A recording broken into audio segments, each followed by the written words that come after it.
conosco. Preparar seu equipamento de tradução simultânea. Nossos tradutores estão posicionados para trazer a melhor tradução possível. Caso tenham algum problema com o aparelho de tradução simultânea, vocês podem se dirigir até a parte externa do auditório e procurar a mesa de credenciamento para retificar o aparelho. Para os nossos participantes que estão conosco online, você também poderá escolher seu idioma preferido, usando os canais que estão disponíveis. Os canais de interpretação na parte inferior da tela. Aproveite essa oportunidade para se familiarizar com a plataforma e preparar as suas configurações. Muito bem, mais uma vez, bom dia, excelências, convidados, estimados colegas, e uma calorosa recepção de volta ao terceiro dia do Simpósio Global 2025 sobre Justiça Climática e Populações Impactadas.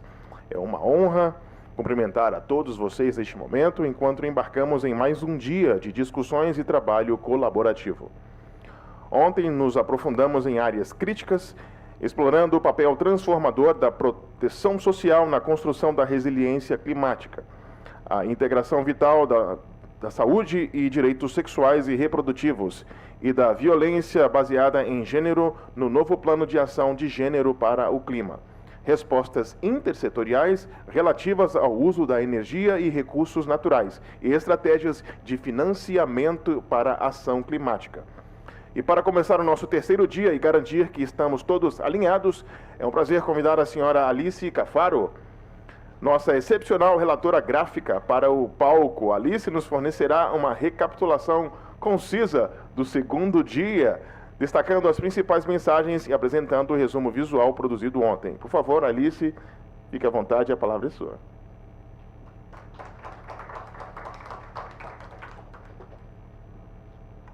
Obrigada. Gente, eu gostaria de ter essa habilidade linda de relatoria gráfica, mas não fui eu, foram as colegas, tá? Vamos dar. Obrigada. Estou aqui responsável pelo conteúdo, sim, então vamos começar de novo, recapitulando como é que foi. Pode começar a projeção, por favor?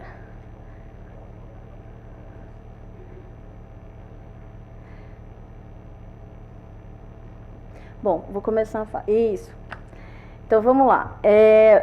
O segundo dia aprofundou a discussão sobre as soluções e estratégias, com foco especial na proteção social, na energia, nos recursos naturais, nas perdas e danos e no financiamento inovador. Começamos explorando modelos práticos que integram a proteção social com estratégias de adaptação climática. Essa abordagem é crucial, no entanto, menos de 2% do financiamento para o desenvolvimento relacionado ao clima é direcionado a sistemas de proteção social.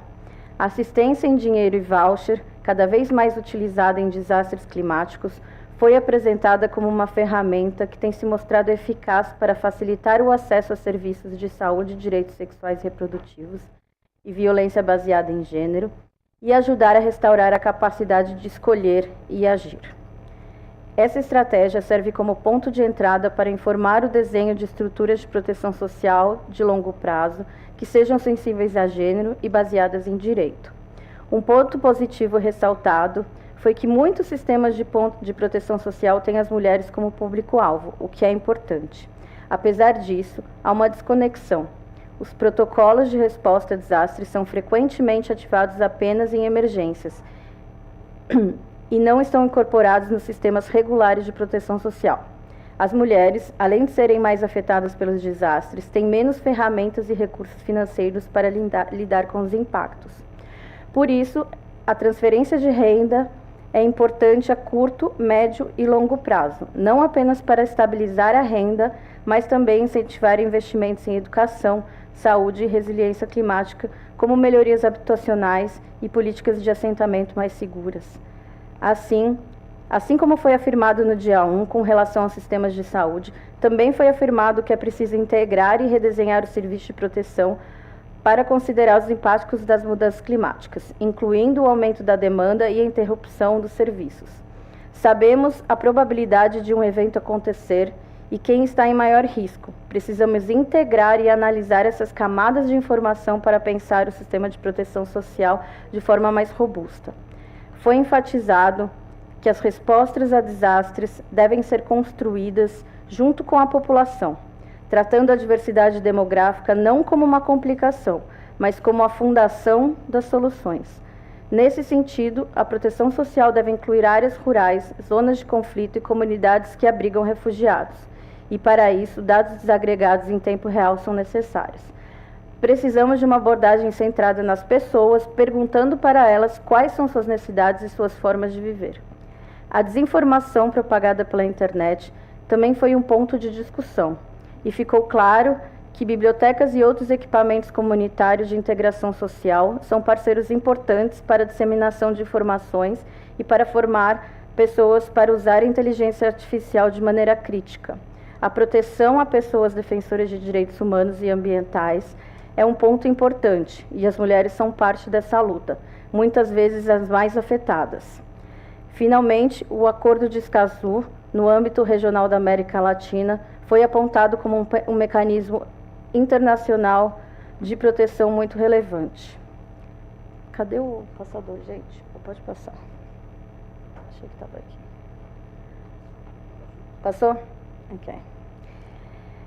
Em seguida, passamos para um trabalho de construção coletiva de recomendações para integrar saúde e direitos sexuais e reprodutivos, violência baseada em gênero e práticas nocivas no rascunho atual do texto do Plano de Ação de Gênero da UNFCCC. Algumas das sugestões apresentadas foram: mencionar explicitamente a vulnerabilidade baseada em gênero, mencionar explicitamente dados agregados por deficiência e dados interseccionais, considerando fatores sociais, culturais, econômicos, ambientais de discriminação racial.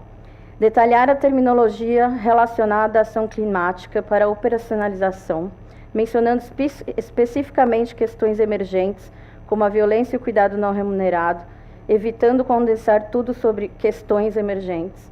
Substituir o termo suporte técnico por intercâmbio de conhecimento técnico para valorizar o conhecimento de todas as partes envolvidas. Coletar, consolidar e disseminar dados localizáveis, acessíveis, interoperáveis e reutilizáveis, a chamada Fair Data. Já alguns pontos de entrada identificados para abordar a saúde e os direitos sexuais e reprodutivos, a violência baseada em gênero e as práticas nocivas na ação climática foram: explorar como a migração climática exacerba os riscos de violência baseada em gênero e limita o acesso a serviços de saúde e direitos sexuais e reprodutivos. Destacar tecnologias e soluções lideradas por mulheres na base, que abordam vulnerabilidades ambientais e de gênero, sistemas de saúde inteligentes para o clima, que integram a resposta à violência baseada em gênero e a saúde e os direitos sexuais e reprodutivos de forma abrangente, vincular direitos sexuais e reprodutivos à necessidade de autonomia e escolha durante emergências climáticas. Durante o compartilhamento de ideias, também foi ressaltada a relevância do engajamento com parlamentares para reforçar a vontade política, mudar narrativas e fazer a ponte com os contextos nacionais e subnacionais. Outro ponto destacado foi que, além dos sistemas de dados oficiais, há uma produção de dados não oficiais, feita por comunidades vulnerabilizadas que também podem e devem ser utilizados nas análises. Igualmente, é necessário aumentar a participação informada, considerando também as barreiras de compreensão de idiomas. Voltamos para as apresentações, refletindo sobre como as soluções transsetoriais, ligando energia limpa à gestão de recursos naturais e programas de resiliência, podem proteger a saúde, os meios de subsistência e a autonomia das mulheres. As mulheres são as mais propensas a serem afetadas por choques climáticos, pois dependem principalmente da agricultura, da energia e dos recursos naturais, como mecanismos econômicos de sobrevivência, enquanto têm acesso limitado a outros recursos e a oportunidade de emprego remunerado. As mulheres em áreas rurais são ainda mais vulneráveis em razão dos recursos, do seu limitado acesso a recursos energéticos. Novamente, o aspecto da valorização do conhecimento local foi abordado. No caso da energia, as mulheres possuem experiências e conhecimentos únicos sobre recursos naturais e biomassa para uso na energia, que são recursos cruciais no desenho e implementação de estratégias eficazes de adaptação às mudanças climáticas. Alguns exemplos de ação para uma transição energética justa apresentados foram: energia renovável para as instalações de saúde, perspectivas de gênero e saúde, direitos sexuais e reprodutivos na agricultura e empoderamento econômico, como nutrição e educação financeira, conservação ambiental e facilitação do acesso a recursos naturais, incluindo o combate à contaminação e a exposição por agrotóxicos, agricultura inteligente para o clima, incluindo práticas tradicionais e conhecimentos ancestrais, redução da poluição do ar interna e externa através de soluções de energia limpa e renovável para melhorar a saúde materna e neonatal e aliviar os riscos de violência baseada em gênero ligados à coleta de combustível. Capacitação de mulheres e jovens para participarem das cadeias de valor de energia limpa, impulsionando a adaptabilidade doméstica e comunitária e a geração de oportunidades econômicas.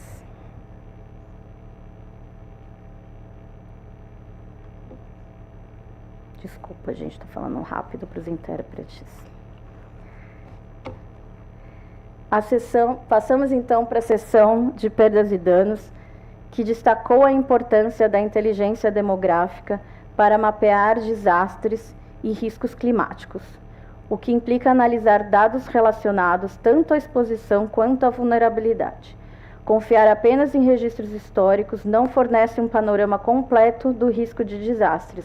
As avaliações de risco prospectivas permitem desenvolver cenários futuros viáveis e, ao mesmo tempo, desconhecidos. É essencial ter impactos completos e desagregados. É essencial conhecer os impactos de maneira completa e desagregada para perdas econômicas e não econômicas, para acompanhar todo o conjunto de perdas e danos.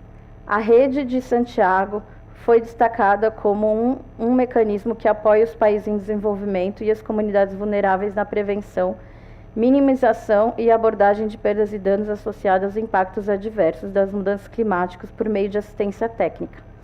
Foi lembrado que perdas e danos são impactos climáticos aos quais não podemos nos adaptar. As perdas não econômicas incluem vida, saúde, cultura, segurança, bem-estar mental e autonomia corporal. A perda econômica e a perda não econômica estão conectadas e é preciso lidar com os dois tipos de perda conjuntamente. A perda de uma gera a perda de outra, ou elas ocorrem ao mesmo tempo. Um exemplo mostrado foi a perda de habitação ou de subsistência, que leva ao deslocamento, que gera perda de vínculos comunitários e sentimento de pertencimento, que por sua vez gera violência baseada em gênero e falta de saúde mental. Já a perda de patrimônio cultural e biodiversidade foram apontados como exemplos de perdas que são tanto econômicas como não econômicas. A perda de trabalho foi evidenciada como um impacto importante a ser considerado. Eventos climáticos extremos podem ter um impacto negativo de curta duração na criação líquida de empregos no setor formal em regiões afetadas. O efeito seria provavelmente impulsionado pela redução da criação de empregos e não pelo aumento das emissões. Os países podem, assim, aproveitar os dados para informar o desenho e avaliação de políticas de adaptação, de proteção social e emprego para ação em tempo real.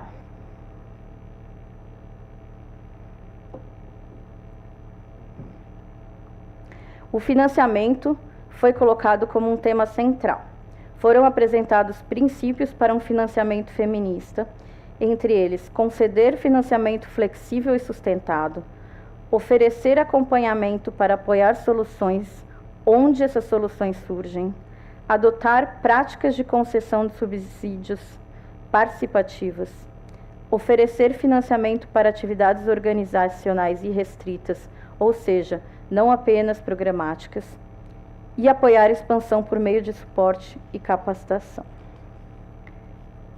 No âmbito da arquitetura de financiamento global, foi ressaltado que existem oportunidades para mudanças que melhorem a perspectiva de gênero e a inclusão no Fundo Verde para o Clima, no Fundo para a Resposta de Perdas e Danos e no Fundo de Adaptação.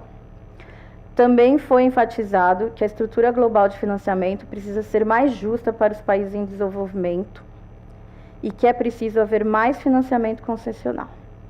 Sugestões para fazer diferente no financiamento feito por instituições financeiras internacionais e bancos multilaterais de desenvolvimento incluíram sair da lógica de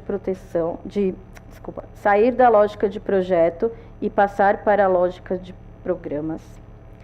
Trabalhar com foco em problemas, reconhecer o problema e buscar a melhor resposta, e não o contrário. Garantir a participação social na definição da alocação de recursos. Oferecer recursos de apoio em moedas locais ou encontrar maneiras para que não se perca resultados por causa do risco cambial. Para fundos climáticos emergenciais, foi destacado que é relevante ter apoio de curto e médio prazo. Um apoio imediato que envolve questões como higiene e segurança e o apoio para preparação para recuperação, incluindo aspectos como saúde física e mental, voluntariado. Por fim, a participação voltou a ser o ponto colocado como essencial, sendo importante ter comitês com participação de governos nacionais, sociedade civil, setor privado, academia e governos subnacionais que definam critérios e prioridades. Um exemplo de critério interseccional seria dar pontuações adicionais para projetos geridos por mulheres ou com maior participação de mulheres negras, indígenas, na administração desses projetos ou quando envolvem comunidades marginalizadas como a juventude rural. Não podemos esquecer, é crucial que todos os tipos de financiamento tenham uma estrutura de transparência e indicadores vinculados a gênero, raça e outras desigualdades. Bom, gente, esse foi o nosso resumo para quem não pôde nos acompanhar ontem. E agora a gente parte para mais um dia super produtivo de discussões, em que também no final do dia, não se esqueçam, a gente vai fazer uma conversa e uma sessão sobre o documento que pretende, né, resumir e tirar as principais recomendações de tudo que foi falado, para a gente discutir e poder usar depois nas nossas discussões e atividades de incidência. Tá bom? Até mais, bom dia, aproveitem.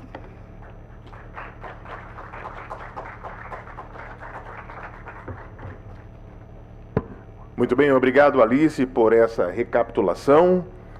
Em nosso terceiro dia, nosso foco muda para abordar compromissos orientados para a ação e o papel crítico dos sistemas de dados.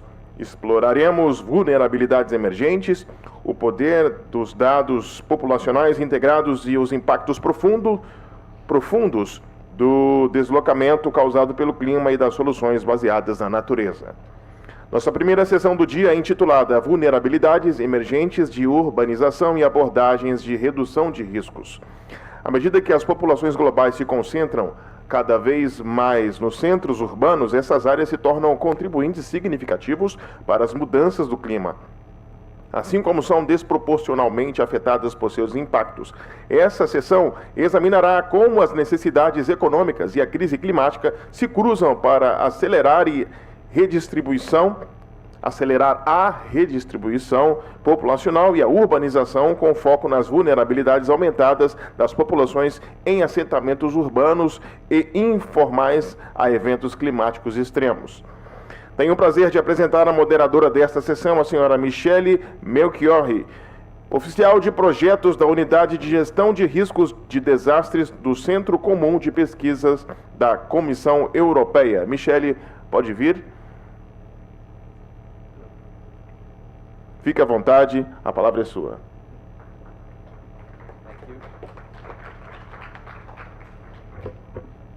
Thank you and good morning everyone. Welcome to this session, Emerging Vulnerability of Urbanization and Risk Reduction Approaches. This session is co-organized by UNFPA Headquarters and the Joint Research Center of the European Commission. It develops from the recognition that urbanization is a global megatrend, with more than half of the world population living in urban areas, and with this proportion expected to increase, adding millions of urban inhabitants very soon. The complex relationship between urbanization and climate change presents one of the most pressing challenges of our time. As global population increasingly concentrate in urban centers, as we heard, these areas become both significant contributors to and affected by the impacts of climate change. Crucially, these impacts, and I underline that, are not felt equally by everyone or everywhere in the same magnitude or frequency. Given the escalating risk and inherent inequalities, it is vital to measure urbanization vulnerability in the context of climate change by promoting the development of information systems that are open and free and accessible to all. Such measurements allow for a systematic understanding of which population are exposed to which hazards, whom and which areas are most at risk, what specific hazards they face, and how often, what capacity to adapt and mitigate exists or have to be put in place. Data is essential for informing targeted policy interventions, resource allocation, and the development of effective adaptation and resilience strategies. Evidence-based policy is key for resilient cities and human settlements and for the post-2030 development agenda at large. That's why UNFPA and the JRC conduct joint work on the improvement of population and human settlements data in the framework of the degree of urbanization. The degree of urbanization here, a new brochure produced by UNFPA, is a methodology to improve urban and rural statistics by adopting a harmonized people-based approach to define urban and rural areas for international statistical comparison. We will see during the session how this methodology can be applied to census data. We will have a concrete case to address climate change analysis. This session will explore data, approaches, and challenges to harmonize information on human settlements and the relationship between urbanization and risk reduction, and how, most importantly, how information collectively produced can help policymakers and make impact in communities. We will have two presentations, followed by a panel discussion with panelists joining us online. So, to start, I would like to invite Dr. Johannes Hull to deliver his presentation on the JRC Global Human Settlement Layer, a baseline dataset for vulnerability, exposure, and risk assessment across time and spatial scales. Let me introduce Johannes first. Johannes works as Scientific Project Officer at the European Commission Joint Research Center in Italy in the Global Human Settlement Layer project, where he focuses on settlements, built environment, and data production, integration, and validation. Johannes, you have 15 minutes.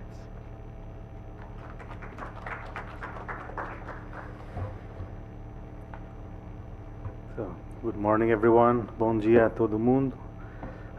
Thank you, Michele, for the introductory words. So, yeah, let's get started with the introduction of this data set that we are working on, which is the Global Human Settlement Layer. The next slide, please. So I'd like to start off with this kind of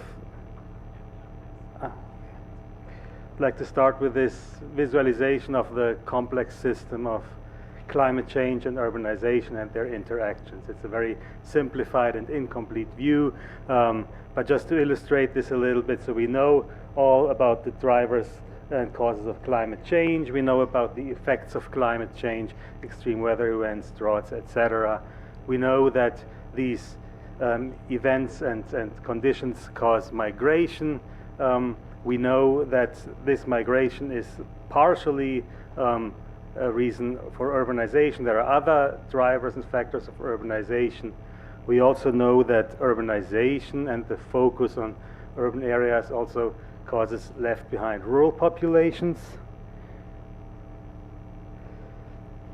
Now, urbanization can play out as rapid, uncontrolled urban growth, right?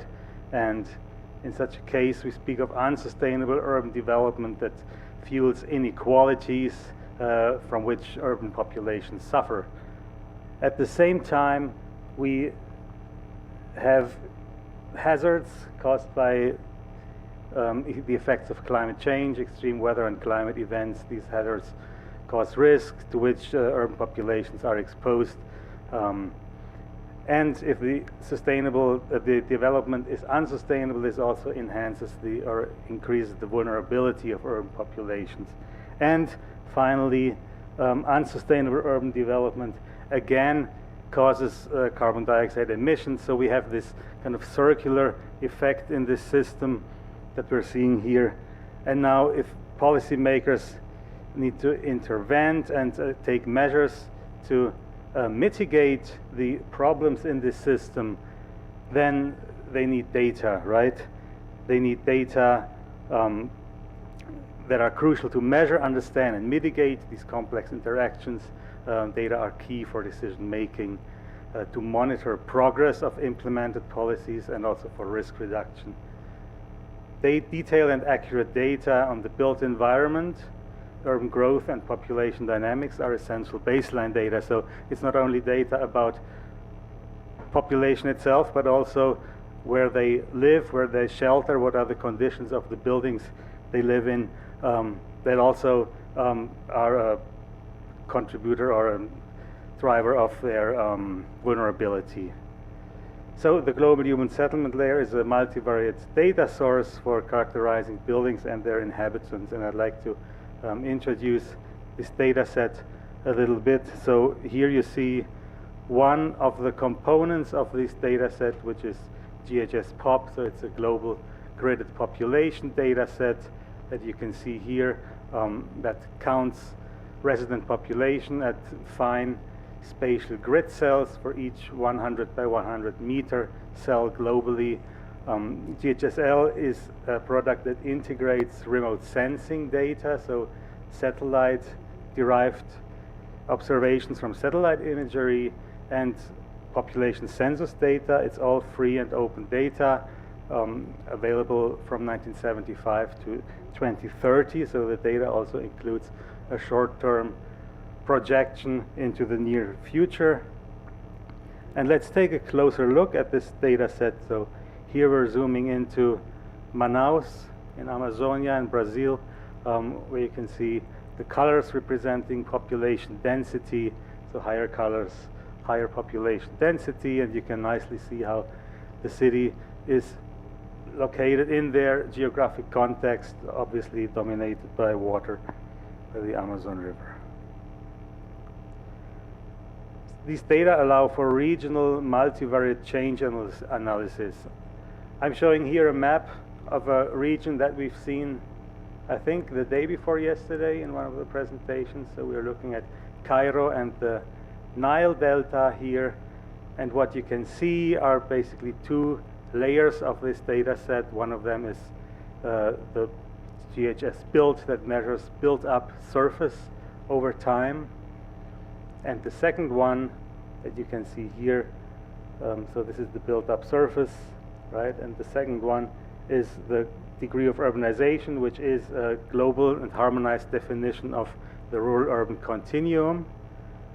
What you can see to the right in this graph is then already a result of combining these data. These data allow, for example, to measure the evolution of urban population versus the evolution or change in urban built-up areas. And what you can see here, has been a disproportional growth of urban population with respect to the area in which these urban populations live in. This is a second visualization that shows how this data can be used to visualize and compare the urban growth that cities have experienced in the last 50 years. we're looking here at 91 cities at the same time. They are arranged in a so-called quasi-geographic space. So you have the Americas to the left and Europe, Africa in the center, and then Asia to the right. So it is kind of oriented like the commonly used world maps. So you can see the more red color you see, the more urban growth has happened, and you can see where, in which world regions this has occurred. You can see clearly the China and Asia sticking out, but also cities in Africa and some in the Americas. If we look at individual cities, we see here again the example of Manaus. So we see how built-up areas have changed over time, how population has grown over time, and how this classification of the degree of urbanization, which is a model of the rural-urban continuum, has changed. So you can see the kind of limits of the city moving outwards due to urban sprawl and growth. We can even take a closer look and also look at some other attributes that are quite important when it comes to vulnerability. This is a data set that is called GHS-H that aims to measure the predominant construction epoch of buildings within each 100 by 100 meter plot or grid cell. And I'm showing here two cities. One of them is Kathmandu, Nepal, to the right, and the other one is Brasilia, where we are right now. From these maps you can see on the one hand the different urban development phases. You can also see the shape in which cities have grown. You see Kathmandu has experienced a rather concentric growth, whereas the pattern here in Brasilia is more complex, as it is a planned city. What is interesting, for example, to point out is in the very west of the map you can see Sol Nascente, which is one of the largest informal settlements in Brazil, and how it has grown over the last decades. We can take even a closer look at where populations live, really measuring the texture of cities. So here you can see the patterns of different cities around the globe, and such data are useful to also look at, building density and also the characteristics of informal settlements, for example. And at the very finest spatial grain, these data allow to enrich global building microdata. This is a data product called GHS-OBAT, Open Building Attributes. And here you can see building age really mapped at the individual building level. We're comparing two cities here. One of them is in Brazil, is Nova Friburgo in the state of Rio de Janeiro, that suffered from a landslide disaster a few years ago. So you can use this data to monitor where people build and if people are building into areas of higher risk, for example. And on the other side, on the right, we see the town called Iperu in Nigeria, where you can again see a very concentric growth of the city or of the town.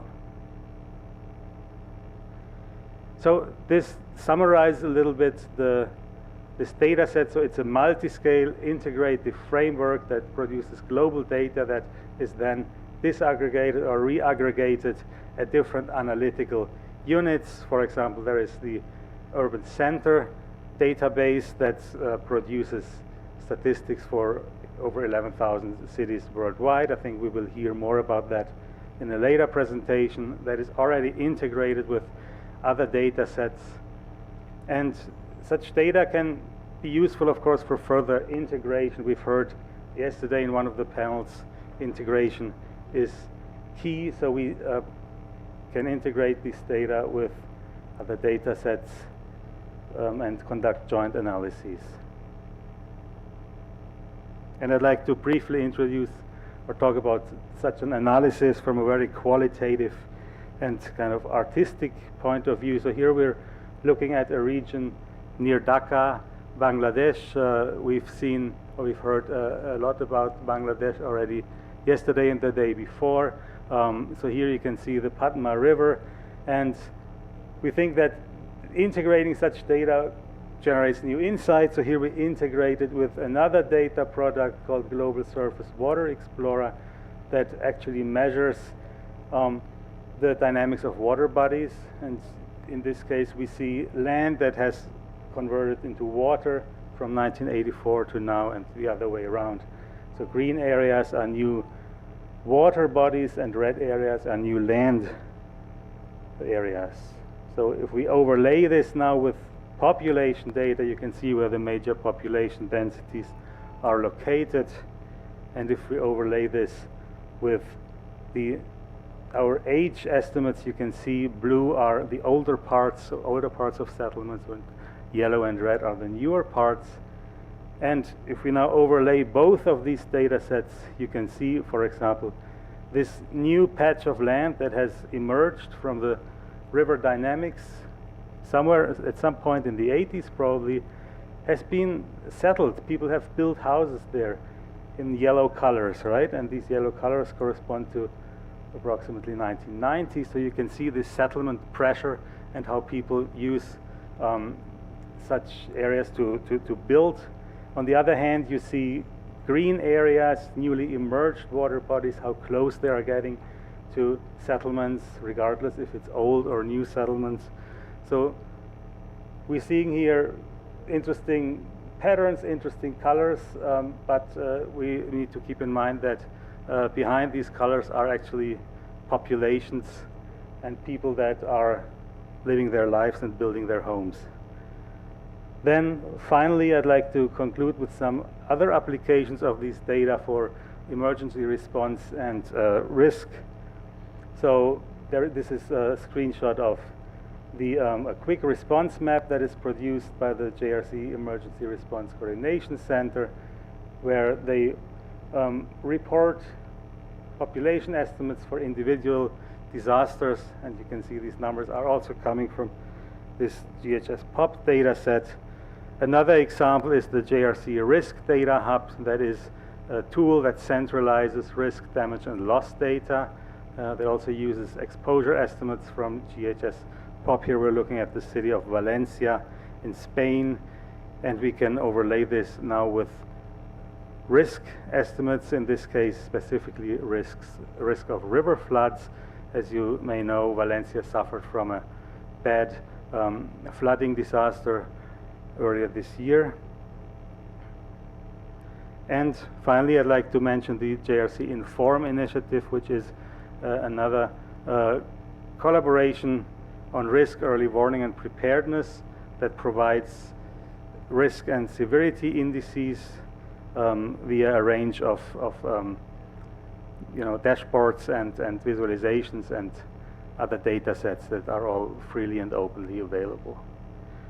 And with this, I'm at the end of my presentations. A quick conclusion. So we've seen such settlement data are crucial for risk and exposure modeling.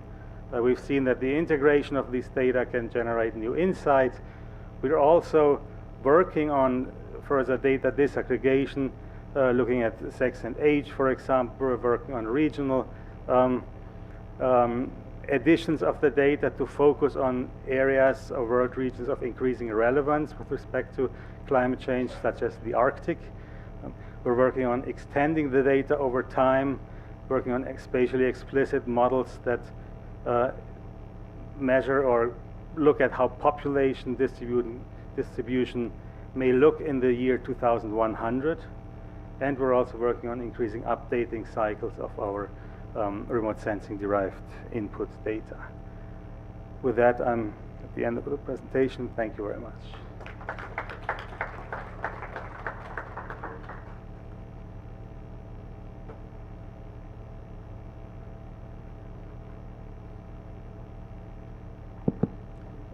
Thank you, Johannes. Yes, please join me to the podium. Thanks for showing the baseline data and some disaster risk management applications.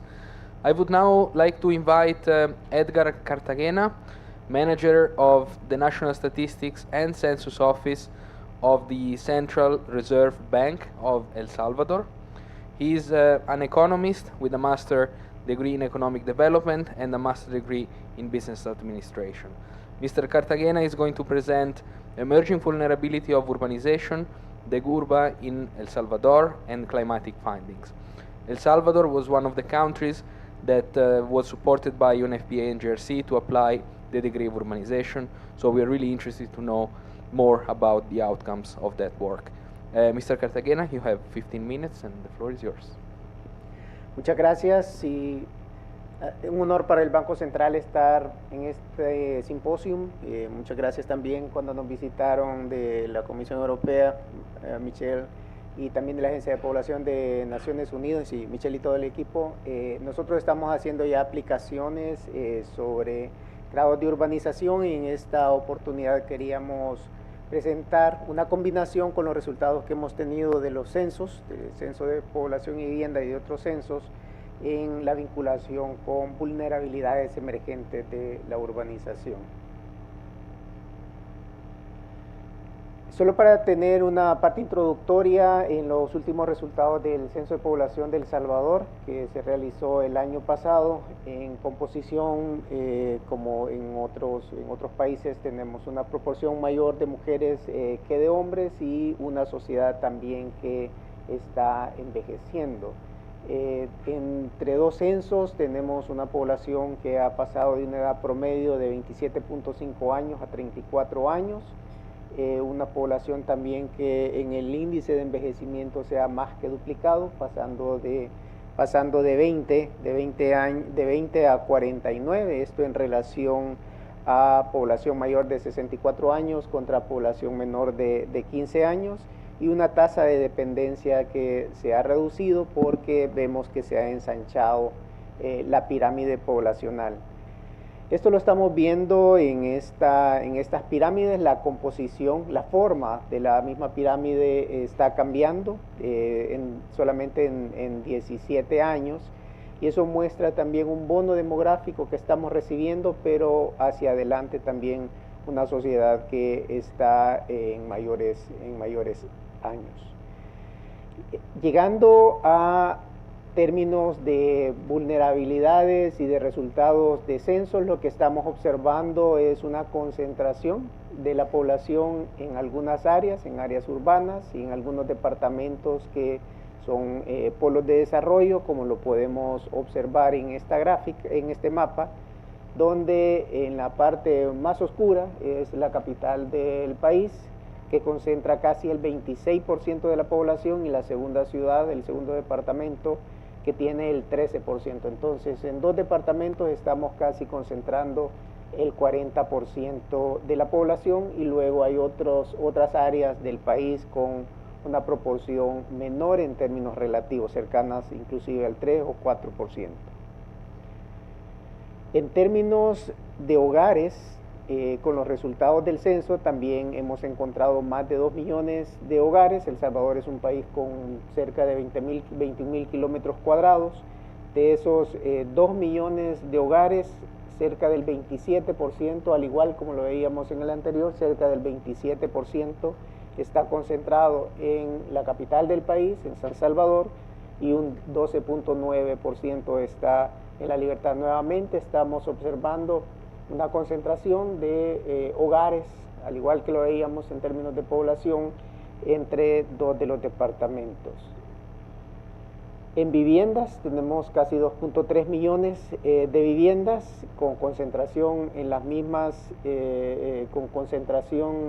también en las mismas ciudades, cerca de 24% en una de las ciudades y 12% en la otra. Entonces estamos viendo hogares, viviendas y población con una concentración en dos de las principales ciudades, departamentos del país. Si nos vamos un poco más al uso de bienes, el caso de automóviles, tenemos un tema también de movilidad importante en el país.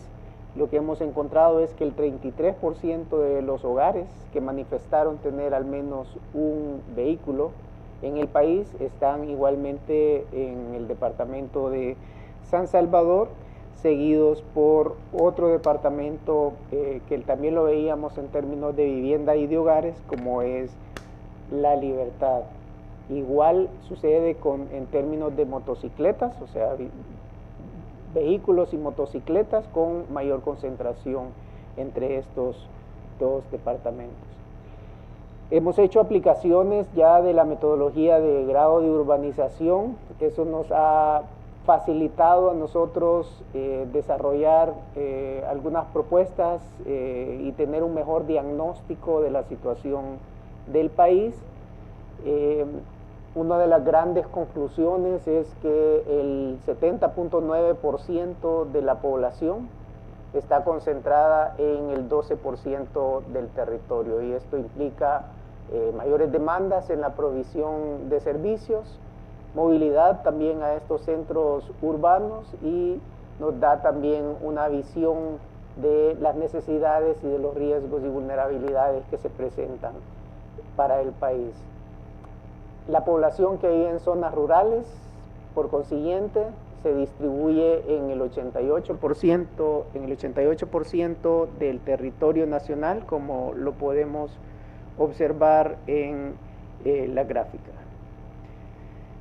Esto es con mayor nivel de desagregación. En el anterior estábamos en el nivel 1, que son 3 clasificaciones, y en el nivel 2, que son 7. Ahí podemos observar nuevamente con mayor detalle el mapa de calor y las zonas donde hay mayor concentración de población, un mayor grado de urbanización, que básicamente se distribuye entre 6 polos, de los cuales uno de ellos concentra más de la cuarta parte de la población.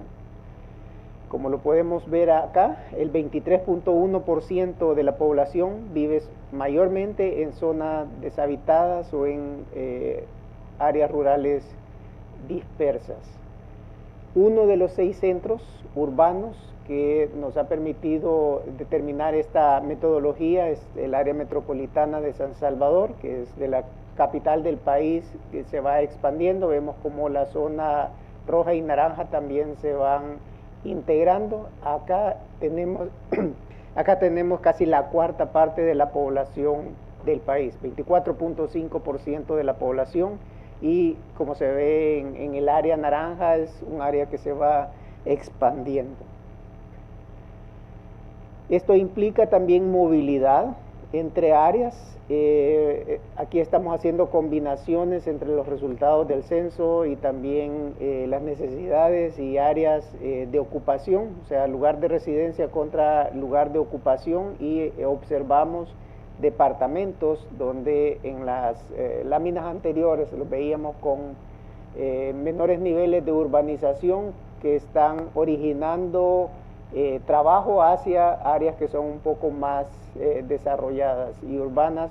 Por ejemplo, uno de ellos que ven ahí en color oscuro, el 17.2% de la población de ese departamento se moviliza hacia lugares de ocupación, en este caso hacia San Salvador. Tenemos cerca de 328.502 personas que se movilizan de su lugar de residencia hacia otro departamento. Esta es la contraparte, son los departamentos que más reciben población. En el caso de San Salvador, casi la mitad del total de población que reside en otros departamentos se desplaza hacia este departamento para ocupar sus puestos de ocupación. Al interior del área metropolitana de San Salvador, que era lo que veíamos en el mapa de calor con color rojo resaltado, hay una movilidad intensa también. O sea, hablábamos de que eran 328.000 los que se desplazaban, en este caso a nivel más micro, a nivel de distritos, como le llamamos, hay cerca de casi 180.000 personas que se están desplazando a diario desde su lugar de residencia hacia su lugar de ocupación. Hemos utilizado la metodología para hacer ciertas relaciones de vulnerabilidad a propósito del tema de este simposio. El Salvador es susceptible a riesgos naturales como sismos, inundaciones, deslizamientos, sequías y lahares.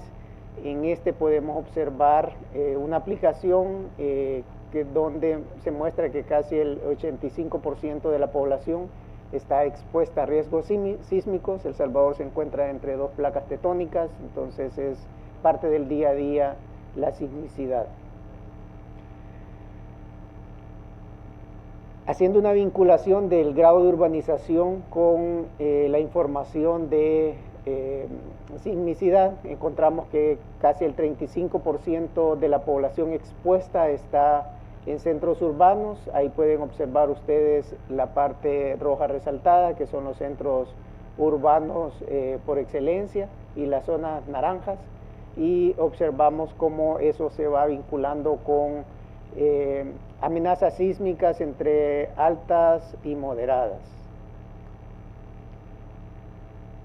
Si lo observamos también en términos de inundaciones, tenemos un área costera para el lado del Océano Pacífico, cerca del 5%, 4.8% de la población está expuesta a inundaciones. De esas, el 80%, en la práctica el 80% del territorio se encuentra, de esa exposición se encuentra en la zona costera. El 41.7% de la población susceptible a inundaciones habita en localidades semidensas y centros urbanos, nuevamente haciendo esa vinculación entre la metodología de grado de urbanización con estas capas que nos facilitan conocer vulnerabilidades. Al igual que en términos de vulnerabilidades a la sequía, cerca del 43.4% de la población nacional habita en zonas con susceptibilidad a sequías, y de esas el 17.9% está en la zona oriental, que lo ven ustedes marcado en color café. De esto, el 19.3% de viviendas a nivel nacional están expuestas a susceptibilidad de sequía fuerte, y lo podemos notar ahí también por los diferentes grados de urbanización. 41.8% de la población nacional entonces está expuesta a sequía en grados altos o muy altos también, de deslizamientos. Y el 12.5% de la población nacional que habita en las localidades semidensas y centros urbanos está expuestos a susceptibilidad de deslizamiento. Como podemos observar, estas son aplicaciones que estamos realizando de la relación de vulnerabilidades a situaciones climáticas. Nos facilita tener un diagnóstico, y con los resultados más recientes que tenemos del Censo de Población y Vivienda podemos ver y determinar grados de vulnerabilidad de grupos, por ejemplo, personas mayores, personas que están en la zona costera también por el lado de inundaciones, las zonas que son más sensibles a sismicidad, que están más cercanas a los lados de las placas tectónicas. Entonces es una herramienta excelente que nos ha facilitado a nosotros hacer esas interacciones y tener un mejor diagnóstico para efectos de hacer propuestas de política económica y política social que pueden ser implementados. Con esto finalizo mi intervención y agradeciendo nuevamente la visita que realizaron a El Salvador, y aquí podemos ver parte de los resultados que se han desarrollado también para el análisis de vulnerabilidades, y en términos generales nos está permitiendo hacer un análisis mucho mayor de temas económicos y sociales en base, tomando como base el grado de urbanización y también las presiones y demandas de recursos que se originan justamente por ese grado de urbanización. Así que muchas gracias. Thank you very much, Edgar. I think it was a great example of leveraging national data, geospatial data, also coupled with, of course, the capacity of the NSO to conduct those analyses, but really is giving us a near real-time assessment of exposure at national level using a harmonized methodology. Let's not forget, census was conducted last year. So really exciting work. We now move to the second part of our session. We will have 3 discussants online for a panel discussion, and also the colleagues here. I would like to first introduce Dr. Sainan Zhang, Program Specialist, Population and Development Branch at UNFPA HQ. Maybe we can have the panelists online.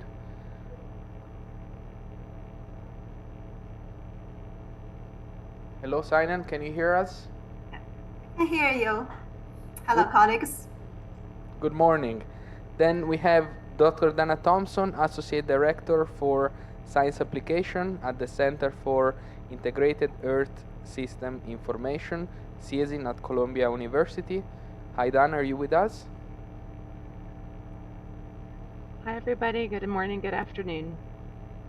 Excellent. We then move to Malik Fida Khan, Executive Director at the Center for Environmental and Geographic Information Services, Bangladesh. Are you also online with us? Yes, I'm with us. Can you hear me? Absolutely, yes. Welcome. Okay, thank you.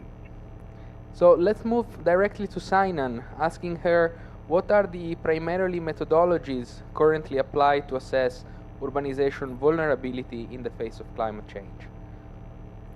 You have 3 to 5 minutes, please. Thank you, Chair. So the primary methodologies to assess urban vulnerability to climate change, usually we call the vulnerability assessment frameworks. And these frameworks are not really standardized or unique. So basically, they are different frameworks, but have very popular 3 key components: exposure, sensitivity, and coping capacity. So the frameworks was originally introduced in the IPCC Third Assessment Report in 2001 and Fifth Assessment Report in 2014, so a long time ago.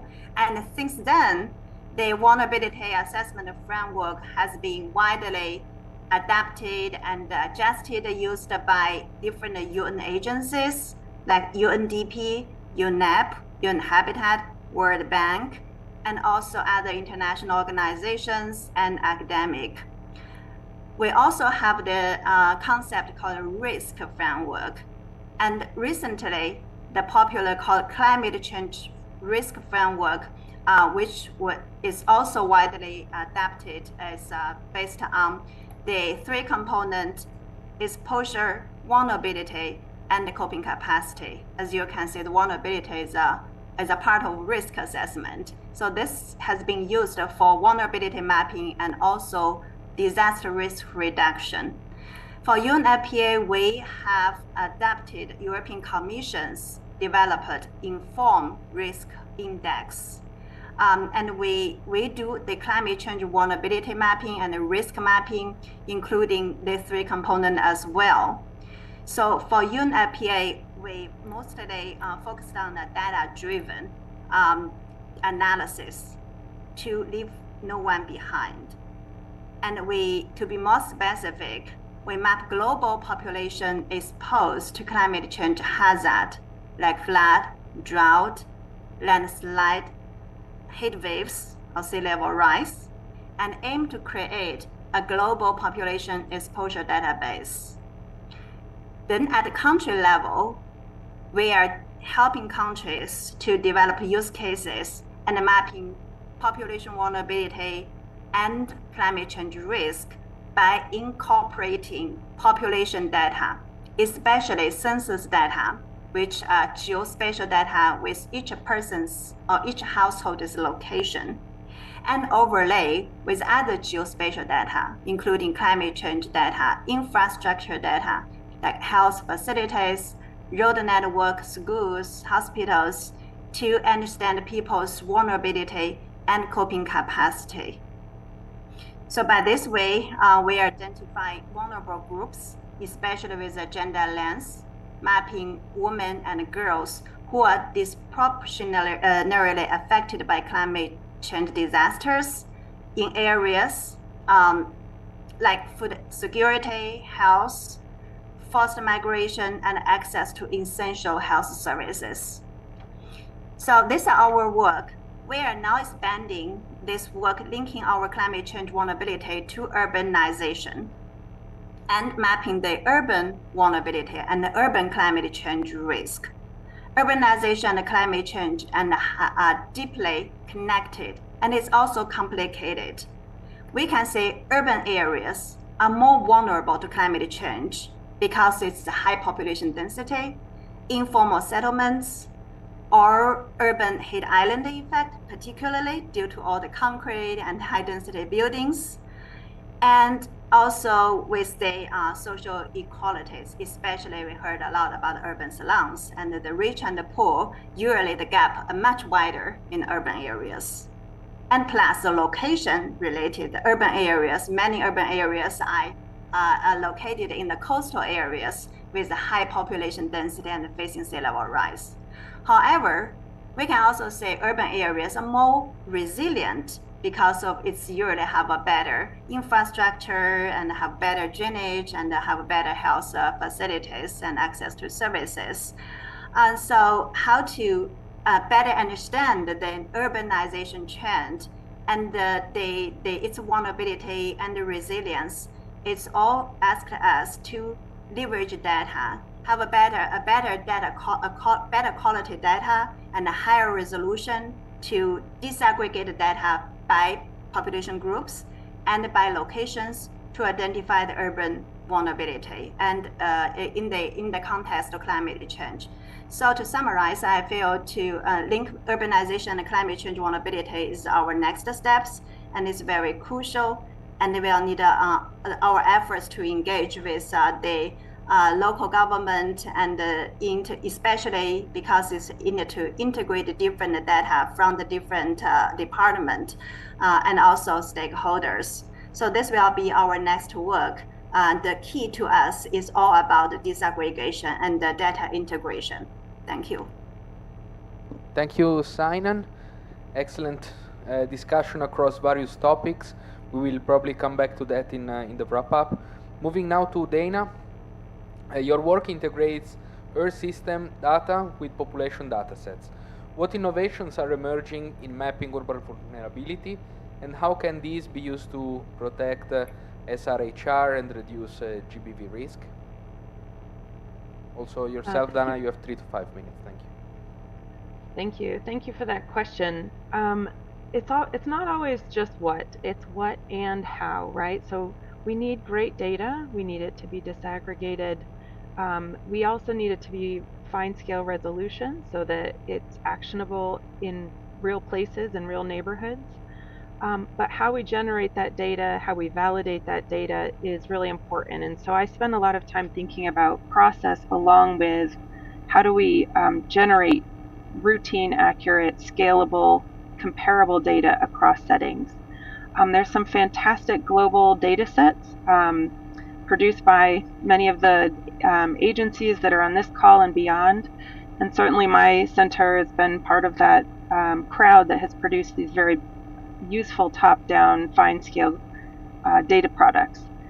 But I'm through the, I'm sorry that there's feedback. Can I continue? Yes, sure, absolutely. I switched off my mic. Okay, thank you. So part of the Integrated Deprived Area Mapping Systems Network, or IDEAMAPS network, we are thinking about how we can put these top-down data products inside of a data infrastructure that facilitates feedback loops between top-down modelers who can update a model every 6 months, every year, using the best available, newest GIS and remote sensing derived information with local feedback and validations about the actual attributes that we're mapping. And so that those feedback loops are things that are showing up in the humanitarian sector already. For example, the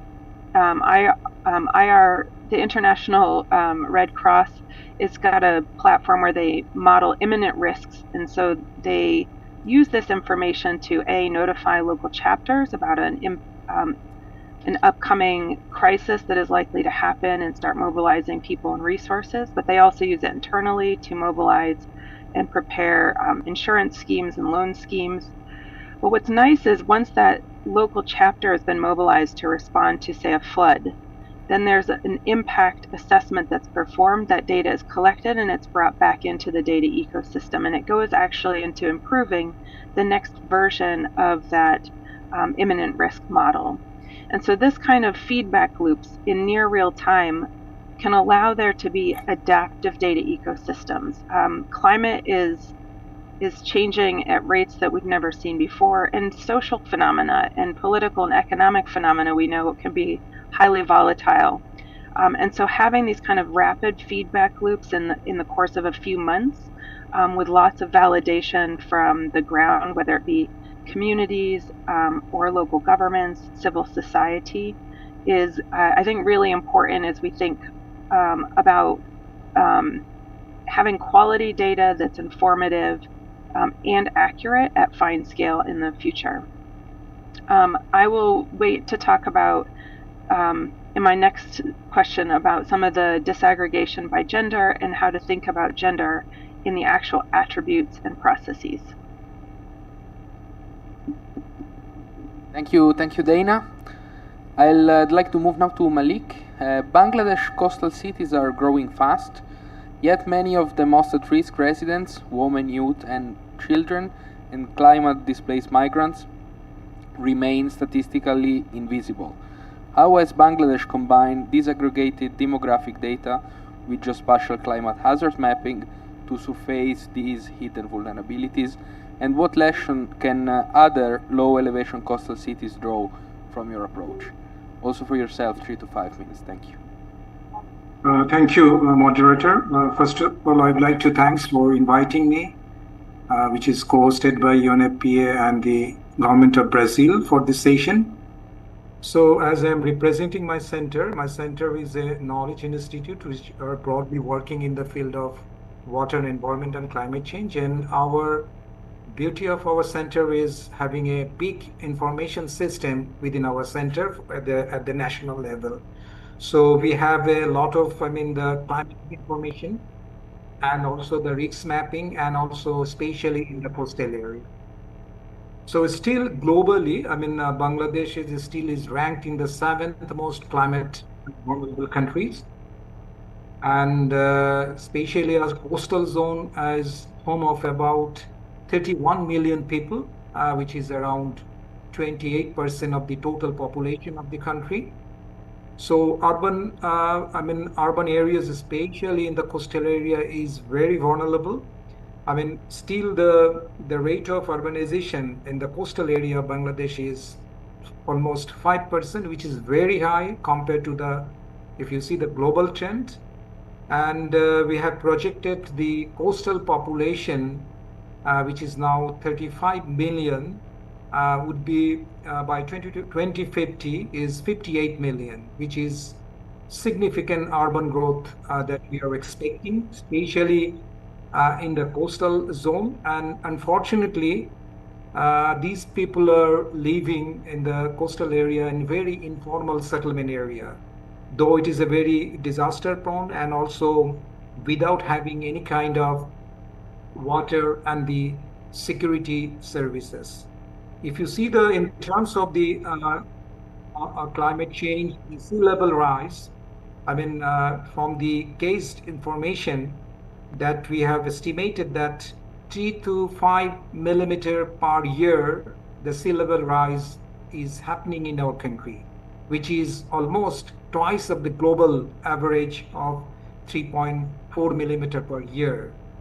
And also under the IPCC AR6 report, which is the emission scenario, the sea level rise could be the 25 centimeter by 2050 that we are expecting, and also the 1 meter by end of this century. So what will happen because of this, the sea level rise? We are expecting that 15% of the coastal land will be submerged, and the salinity intrusion of one PPT line will be further encroach 50 kilometers, so which is very, very alarming for our country. And at the same time, the recent statistics of the category 4 type of cyclone is increasing 10%. And also the IPCC also predicted that the cyclone intensity will increase by 10% by the 2050 in the high emissions scenario. But what we are already been experienced in the country, but especially the children and the women are very vulnerable in the coastal area. I'm just giving you one statistics. In 1991, there is a devastating cyclone, and 90% of the death toll are women and the children. And we are not able to evacuate because of the social barrier. Still, many people live far away from the cyclone shelter to avoid. Why? Because to avoid them due to the safety and the social reasons. And as I have mentioned, the salinity intrusion is a big problem in our country, and the safe drinking water is a problem because of the groundwater salinization. Having this, all this, the problem that we have done series of analysis, and especially my center for the coastal zone of Bangladesh, and consequently 9 key cities, which is covering around 10 million people. And we have identified with the overlay of the risk map and the settlement area, and very interestingly that 40 to 50% of the smaller town in the coastal area are in the high risk category. So you can imagine that how the spatial data help us to identify what kind of people, informal settlement people, are under in a high risk zone. So this risk zone is, we are preparing in my center. So having that, of information, I would like to 3 local assessments supported the 3 national initiatives, 3 or 4, but because recently we have prepared the Bangladesh Delta Plan, which is a 100-year strategic plan. And also we have prepared the National Adaptation Plan for 2022-2050. And also some initiative is the loss and damage framework that we are developing. The first of the National Adaptation Plan actually set the target for safer drainage and how to make the cities are in the cooler, and also the shelter that are accessible and safe for the women, and especially for the children and the pregnant women. So that one of our targets is in our National Adaptation Plan. And the second, that we are also preparing the loss and damage framework that I have mentioned. These tools are actually the 3 steps, that immediate and medium and long term, to measure the both economic damage as well as the social impact, like the health risks.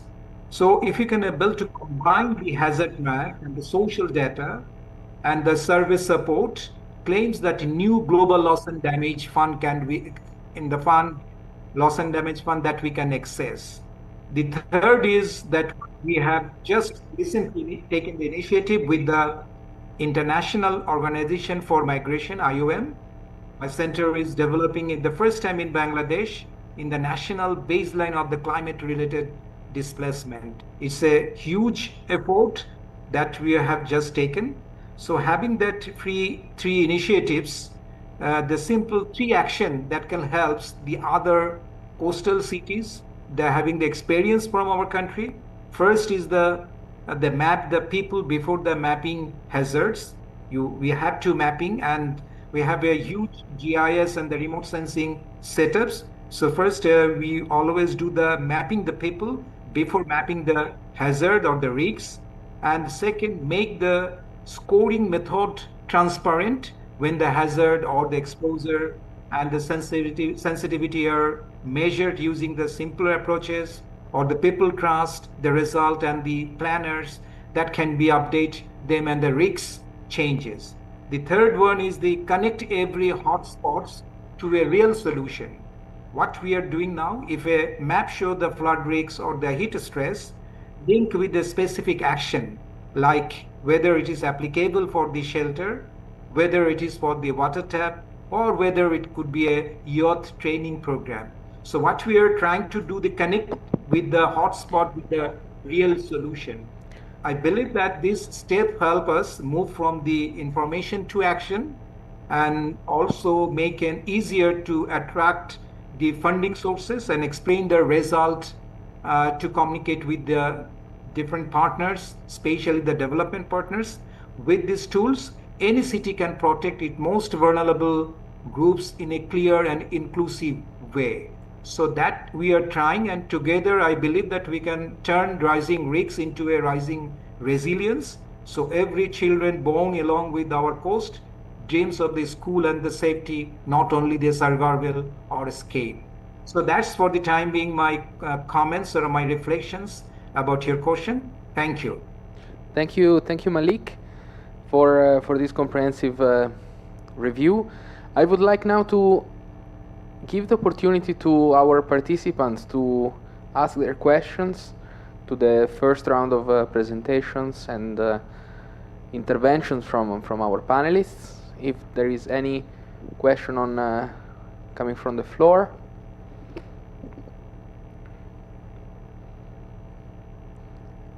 Any of you working with geospatial data that have maybe suggestions for improvements, comments on fitness for purpose, or any other remarks?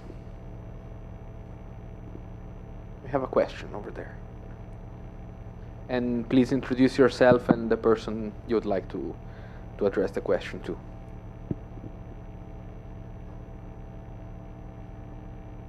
Good morning, I'm Raghu. I'm Chief of Health for UNFPA in Bangladesh. I don't have any question, but I would just like to say that the presentation was very impressive. A very technical stuff you guys have presented in a very succinct manner.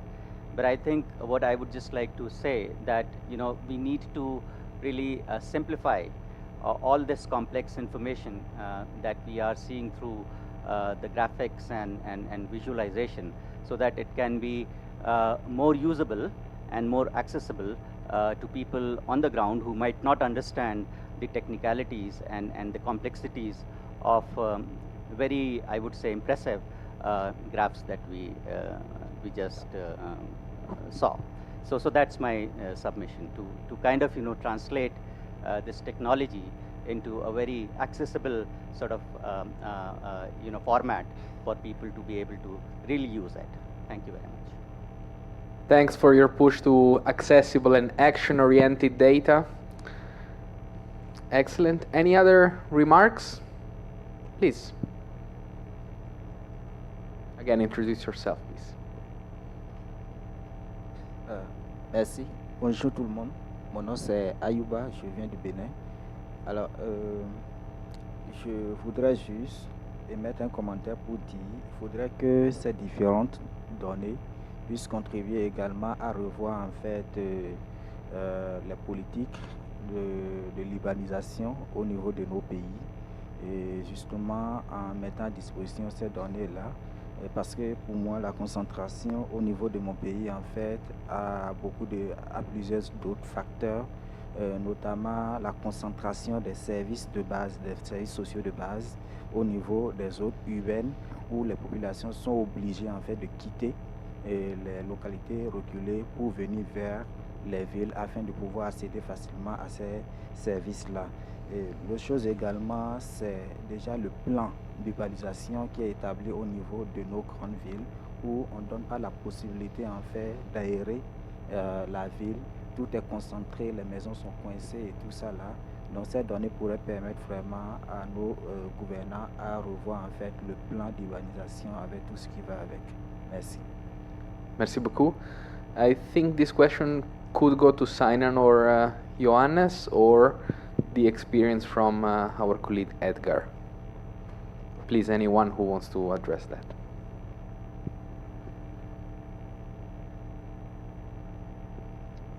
Maybe Sinan? Sorry, is the question mentioning about the UNFPA's support on the essay, the questions on the chat regarding to make the health center safer? I think we can reflect on the methodology fitness for purpose in various settings, including the specific case of Benin. So, for example, African cities, you can tell us about the regional workshops that we have done in the region. Yes, for UNEP, we're supporting on this the data and the methodology and periodically carrying out the capacity strengthening workshops. We recently have on the definition degree for urbanization in Africa, and we are also supporting countries on the data and the standardization methodology on mapping climate change vulnerability and support on the utilization of sensors using geospatial analysis and how to integrate population dynamics into urbanization and climate change risk mapping. So all these are the work that UNEP is currently carrying on, enhance the country capacity. If I might jump in and respond to the speaker from Benin. So IDEA Maps, the Integrated Deprived Area Mapping System, is really a collection of multiple slum mapping traditions. And we've been a hodgepodge crew. About 10 projects over the last 5 years have been implemented, and there's been a tremendous amount of co-learning through this process. One of the key takeaways, we started really with this intention to support SDG 1111% of urban population living in slums, informal settlements, and inadequate housing by producing spatial data. Communities and local governments really were not that interested in having this kind of generalized map. It's really the international and national stakeholders that were interested in these maps. At the local government level and even communities, they were interested in the underlying conditions that define deprivation itself.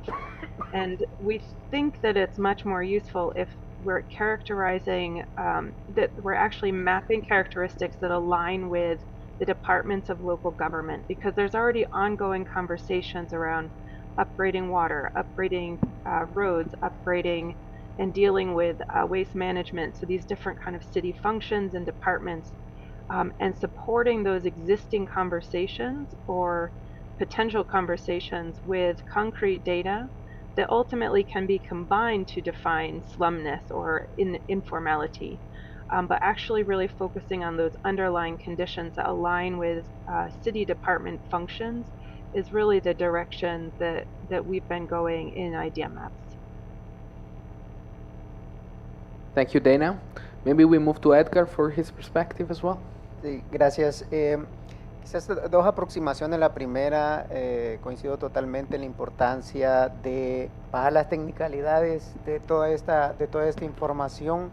Desde el Banco Central nosotros presentamos informes complementarios para que fuese más comprensible la enorme cantidad de información geoespacial clasificada que se fue presentando para efectos de la determinación de grado de urbanización.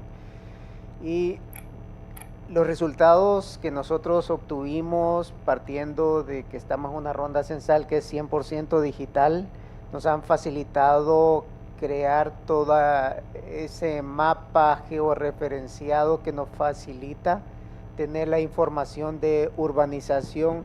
Ciertamente, como mencionaban en la intervención, hay una mayor demanda de recursos originada también en los lugares donde el grado de urbanización es mucho mayor. Las necesidades son altas, pero también hay divergencia con zonas rurales que también las necesidades de acceso, las distancias pueden ser mayores hacia los centros de aprovisionamiento.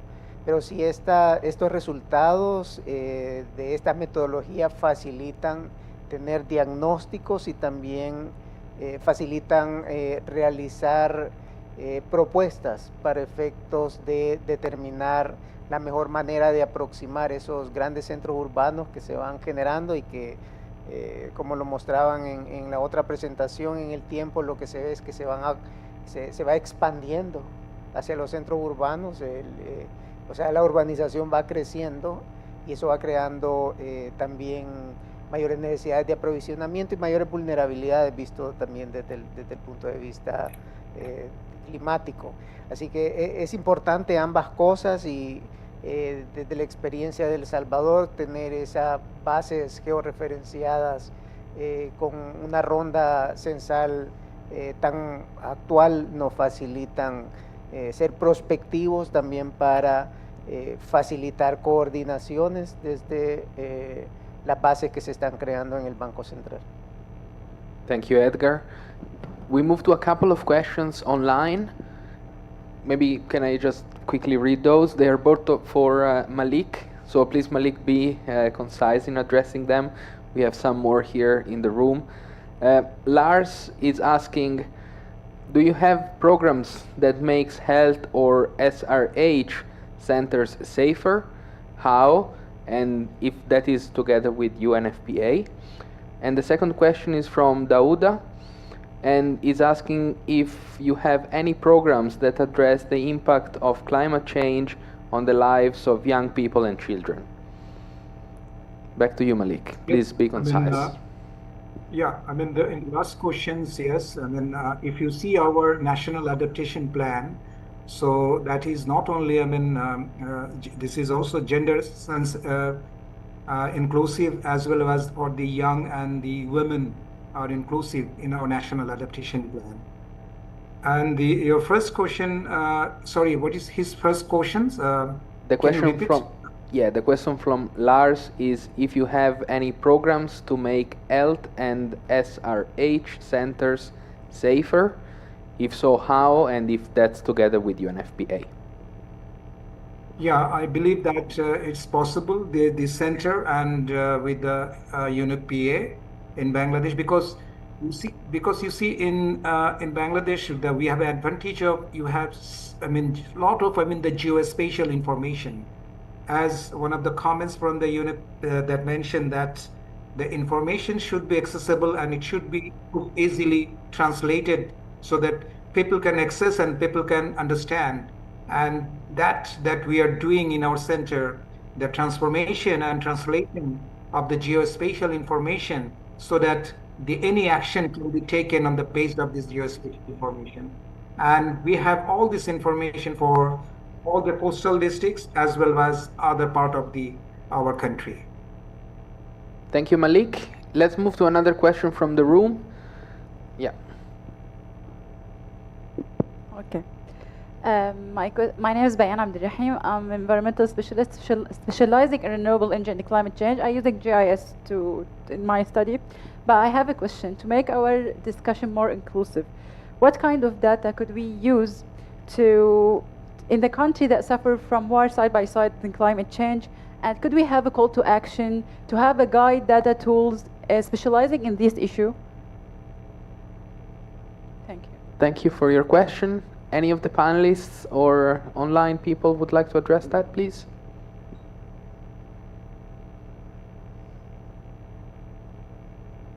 Dana, Johannes, anyone?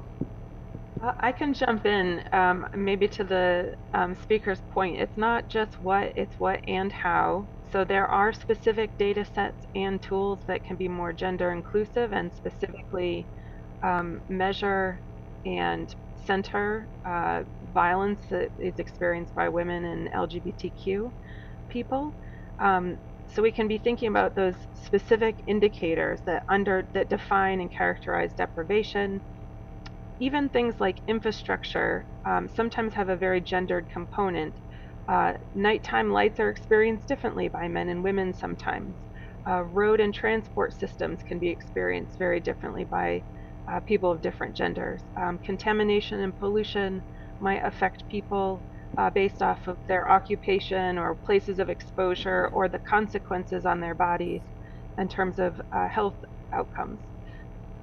So we can be thinking about how to map and measure those particular indicators, the what, but the how is still very important to me. And I see women as, it's really important to have women centered in the process as data collectors and data storytellers, right? To enable the advocating for the issues that matter framing the issues that matter, and also providing pathways into livelihoods and independence and confidence and social power by being data collectors and data storytellers.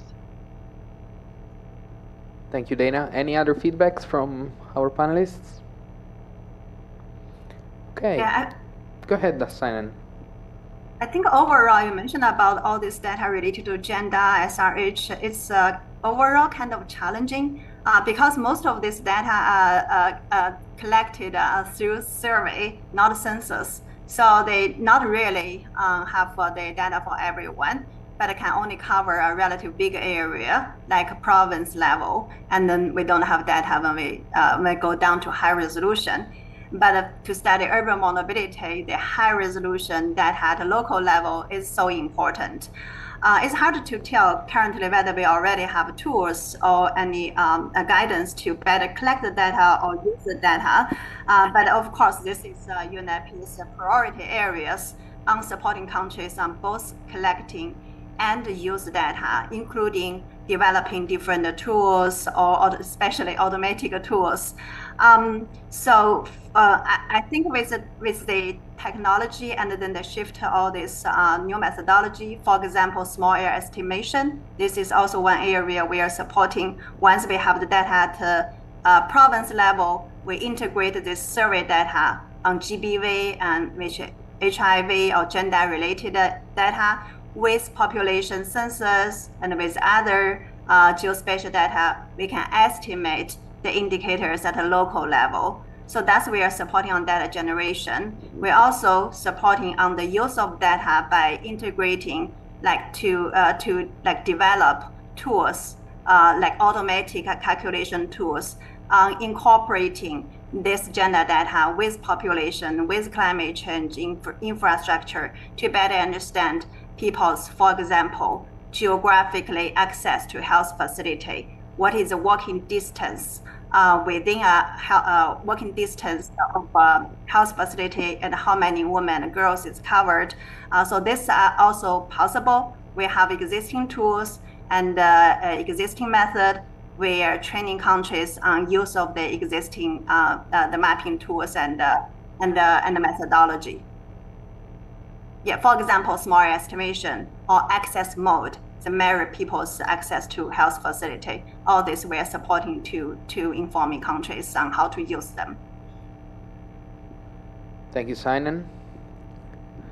Any other questions from the yes, please.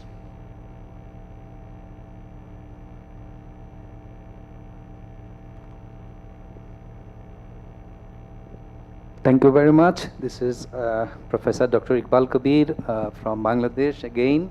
So thank you very much, Jonas, for your deep data analysis regarding the Padma River and GHSL. So I found it very much interesting, as mentioned by Malik Fidavai over there.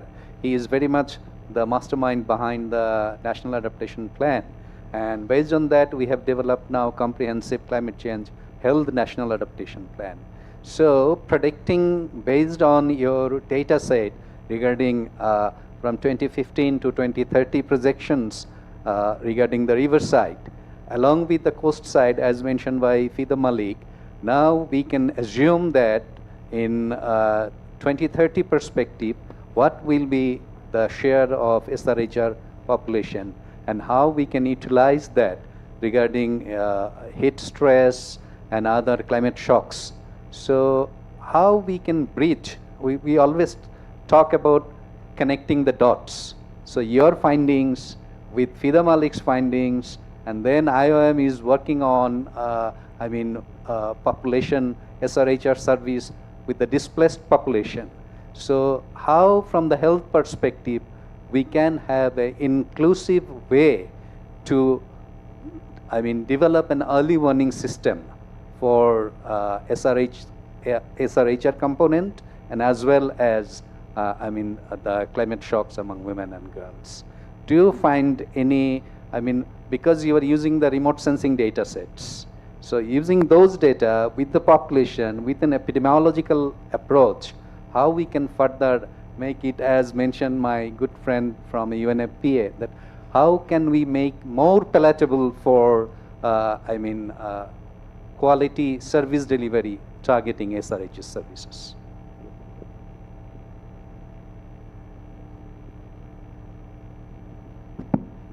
Well, yeah, thank you for this question. So, I mean, I think what you are talking about is very much a challenge that is lying ahead of us, right? And so what these global data sets do, they use, as you said, they use remote sensing data. So what we see from space combined with what has been reported by the census, combined with estimates of projections from the UN. So this is a global data set, and of course, locally, it is still based on these global data sets, right? The challenge is indeed to integrate these data sets. As has been said yesterday, also data integration is key for these challenges, and at the same time, it's a big challenge. So, from my perspective, what these data provide are the overall kind of universe, right? So they show where are buildings, where are people, and further information, disaggregated data. This is of course something that needs to be done in a local context or at the country or regional level.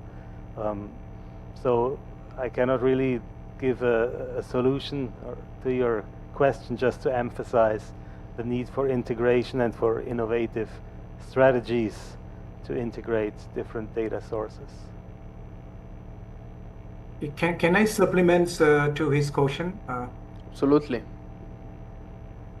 Yes, go ahead. I mean, in Bangladesh, I mean, the example is given by the Padma River. So what my center is doing, every year we are projecting or we are forecasting that how much area will be eroded. For as example given by for the Padma, that we are not doing only the Padma, we are also providing the information, the riverbank erosions for the Jamuna, Padma, and the Ganges.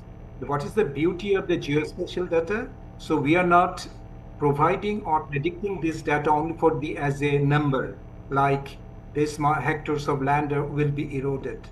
But what we are providing as well, that we are also providing how much settlement area and how many settlement or the homes will be eroded and what kind of other infrastructure will be eroded. That information that we are also predicting. I believe that this geospatial information we can integrate with the global information, so definitely that we can give some kind of information or how many children or how many women in each household will be the landless or the homeless. So that is the best way, integrate the spatial information and the attribute information that we are doing every year for the major river, and that we are also predicting from the next year for the other 12 the medium class river in Bangladesh. Thank you, Malik. We have another question from the audience here and then one online. Good day, everybody. Nicole Hendrickson. There's a report of the innovation of the smart maps for smart cities layout, the fast-growing need for rapidly growing urban populations in India. It's been used in two ways. One, in terms of making women safe in new cities, and another way as a possible early warning system. But my question is, what role does techno-colonialism play in smart mapping making? And what ways do maps as forms of archives in cities and landscapes, thus people get further control through a smart, aka digital version of it? So I guess that yes, we appreciate the technology, but then how do we get controlled by it? And also too, the safety around using it, either women versus men. Thank you for the question. I think this is some material for Dana and maybe Edgar on the national application of global methodologies.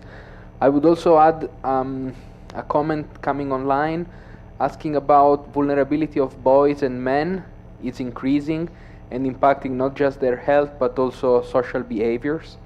And the question is about how can we improve research and programming for those groups. Maybe also it can be addressed by some of the panelists. Anyone?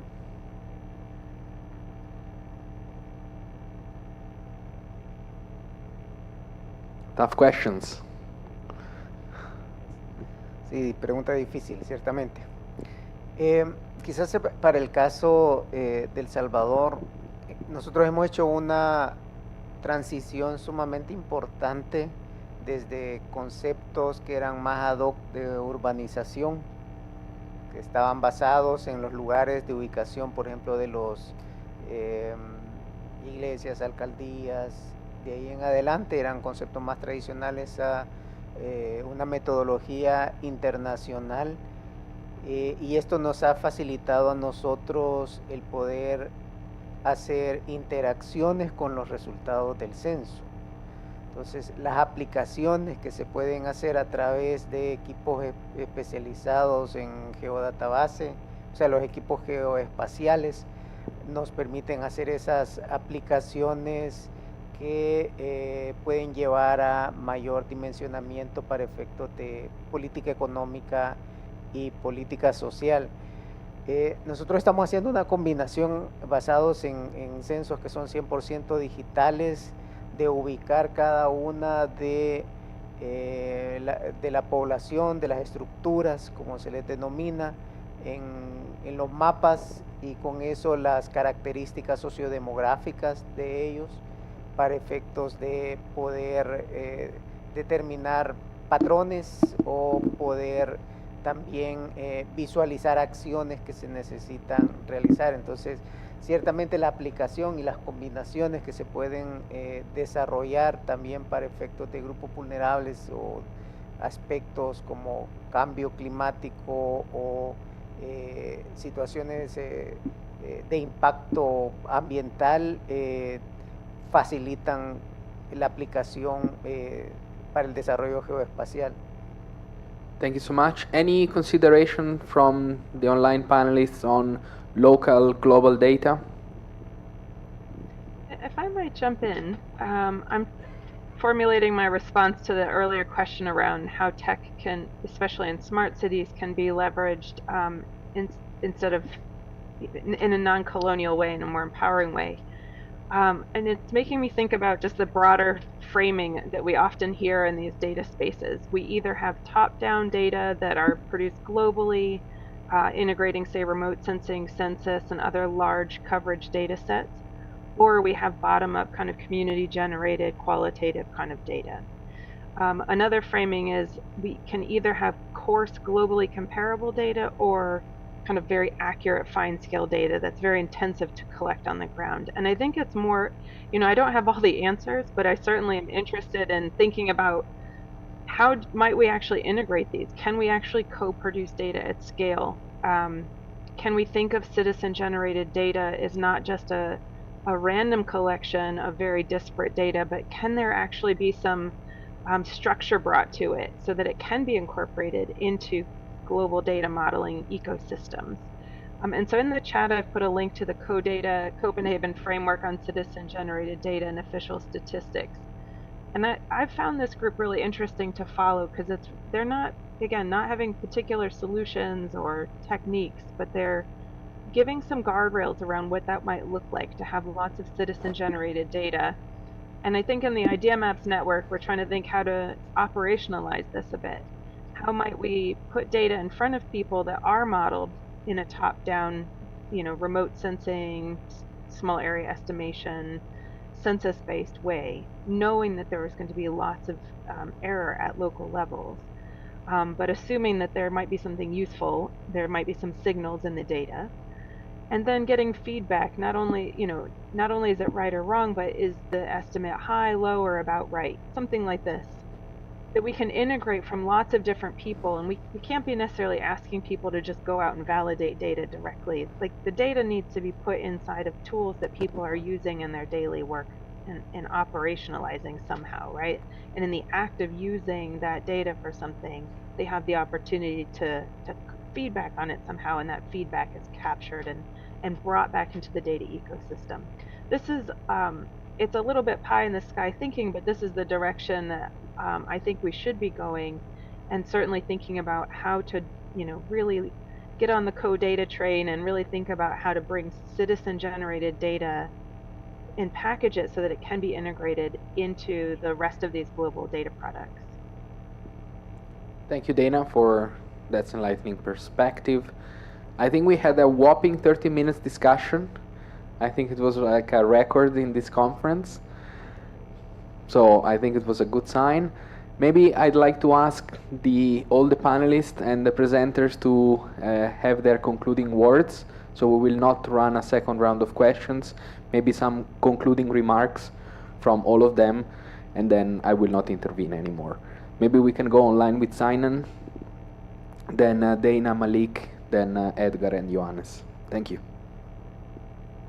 Yeah, I would say the vulnerability mapping is a very complicated issues, and also address one of the audience mentioned about the boys and the men. And indeed, while we talk a lot about the gender issues, we are focusing a lot on women and girls, but the men and the boys also could be overrepresented in high-risk climate related jobs like construction, agriculture, fishery. So when we talk about disaggregation by gender, we look into women and girls, but we should also not neglect the boys and the men. So when we mentioned the vulnerability framework, there's an overall mountain hazard vulnerability mapping. We also want to use this opportunity to highlight we should also have a hazard-specific vulnerability mapping, because the different hazards, chronic, acute, they really affect the people and different groups differently. So that's back to this complicated issues, especially when we project to future, what has a future vulnerability and the people's exposure and a risk to climate change. That added another layer of complicated data on the projection, because both environmental data, population data, they are dynamic over time and over space.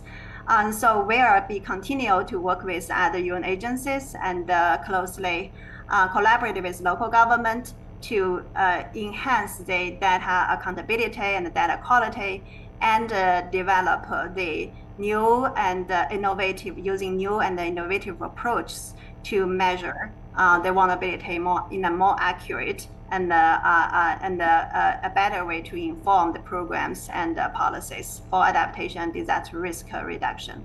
Thank you. Thank you, Sinan. Let's move to Dana, asking please to stay within 1 minute, please.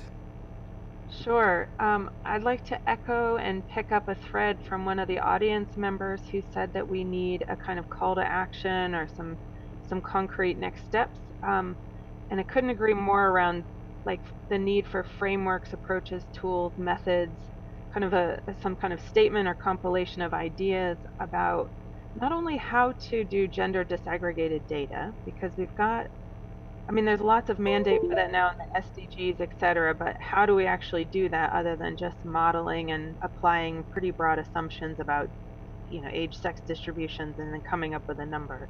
How do we properly disaggregate gender data for local spatial scales, and also thinking about the actual how attributes are gendered themselves. It's not just data that are disaggregated by men, women, LGBTQ, and heterosexual, homosexual, these kind of things. It's thinking about how the characteristics that we're mapping are experienced differently by people of different genders and why, and really kind of putting a framework around that.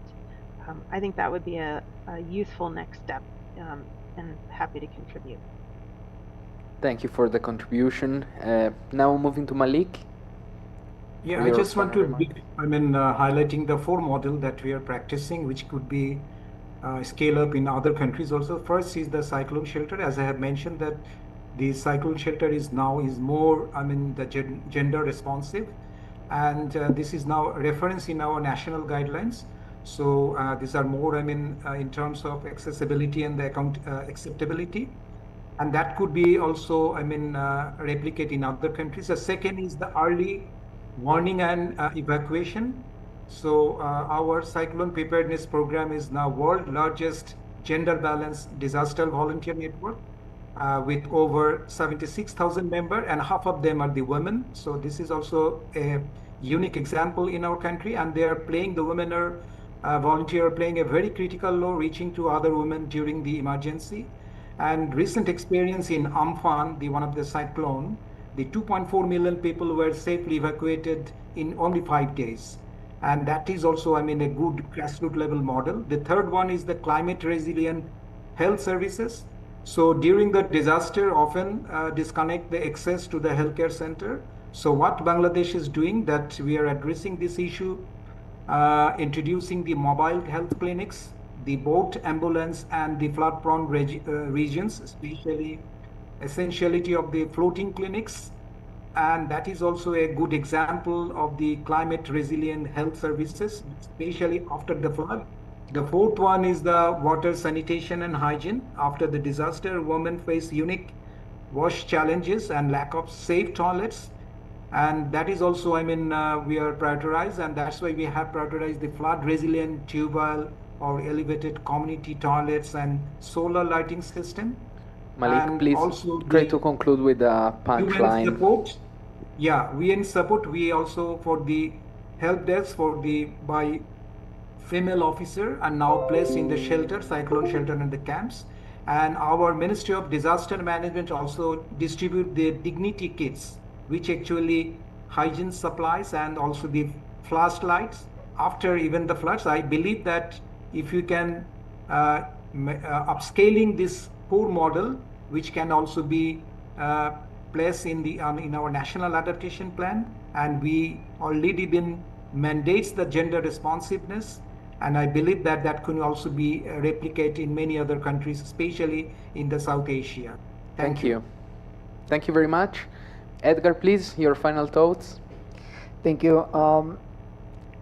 Creo un tema importante es cómo aprovechamos que la sociedad está avanzando con altos niveles de digitalización. A humanitarian crisis is looming in Tana River County as floodwaters continue to sweep villages. Nosotros lo estamos aprovechando. Con eso, los desarrollos que se van realizando en materia de análisis geoespacial por diferentes grupos es importante. Para el caso de los gobiernos, la aplicación de estos análisis geoespacial es fundamental para efectos de análisis y política económica.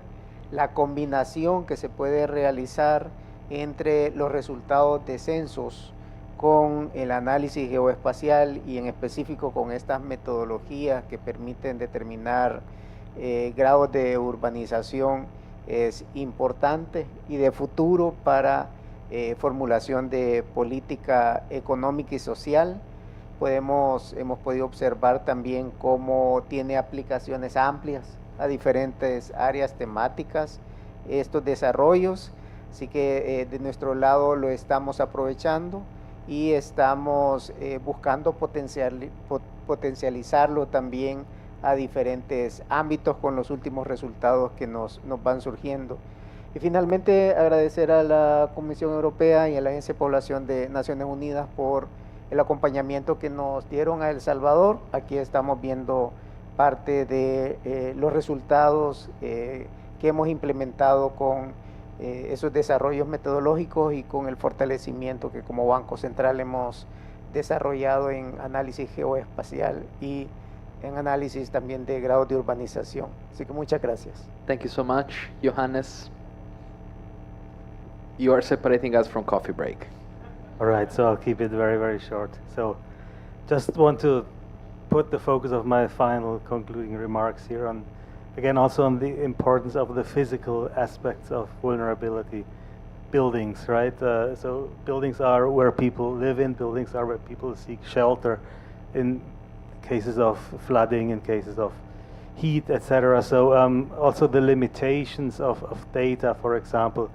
If we look at vulnerability of certain populations to heat waves, for example, we need information on building age, on building insulation, on energy efficiency of buildings. All this is information that can only to a small degrees be obtained from space or from commonly used geospatial mapping technologies. So community-based information, local administrative information, and the integration of community-based information with global data, I think that's really the key here to advance on these topics. And thank you very much. Thank you very much, everyone. I think a concluding sentence would be technology is nothing without partnership.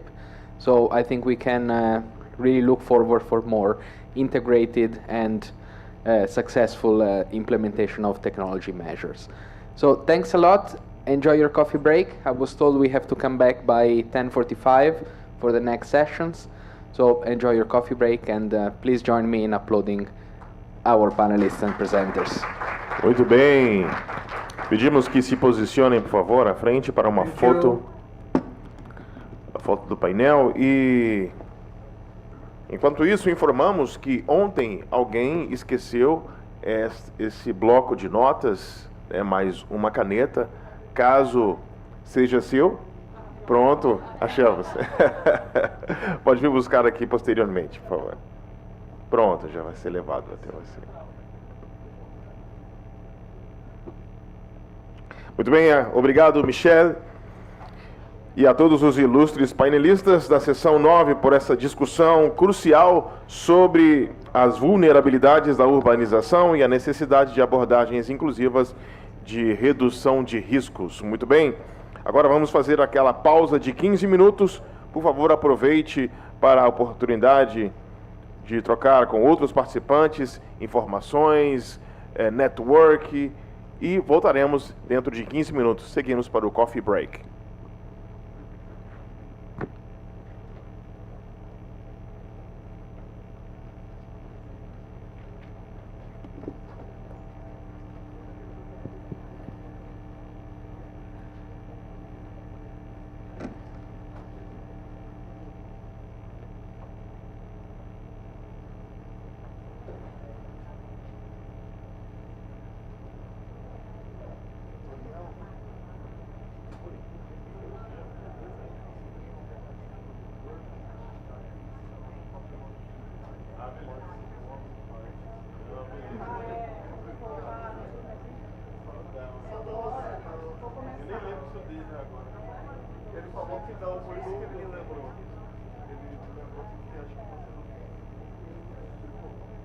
A humanitarian crisis is looming in Tana River County as floodwaters continue to sweep villages, starting from Bura to Garsen constituency in Tana Delta.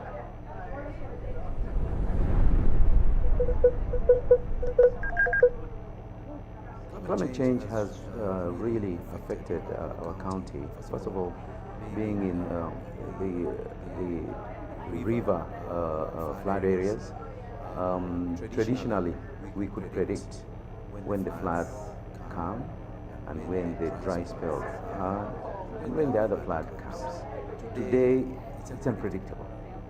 Unpredictable in the sense that you expect maybe rains to start April, May, rains come in October, when maybe the farmlands are just about ready to be harvested. What happens? Spoiled yields. Spoiled production, which means we might not be able at that point to be able to predict how much food we have during the dry spells.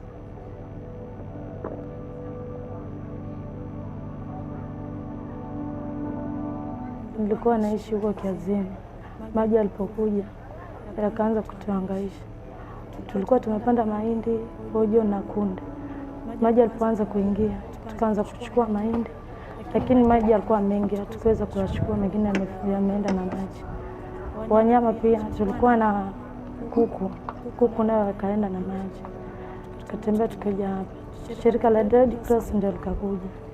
Likatupatia sufuria, tarbala na chakula. Tulikuwa tumelima ndizi, magomba, na tulikuwa na mifugo, kuku na mbuzi na ng'ombe. Lakini sasa maji yakakuwa mengi, ikabidi tutoke huku tuje huku.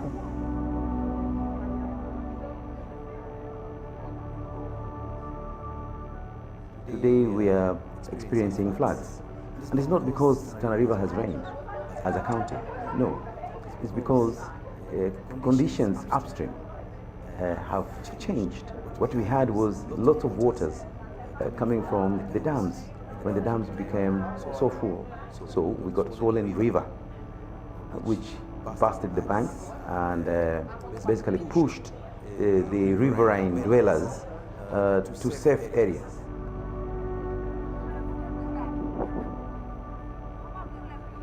In Tana River County, we observe very critical levels of climate change-induced disasters. The county has just evolved from a prolonged drought to severe floods that have claimed quite a huge number of people in terms of displaced populations that have been cut off from basic subsistence sources.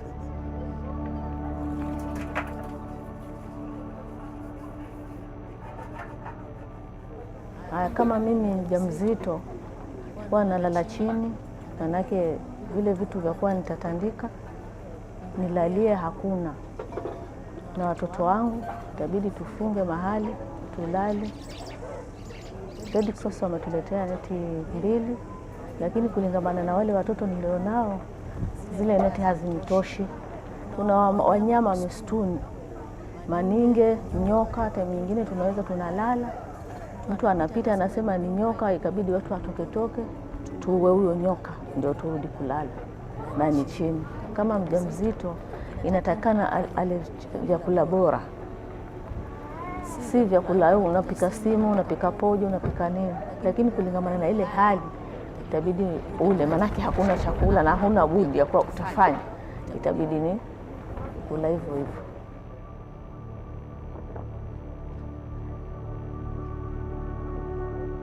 Proximity and the safety of the girl child, safety of the women now is wanting.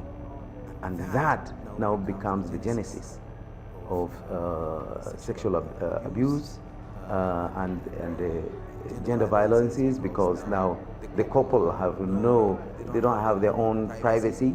So what happens? Again, it's a psychological thing. Things like this might happen in terms of somebody being violent.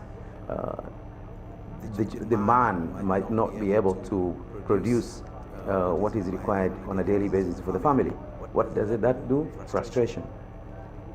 The mama who maybe had everything she required to take care of the home, utensils, clothing, whatever, all of it maybe went with the floods.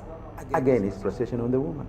What happens is misunderstanding. Misunderstanding leads to maybe some violence. There is still a huge gap in terms of the services that IDP populations in Tana River County require. There was a bit of significant response to the situation in Nairobi because of fairly good access to services and the presence of many actors in the city, unlike here, which is a rural location, fairly cut off, and therefore it has been a challenge for many actors to step in and mitigate the situation the way it has unfolded in Tana River County.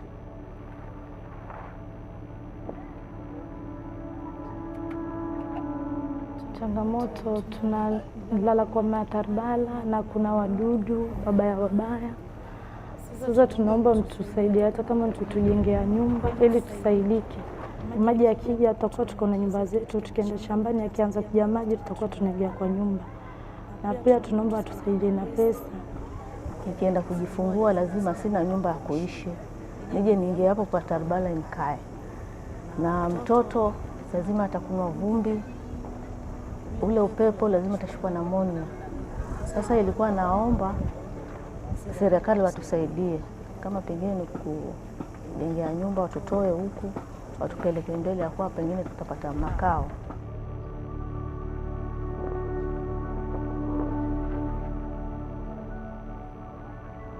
Solutions are there, and the solution is to go to higher grounds. Higher grounds, defined higher grounds, because as a county we have a GIS station, and we know historically which areas are islands and water will not reach there. But again, when it comes to convincing, we have to convince the locals, because traditionally they used to live near the riverbank. How can we assist these families to establish new homes, okay, wherever we are showing them? Maybe that will make them stay. And then we also give them the services which have been marooned, we give them on the higher grounds, that now there is no need to go down to the river. Not just give the food and go, no. Not to give the mobile services of healthcare and go, no. Let's build the infrastructures on the higher ground. Let's provide water, potable water, to the higher ground. Let's provide the primary schools on the higher ground. The county government cannot do it again alone. In the long term, what do we want to see in Tana River? We want to see resilient communities. We want to see policy architecture that is in a situation of anticipatory action. We want to see service delivery that is climate proof, so that it's not just a matter of response every time when there is an emergency. We are confident that if we work with other stakeholders and focus on the priorities that we have identified in the country program jointly developed by with the government of Kenya and other stakeholders, we should lower the vulnerability that is there during disasters and build healthy communities that are very resilient.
Ele é o moderador.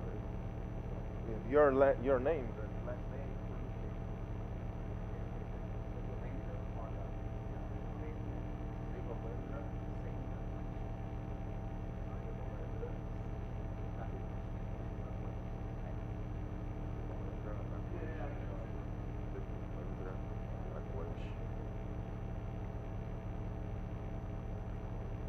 Vipawendra Bhagwat.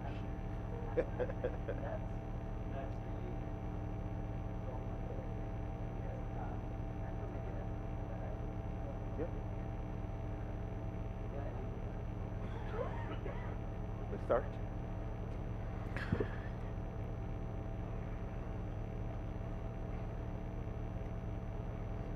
Muito bem, senhoras e senhores, agora em definitivo, sejam todos bem-vindos de volta. Espero que tenham tido uma pausa produtiva. Nossa sessão vai focar na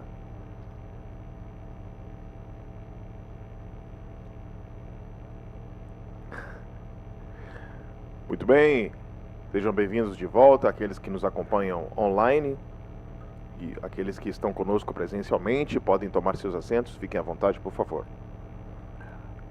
Bom, nossa próxima sessão vai focar na questão de dados populacionais integrados para ação climática, alerta precoce e ação antecipatória. Os dados são o pilar essencial da ação climática baseada em direitos, e esta sessão irá explorar o papel crítico e a aplicação prática de dados populacionais integrados no fortalecimento de ação climática, aprimorando os sistemas de alerta precoce e informando estratégias de ação antecipatórias. Também serão discutidos exemplos práticos e mecanismos para aproveitar esses dados de forma eficaz para garantir que ninguém seja deixado para trás. Para nos guiar nesta discussão, que é vital, tenho o prazer de apresentar o moderador dessa sessão, Vipawendra Raghuvanshi, chefe de saúde do UNFPA em Bangladesh. Fique à vontade, por favor, a palavra é sua.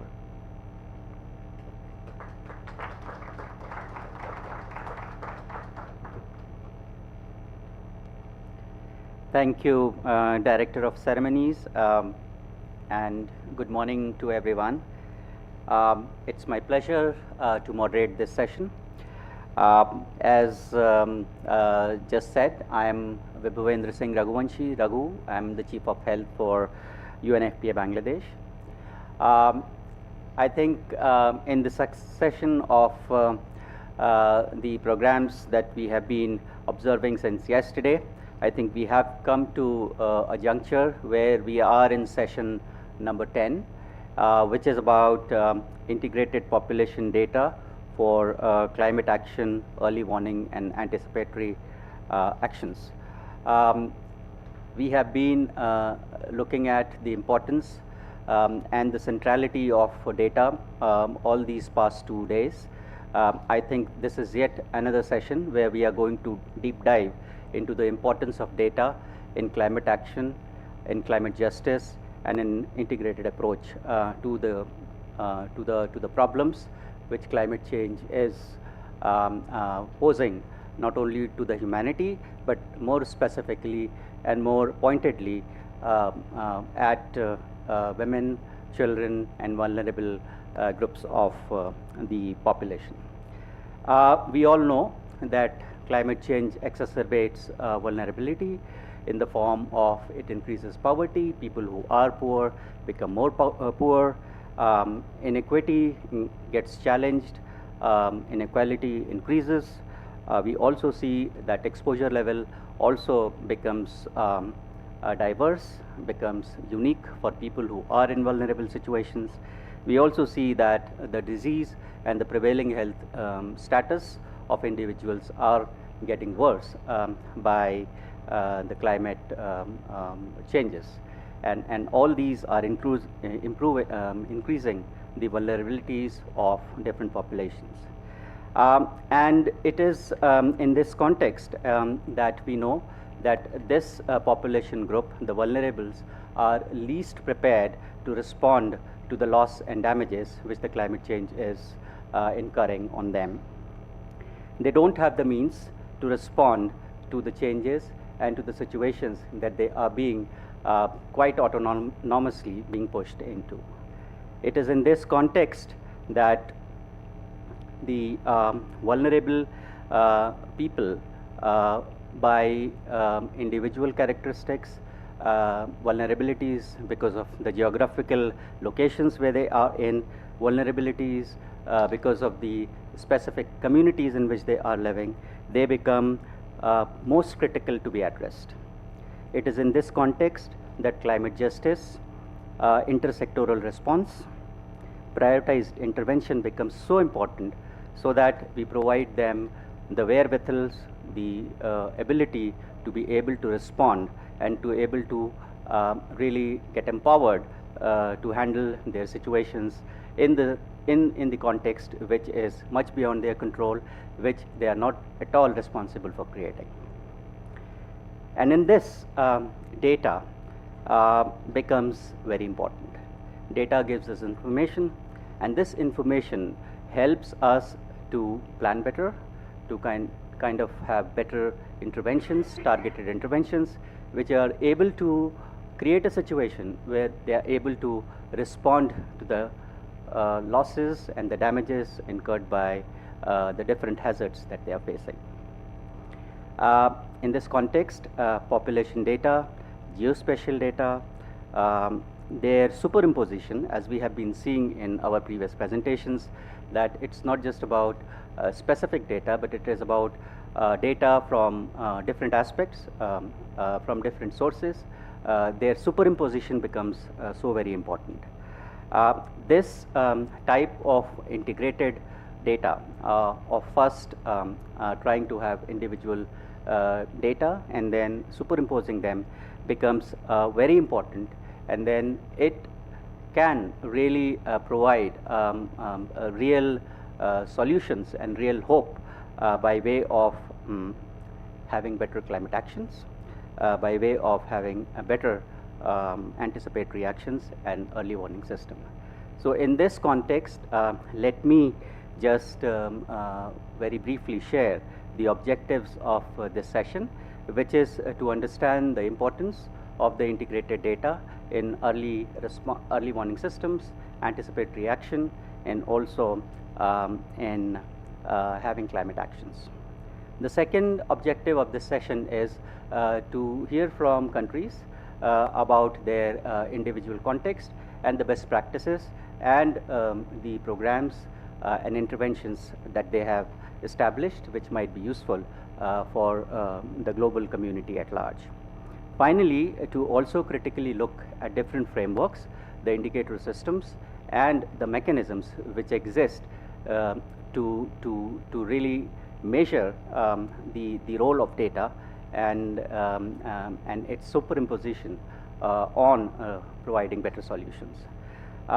With this, let me invite the distinguished panel onto the stage, and as with other sessions, there will be two key presentations for 15 minutes each, followed by 8 minutes each of questions to the distinguished panel, and then finally some question and answers.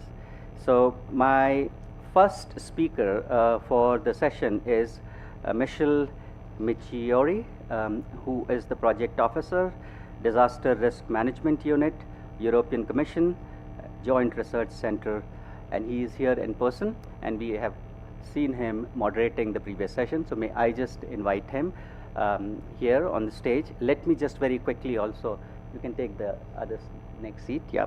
May I also just acknowledge the presence of Animesh Kumar. I guess he is available online to do the second keynote presentation. I don't know, Jack Amina, who's one of the panelists, is online or is going to be here in presence. If online, then we will connect to her shortly. Then Meghnath Dhimal, I would also like to invite him on the stage. He is Chief Nepal Health Research Council, Nepal Ministry of Health.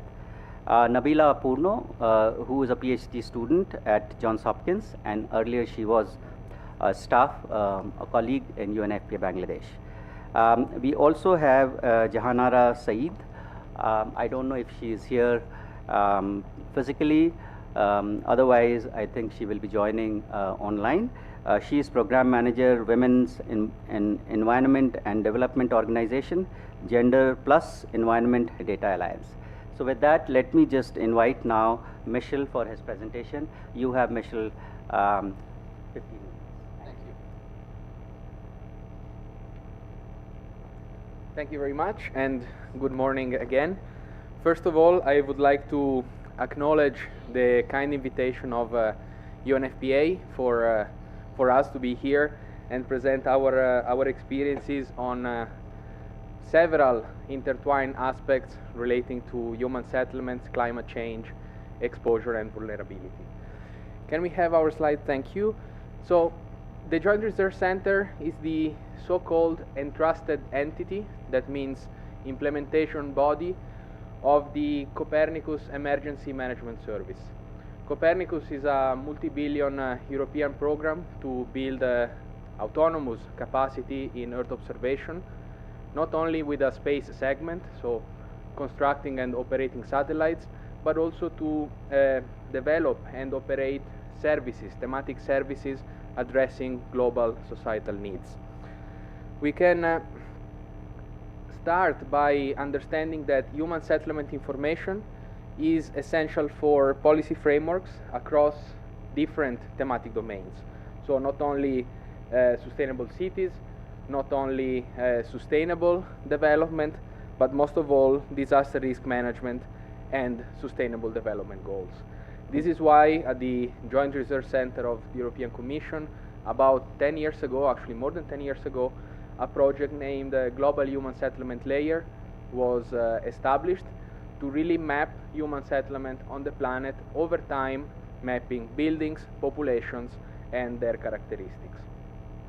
At the JRC, this information is used for all the components of the Copernicus Emergency Management Service that include rapid and risk and recovery mapping, flood, hazard, and early warning, fire, hazard mapping and early warning, drought early warning as well, and our latest component, that is the exposure mapping component. That is really a global baseline of population and built up that is used across all the other components and across different services of Copernicus. What do we mean by exposure? How is it used? And why do we think it's important? Well, exposure is key in early warning systems. We can only, let's say, send alert to people that we know that live there. So this is where information systems such as the drought information system for early warning, or the flood alert early warning system for Europe is key. Then at global level, several years ago, one of the first efforts of our unit was to establish the Global Disaster Alert and Coordination System. That is really a multi-stakeholder platform that integrates alerts for and warnings for different type of hazards. It really maps them, it quantifies exposed population, and it's also really used by responders to coordinate. Another important pillar of exposure is in rapid damage assessment. When disasters strike, we need to prioritize areas of intervention, quantify resources needed in the Union, but also at global level through various departments of the European Commission. So this is where high-resolution disaggregated data on human settlements, post-disaster situation images, so real-time or near real-time acquisition from satellites, are overlaid with population and built-up area to quantify impacted population, also the size and the magnitude of damages.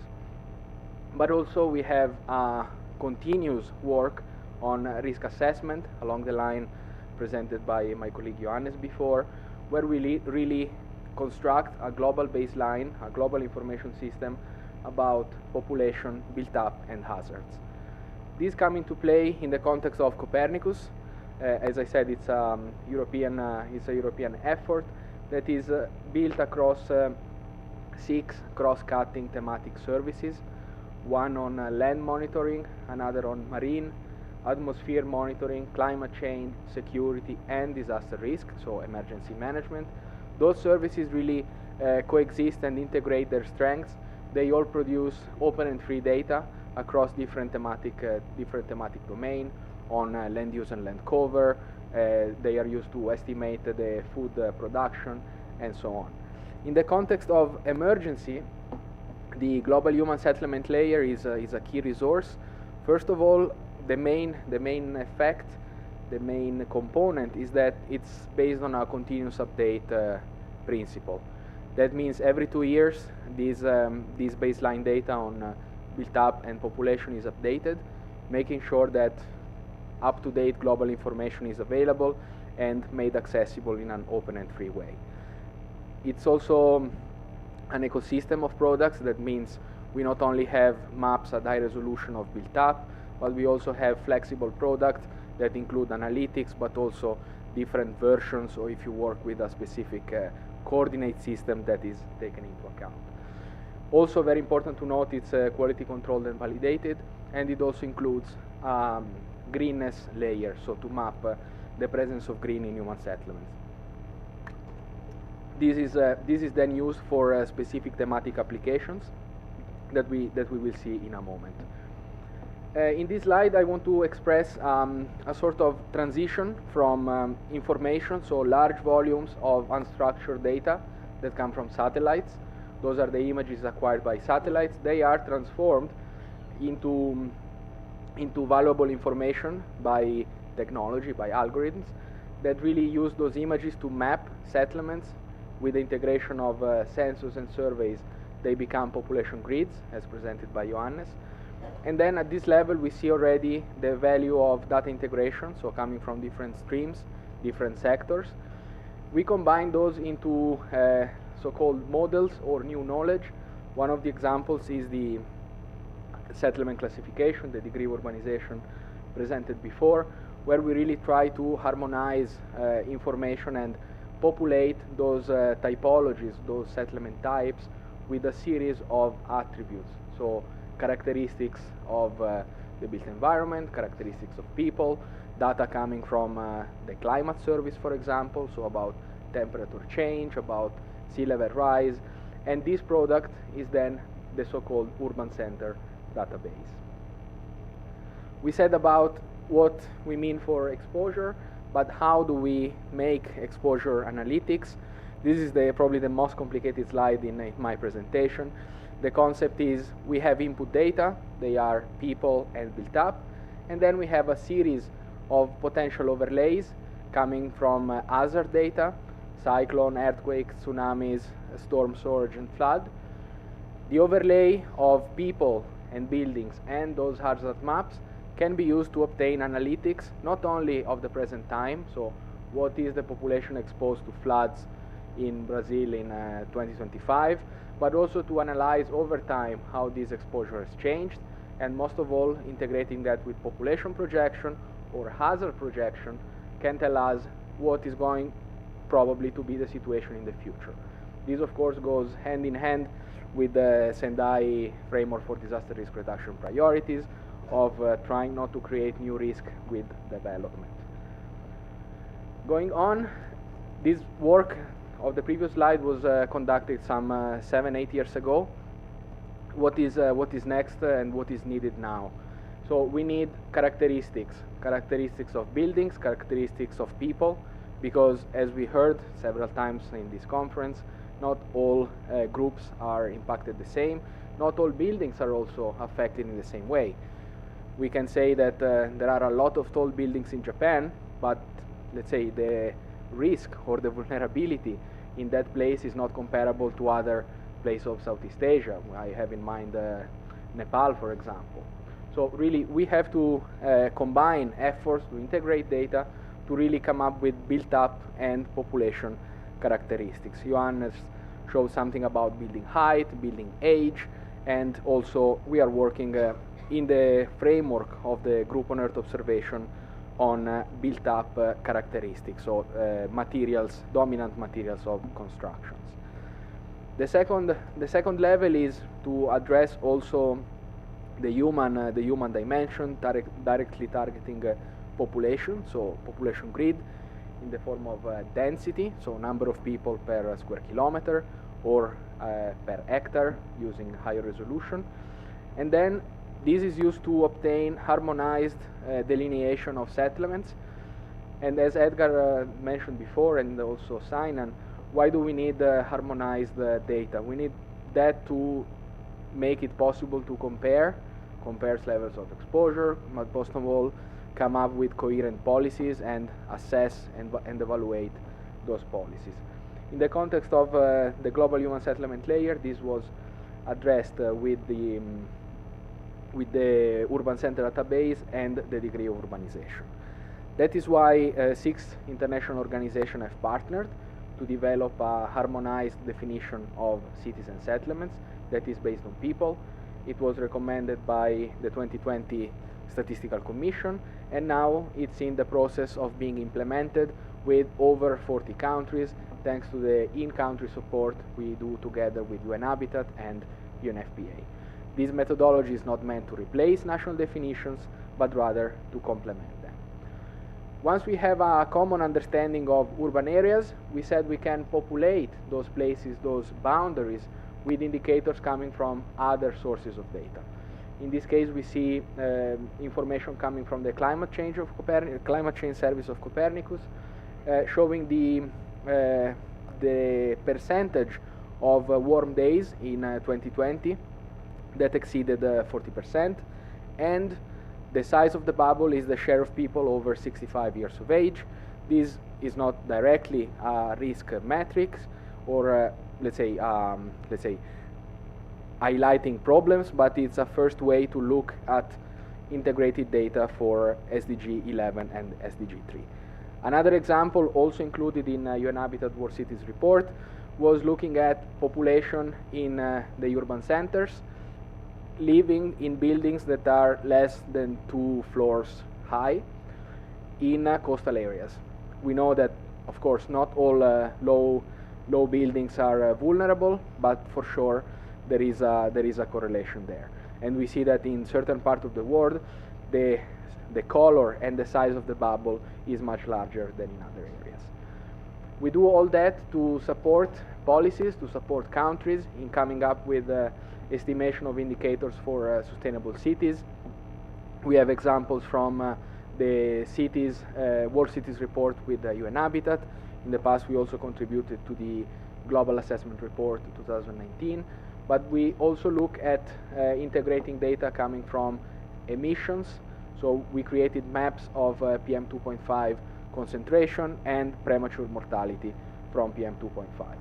All this to say that it's open data, so everyone is invited to explore. Checking on the integration of the degree of urbanization with national data, as we have seen from Edgar, it was a great testimony. This methodology is most valuable when it is fed with national data. And we already saw a very good application to climate and hazard estimation. This is really then making those measures comparable, really leveraging on national data. At the same time, I want to stress the last point about data integration, about Earth observation. This slide is about introducing Earth observation indicators or Earth observation derived indicators into policies at the European level in the context of adaptation to climate change and so on, that also have a counterpart in legislation. So this is really the next step. So we monitor population exposure. We know technology can help us, but we really need also a legislation approach to back those commitments and efforts. The last point is about data integration. We mentioned we need integrated data, we need multi-thematic data, and this is an approach that we pursue in the Copernicus thematic hubs that are topics, so cross-sectoral topics. We have here the example of the coastal hub that really requires or is fed by data coming from different services. It has a contribution from flood, so emergency management. It has input from water quality monitoring, so the marine service. So this is the call to have broad topics that can be addressed by existing services or existing efforts really to address climate change at large. I leave you with this last slide with a paper that describes a bit our data and the Copernicus Emergency Management Service, where you can keep track of activities and situations. Thank you very much.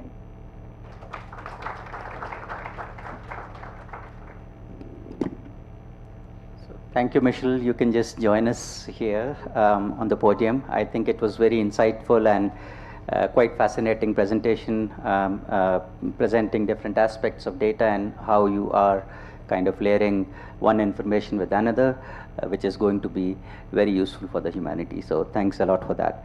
I don't know if Animesh Kumar, who's the head UNDRR office in Bonn, is available with us, and yes, he's there. So welcome, Animesh, for your presentation and to this symposium. We are very delighted to have you, and you have 15 minutes for your presentation, and then we will come back to you later with questions. Over to you now. Thank you.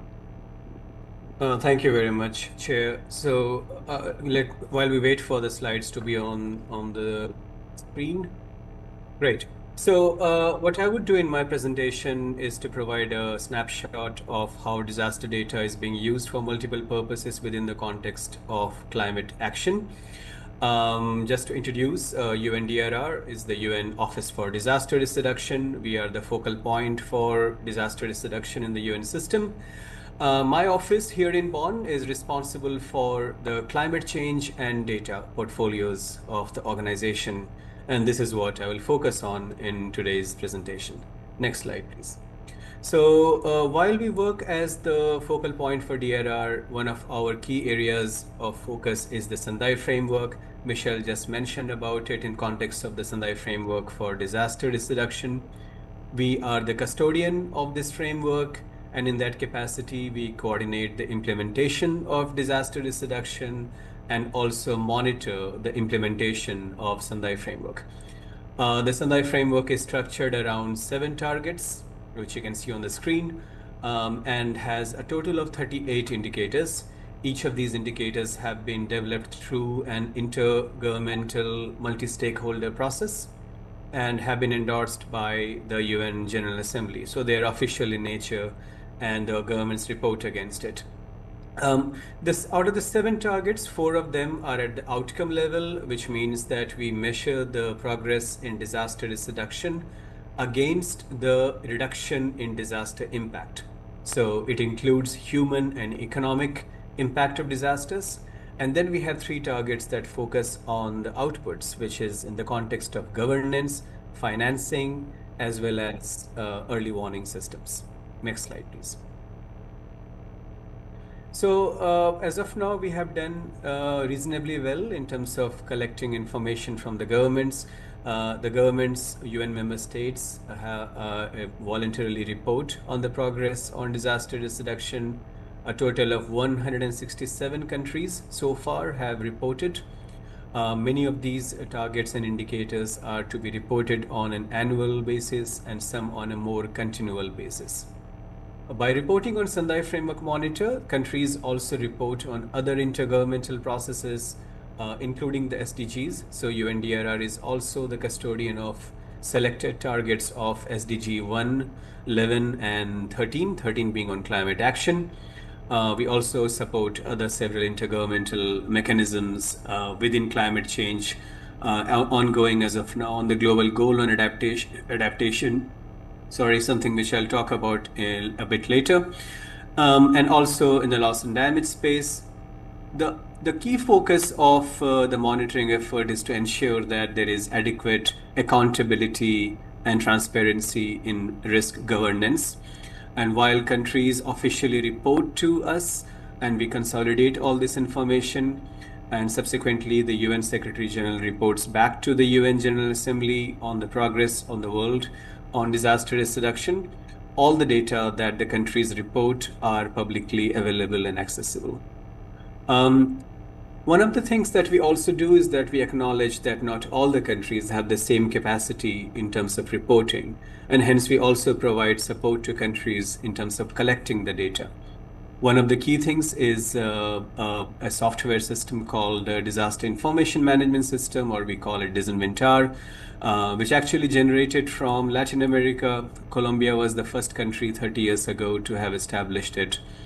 Disinventar is currently present in more than 100 countries and has been iteratively established since 1994. These are very comprehensive data sources, collects information on disaster-related impact at sub-national levels in all these countries. In several countries, 3 tiers below the national level, so goes down to the localized scale of data collection. They are mostly collected by governments, so the governments have their own mechanism of collecting of the data, and UNDRR provides them with the necessary capacity support to do so. They collect the data based on harmonized methodologies and data standards, and can use all this data for overview of profiles and different other areas, and people can also download all the data for further analysis. By collecting the data on Disinventar, countries also report on Sendai Framework Monitor, so it is all interoperable. All this data again is owned by the governments, and a query-based system basically helps them develop different levels of analytics. Next slide, please. Now, while all this data have been in existence for quite some time now, we also acknowledge that the applications and use cases of data are diversifying. The risk profile of the world is itself changing thanks to climate change now, and hence we really need to understand the differentiated impact of climate change. Financing needs are increasing, and we need better evidence base for accessing finance, including in the context of loss and damage, DRR, and adaptation. To better inform development planning, more nuanced data, more granular data, sectoral data is needed, and more disaggregated information, including by sex, age, disability, and income is also very important. Early warning systems are advancing, but we are limited by the data, and so on. So there are a lot of use cases that are emerging, and we feel that our current data system is not fully adequate to meet all these use cases. Next slide, please. And hence, acknowledging this, we are now working on a new system. This has just been launched last month at the Global Platform on Disaster Risk Reduction in Geneva. We call it the Disaster Tracking System for hazardous events and loss and damage. Just as in the case with Disinventar, the new system will continue to be owned and operated by the governments, and UNDRR provides the necessary capacity, methodological and data standards, and an open source software to the governments for them to adopt it, adapt it, or customize it based on their respective needs. So this is very much based on partnerships. We really work with multiple organizations to ensure that countries have into their access multiple levels of support. This is the data model in terms of the system. You can see that the focus is not only on collection of data on hazardous event and loss and damage, which is we already have all the data there and will continue to be collected on an ongoing basis, but also we felt that unless we have the better data on vulnerability and exposure, we don't fill the whole circle in terms of disaster risk reduction. So the new system will have in itself the embedded population statistics, demographics, and so on that are so important to understand the context in which disasters take place. But they also provide much needed information on the vulnerability and exposure that are needed for risk management actions. We also realized that it is just not about rapid onset and extreme events that impact the population, but also the slow onset events, which has been a bit of a problem in terms of collection of data. So the new system will also provide the basis for collection of better data on slow onset events, as well as the non-economic losses, which are the intangible losses which people face, including cultural losses, loss of language, and so on. So the system will provide the necessary mechanism to collect slow onset event and non-economic losses data as well. Next slide. So while the focus continues to be more on hazards and vulnerability and exposure to complete the full circle, a lot of focus will also go into the sectors in terms of how health sector, the agriculture sector, water, and so on are embedded into the system. We also will have a lot of statistics on economic issues, socioeconomic data and poverty, and sectoral baseline analytics. All of this information will provide more customized analytics to inform multiple actions. I'm also very pleased to inform that while we are investing into better mechanisms for data collection, we are also investing into better data standards.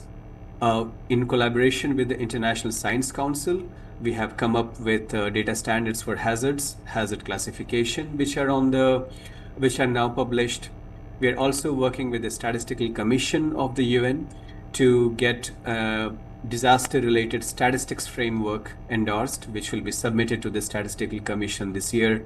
That will provide a lot of basis for further work in the domain of disaster statistics, but also bring together the national statistics offices and the national disaster management offices, which remains a bit of a gap in several countries.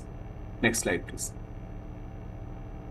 So thanks to all of these efforts that we have been taking, when we recently conducted a midterm review of the Sendai framework, we were able to follow a traffic light approach, as you can see on the screen, on which targets are doing well and which targets are not doing well, and in which targets we are actually decelerating or reversing in terms of our progress.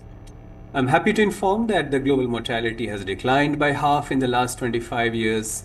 We are doing reasonably okay in terms of progress on early warning systems, and international cooperation and financing are also fairly okay, although much needs to be done. Almost all the countries have a disaster management institution, a focal point for that, as well as a DRR strategy, and hence progress goes well on governance. But when it comes to population affected by disasters or economic losses faced by systems, it's actually increasing. And this is something where more data is required to be able to contain the impact of population, of disasters. Next slide, please. Now I will move towards application on beyond the conventional disaster risk management. What are the other emerging use cases of the data we hold? One of the things is global goal on adaptation, which will be a key outcome at the Belém COP30 this year. UNDRR is one of the members in the expert group developing indicators for the global goal. We are already aware that there are 7 thematic targets and 4 process targets for the global goal. Considering that the key area of collaboration for the global goal on adaptation is in terms of increasing adaptive capacity, reducing vulnerability, and enhancing resilience. These 3 elements are also the goals of the Sendai framework. And hence there is a very high resonance and complementarity between the global goal on adaptation and the goal of the Sendai framework. So needless to say that many of the indicators that I mentioned earlier are currently in the mix for consideration of parties for the global goal indicators. At the same time, there are also means of implementation indicators within the Sendai framework that are of use for the global goal. It is expected that in the Belém COP, 100 indicators will be adopted, and to do so, we are meeting in Nairobi in 2 weeks' time as experts to discuss this further. Now, on this slide, I'm moving towards loss and damage. The areas concerning loss and damage have a very huge overlap when it comes to disaster risk reduction. And you can already see that the loss and damage actions listed there are also examples of disaster risk reduction. Now, the space on loss and damage has been evolving very positively from a time when it used to be only an agenda for negotiations, where from a time it used to be just a political agenda. Now it's a programmatic agenda. It's a tangible technical agenda. UNDRR, we host the Santiago network on loss and damage together with UNOPS, which is the first facility on loss and damage ever established under UNFCCC as a technical assistance arm. And then we are also very much collaborating with the Fund for Responding to Loss and Damage. Now, together with the Santiago network and the Fund for Responding to Loss and Damage, there are support available to the countries to able to access both technical assistance as well as financing. A total of more than $800 million have been pledged so far between these two mechanisms. But when we talk to countries, we often realize that the countries do not really have the right evidence base and data on loss and damage to be able to substantiate their loss and damage financing needs. And hence, the data that I've elaborated on so far have been found to be very useful in terms of countries to be able to justify and qualify their proposals. Last week, I was in Senegal conducting a workshop on Santiago network. 34 African countries participated, and several of them have said that they want to use Santiago network as the basis for getting better data capacity in their respective countries. My final slide is on early warnings for all. Next slide. We, together with WMO, co-lead the Early Warnings for All initiative. One of the key elements here is again to use the Sendai framework data together with other disaster impact data to inform early warning systems. And the goal is that by 2027, every person on Earth will have access to early warnings. It's a very ambitious target. We're working towards it. Every year we do a lot of monitoring on a continual basis. You can already see some of the reports that are launched every COP. The next report will be launched in Belém. And one of the key things that we have been highlighting is that it is just not the early warning information, but it is very much embedded into the information on vulnerability and exposure, which strengthens and makes early warning systems more effective. We also know that early warnings work as a value chain, and this chain is only as strong as its weakest link. And this weakest link often happens to be at the last mile. And unless we strengthen the last mile outreach to the communities, early warning systems will not be effective. And hence data is very much required at the community level to make this more strong. I would end with that, with the last slide, and thanking you and looking forward to more discussion. Thank you, Animesh. I was about to come to you telling that your time is about to be up. So thanks for completing on time. Yeah, very informative, and I think colleagues might have some questions later. But let me now move to the next part of this session, where we now have questions to the panelists. I don't know if Jack Amina is with us. Are you there, Jack?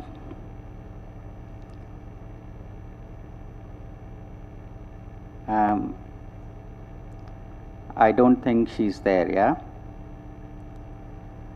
Okay, so while we just wait for her to be in, let me go to the next panelist. This is for Dr. Meghnad Dhimal, who is the Chief Nepal Health Research Council from Nepal Ministry of Health and Population. I have the question for you, which is what... I have a presentation. Okay, but I think I have a question for you. You want the presentation? Or I mean, you can respond because...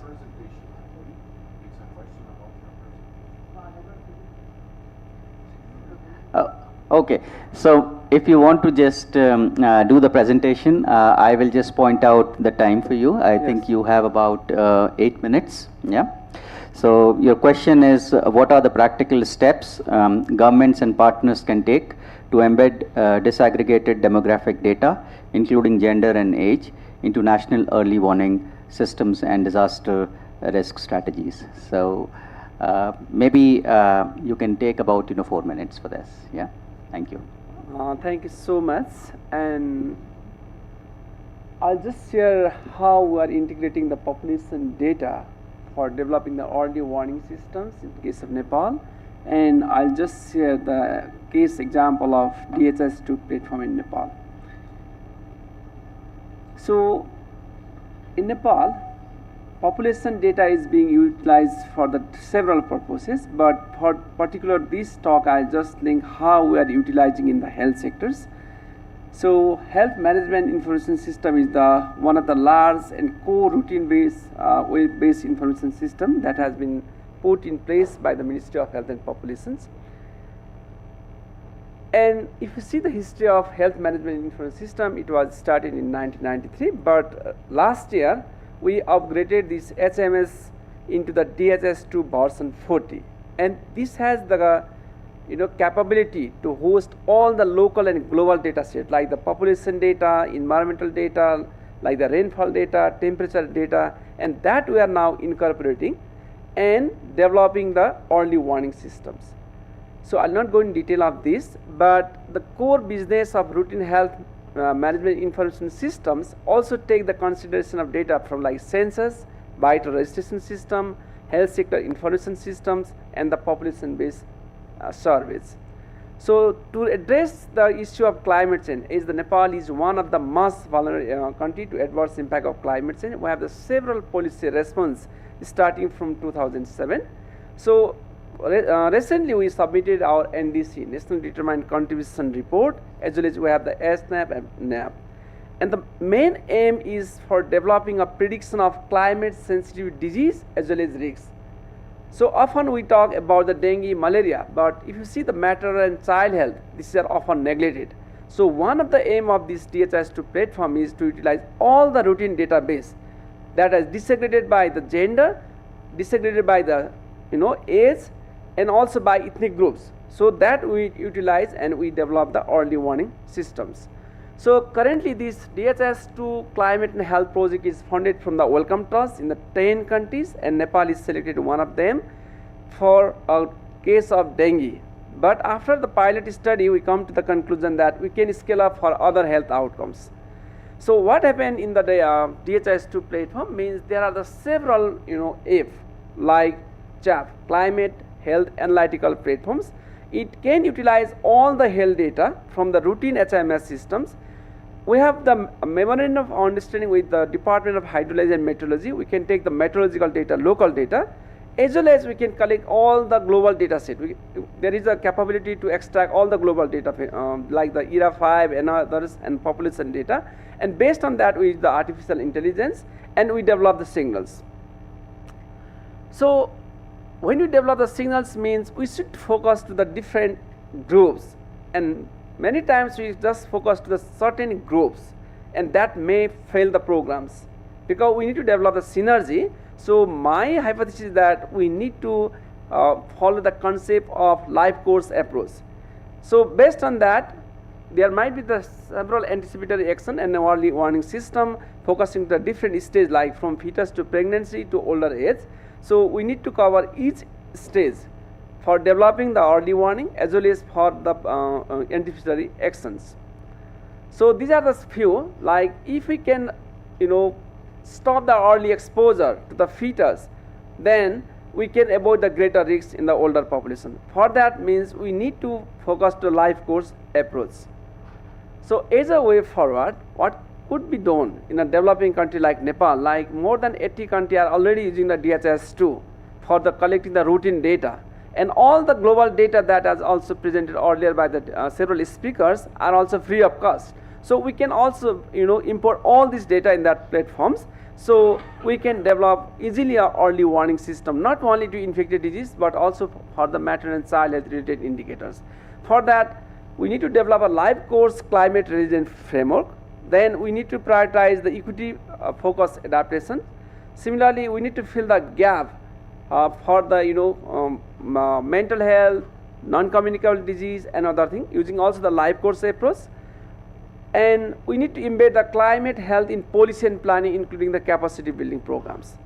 And finally, mobilizing the financing and partners is very important, because if the several partners come to a country and work separately, that may paralyze the systems. But if they come together and if you can develop the synergy, I think we can optimize the resources. So finally, one of the key components that is often missing but very important is the engaging the indigenous population community is very important, and we need to amplify their voices. Thank you. This is my brief presentation. If any question, definitely I will answer later. Thank you. Thank you, Meghnad. Very succinct and really before time you ended your presentation. Quite informative and very practical. Let me now go to, I don't know if Jack is online. Yes, I'm sure. Okay. Okay, great, wonderful. So welcome to this session.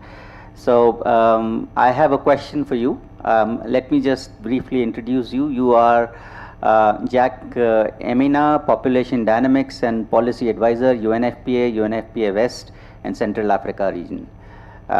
So the question for you is, how can geospatial climate risk mapping be enhanced with population data to better inform anticipatory actions that prioritize access to essential health and protection services, particularly for women and girls?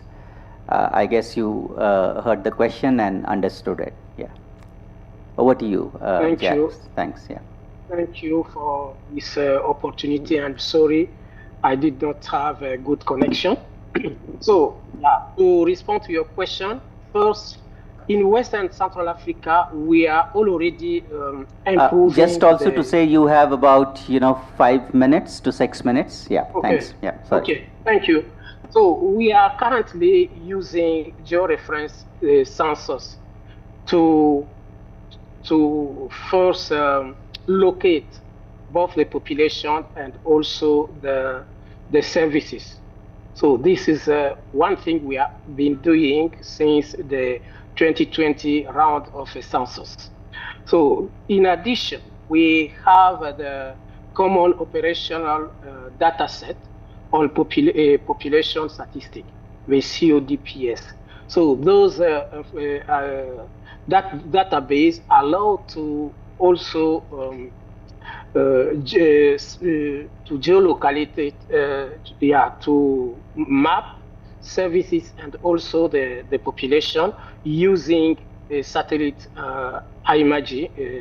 imagery, and also to detect the population movement. So this is the first two.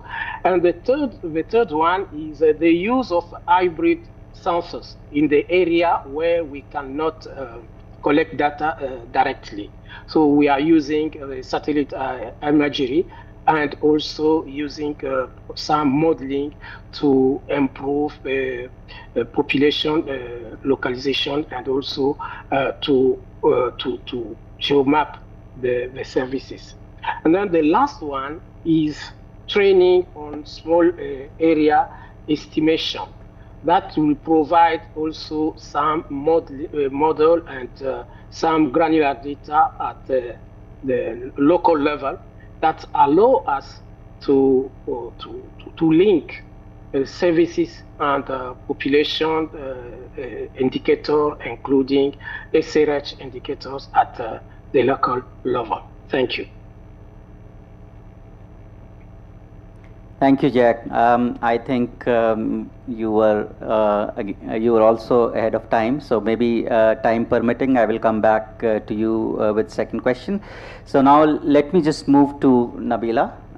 So Nabila, your question is, UNFPA Bangladesh seems to be the most significantly advanced on the work around anticipatory action. Can you share some of your key works and learnings from this? Thank you, Raghu. And you also have about 5 to 6 minutes. Yes, yeah, thank you. Thank you, and I request you to supplement if you have to add anything. So first I want to say that Bangladesh has had the opportunity to implement a lot of activities, both on climate change and on the disaster risk reduction and management front, by virtue of what we are exposed to. And what we are going to talk about today is really been possible because of the work of the colleagues in our humanitarian team at the country office. So really thanks to them. So till now, we had heard about how data can be used for disaster risk reduction and early warning systems. And what I want to talk about is how to translate that into programs and what we have been doing. So in Bangladesh, we have been using the anticipatory action approach, which means using data to anticipate a disaster and to start preparing the community to respond to that. Two specific examples that we have from Bangladesh is we use weather data, wind speed data to identify if there is a risk of incoming cyclone, and also water level data to predict the risk of having floods. So using this data, there are pre-agreed thresholds which have been agreed across different expert groups within the country. They're also informed by global processes, and then together they form the framework of anticipatory action approach. That is a trigger, is the threshold met, and will there be a trigger for readiness, which is pre-specified, and also if there is going to be a trigger for action, which means that then the development community with the government needs to act. So that's the overall approach of using the data. The other segment, the other side of data here that becomes very important is the beneficiaries. So we now have the data to work, we know that a hazard is coming or not, but then what about the people that we need to reach? And for that, what happened is the UN organizations under the leadership of the Bangladesh Resident Coordinator's Office came together to form a common beneficiary database. So districts were identified which were particularly vulnerable.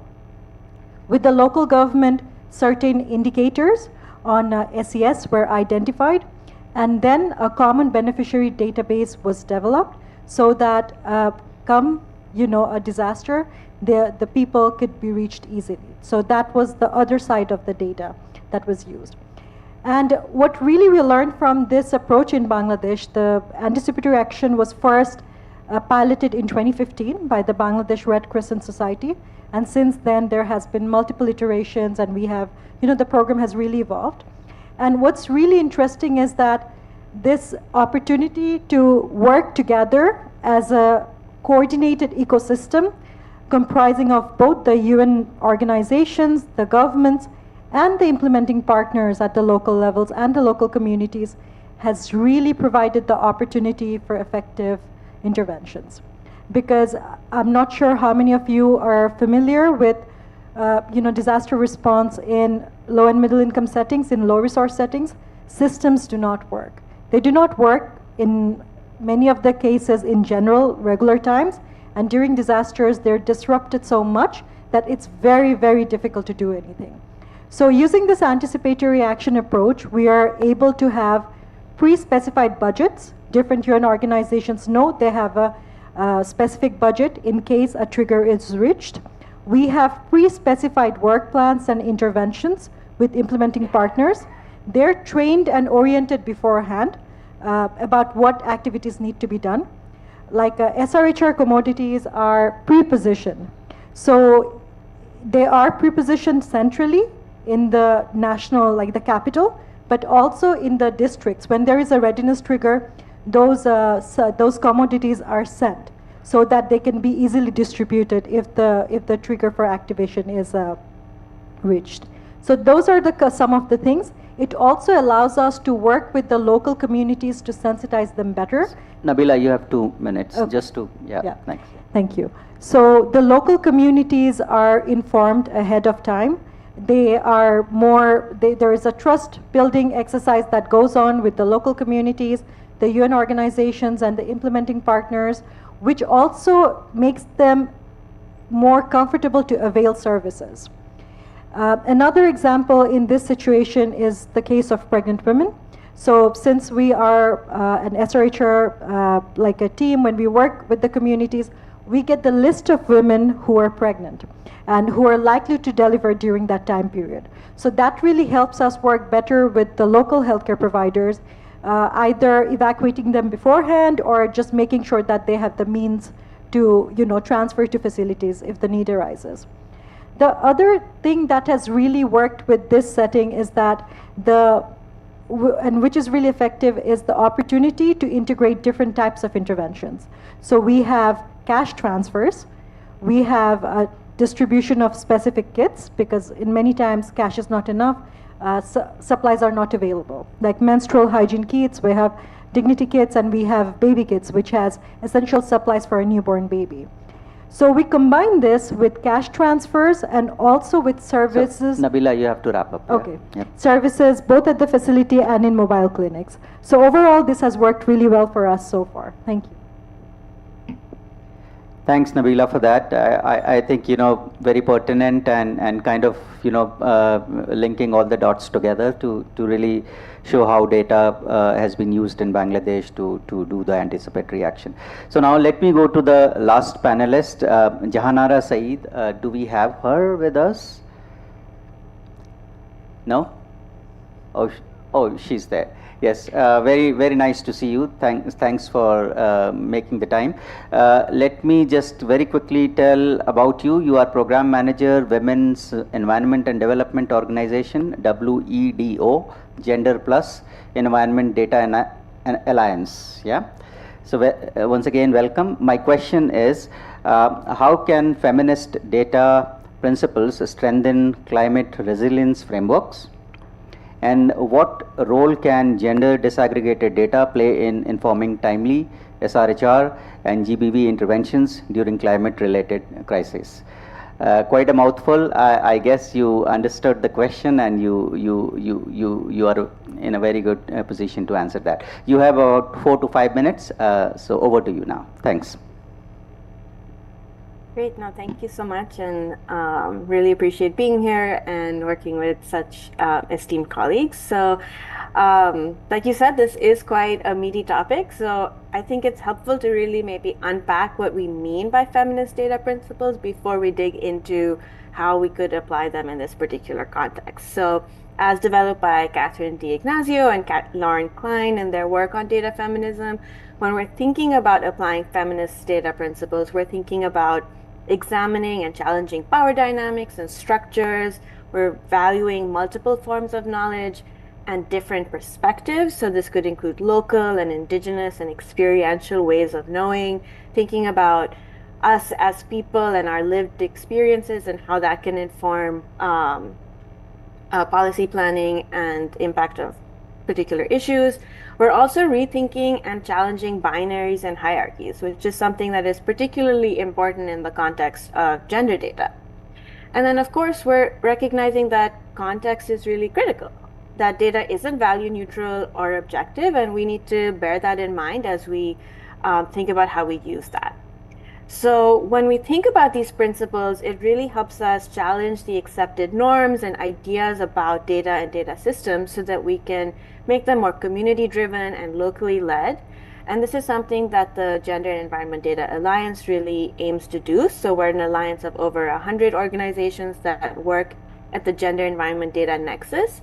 And they really embody these principles in their work by challenging traditional data collection practices, making sure that we are including communities throughout the process, and experimenting with new and different methodologies.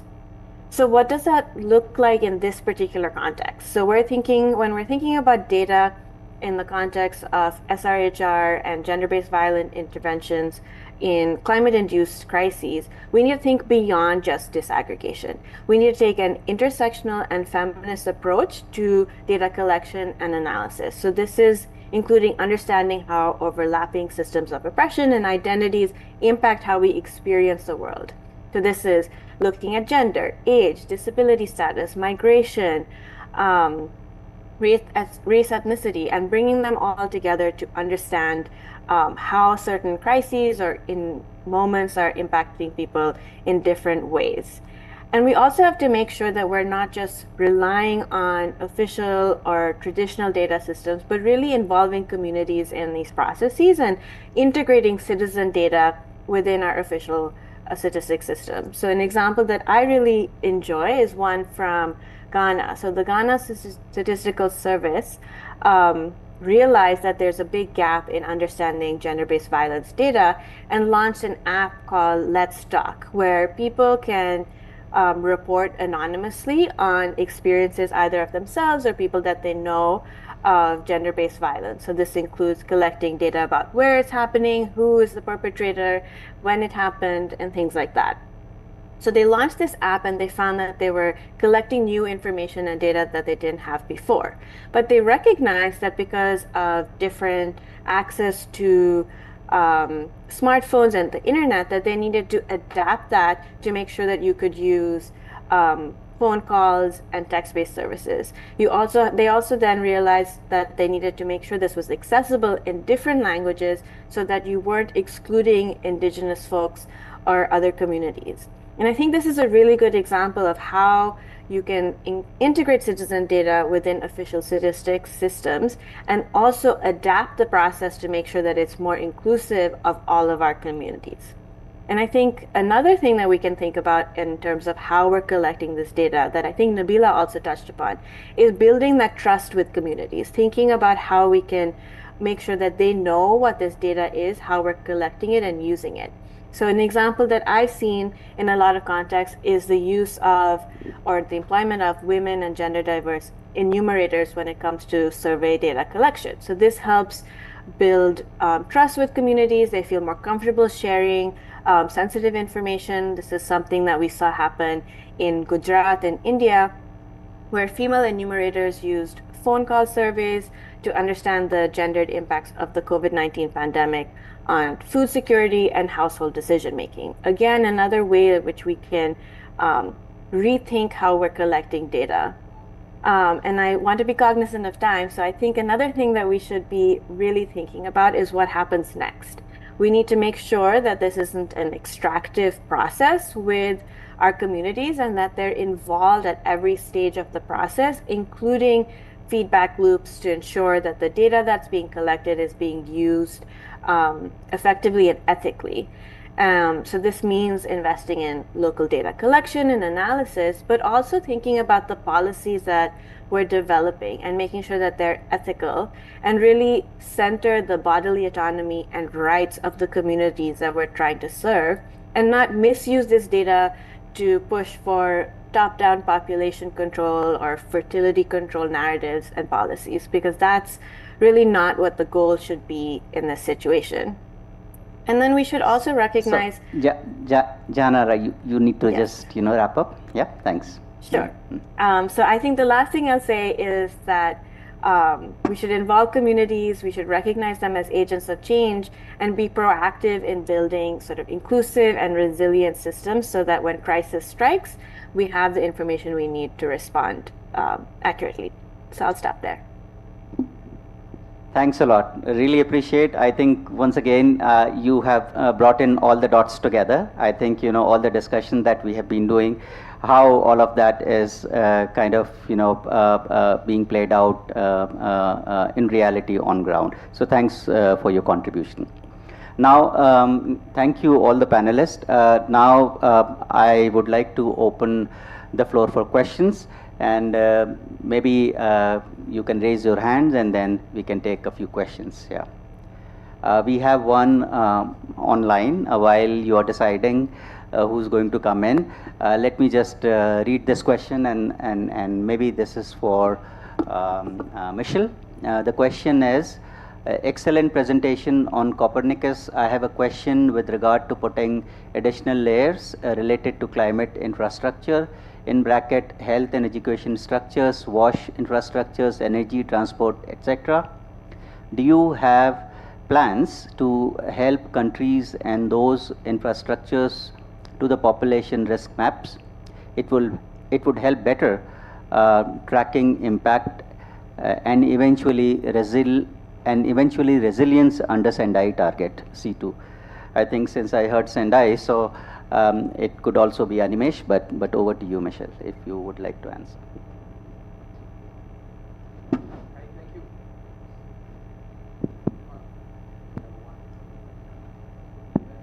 Then I can use the red one. Okay, thanks for the question. Yes, it's really important to be in the mindset of integrating data. Basically, nothing of what we have discussed this week can be addressed in a silo. So we started producing one type of data that was built up. Then immediately users said, we need to count people where they live. And so we added a population layer. Then we have this wealth of data coming from the Copernicus services. We have done some attempts to integrate ourselves, some of the data coming from the different services. We mentioned the Urban Center database. I invite you to have a look at this open and free data. It comes with documentation and some also visualizations, so you don't really need to go down to the shape files, to the nitty-gritty data. We have city profiles online, so you can really build your narrative just browsing a website. The second point I'd like to make is this is really the intersection between research and practice. So we don't ourselves have a capacity building program on integrating data, but really there are several platforms on the web built around Copernicus that really makes it very simple to integrate data. They have also pre-computed the scripts or ways to integrate data. Last but not least, Earth Engine and really applications that facilitate the data integration. Probably an approach would be also to go through the thematic hubs of Copernicus, have a sort of research question or business need, and then really try to move the first step, and why not reach out to us. Thank you. Thank you very much, Michelle. I will come back to you, Animesh, also if you have any comments, but let me seek some questions from the audience, if anyone has any question.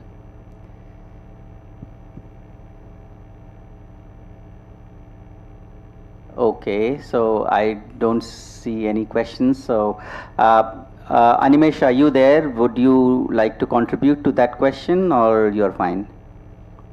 Yeah, maybe very briefly in terms of the work. So the reference was made for the climate infrastructure as well as the C2 indicator, and C2 for people who are not aware is the indicator of Sendai framework that measures agricultural losses. So on both these counts, we are working very closely with the partners. For example, on the agriculture losses, the lead agency is FAO. They are the ones actually who have developed a lot of methodologies, and we have worked very closely with them. I must say that unlike in other databases on disaster or losses and damages, UNDRR does not go and collect the data.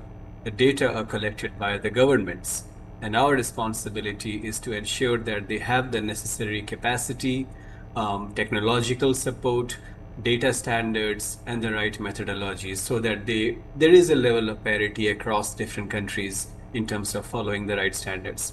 So things are evolving. We will be working further in terms of targeting and capturing agricultural losses better. A lot of work is ongoing in the context of the agriculture-related loss and damage report that FAO has been leading with our support, and it comes out every 2 years. So a lot of work is going into that as well. I also wanted to pick up a question that came on the chat box, which focuses on displacement. The question is more in terms of how are we tracking or capturing the information on displaced populations.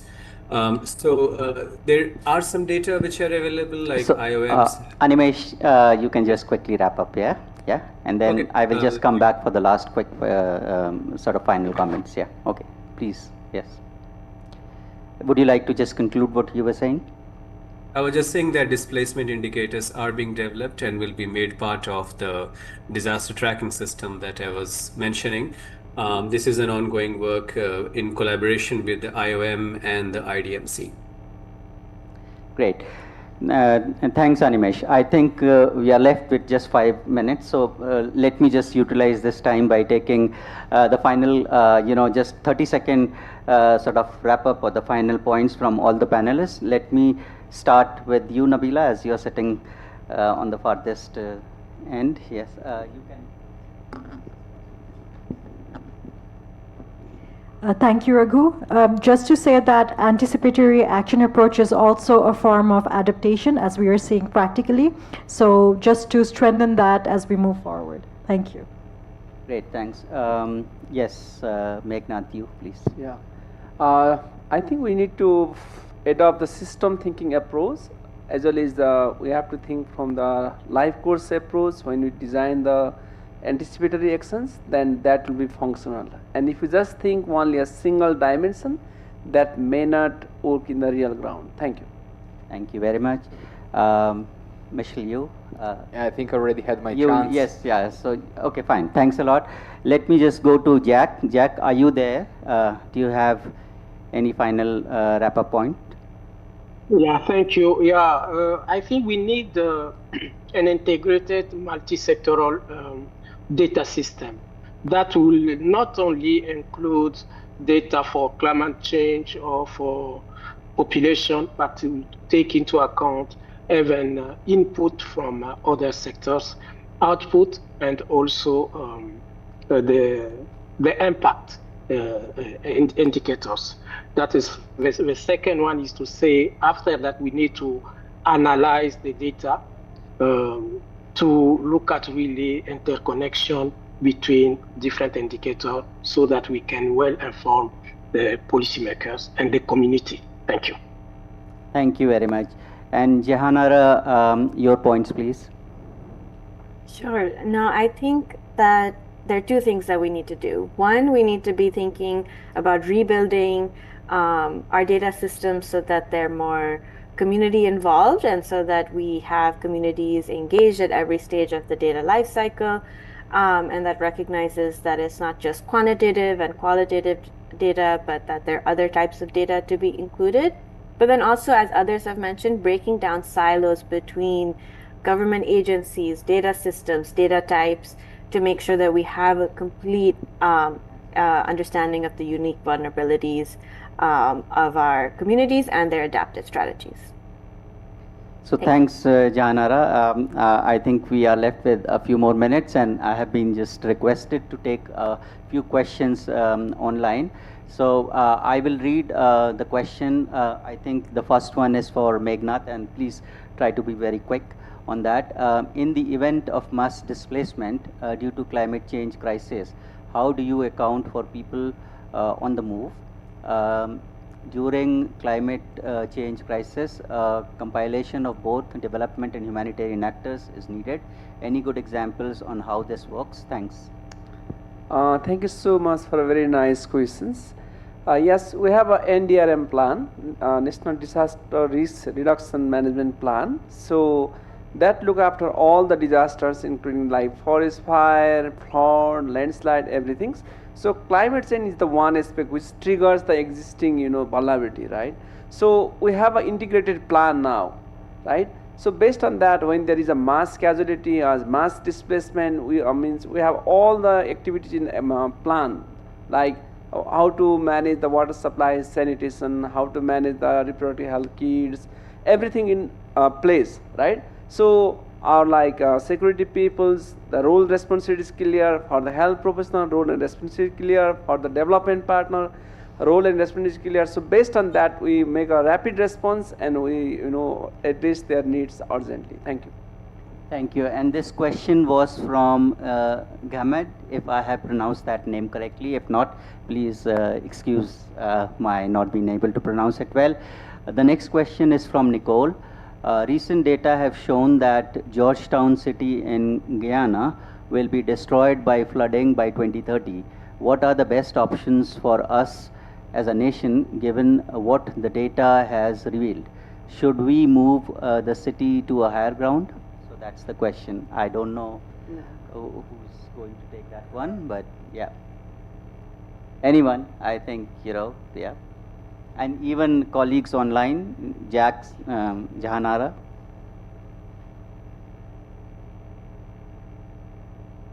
Animesh, do you think you can take that one? Do we have to move the city to the higher grounds? Is it even possible? Yeah. Okay, so maybe I can just comment on that one. Sure. Yeah. I think, taking the city to the higher ground may not be possible, but I think there definitely would be patches in the city, in the town, whereby we can have some sort of mechanisms of providing some sort of shelters. And then I think beyond the city, some interventions have to be looked into, how we can prevent the factors, or kind of have some influence on the factors which are leading to it. Of course, not a very simple or not a very straightforward answer to that, but I think it is a multi-layered approach that requires to be taken in there. And that this question, I think, is so very pertinent, really highlighting the sort of frustrations that I think the global community is facing in the face of the climate change. Some of the very difficult questions that we all are facing, about which we don't know the answers, but we still have to find some answers. So I think that would be my very quick response, given that time is very short and then no one was coming forward. So I just said that, but I'm not the final authority on that. There is one more question. I don't know if it's the screen, but I guess there are no more questions. Good, thanks a lot. I think it's always a very difficult task to moderate when you are being all the time, shown a piece of paper that, you have left with 1 minute, 2 minutes. But I really appreciate in this very short time that, people have really kind of provided their insight. All their life's work they have kind of, poured in here. And I guess that after this session, we all are going to be, enriched that much more to kind of carry on our work. So once again, thanks everyone for that. And I really enjoyed hosting this session. Thanks a lot. Yeah.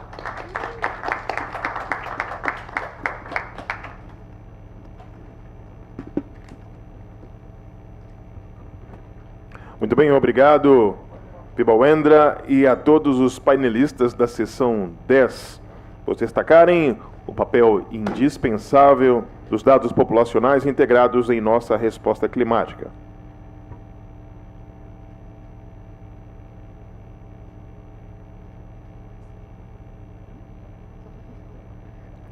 Muito bem, passamos agora para a nossa próxima sessão intitulada Deslocamento, Migração e Conflito Induzidos pelo Clima. A interseção das mudanças climáticas com a mobilidade humana, abrangendo tanto o deslocamento quanto a migração mais ampla, juntamente com seu papel no agravamento do conflito, representam um dos desafios humanitários e de direitos humanos mais urgentes do nosso tempo. Esta sessão irá explorar as ligações críticas entre impactos climáticos, deslocamento e conflito, extraindo lições de regiões como o Chifre da África e o Sahel, onde essas crises se cruzam. É com grande prazer que apresento a moderadora desta sessão, a senhora Helena Ateva, diretora de Clima e Resiliência a Desastres para a Ásia, Eurásia, Oriente Médio e África. Senhora Helena, por favor, leve-nos adiante. Fique à vontade, por favor, a palavra é sua.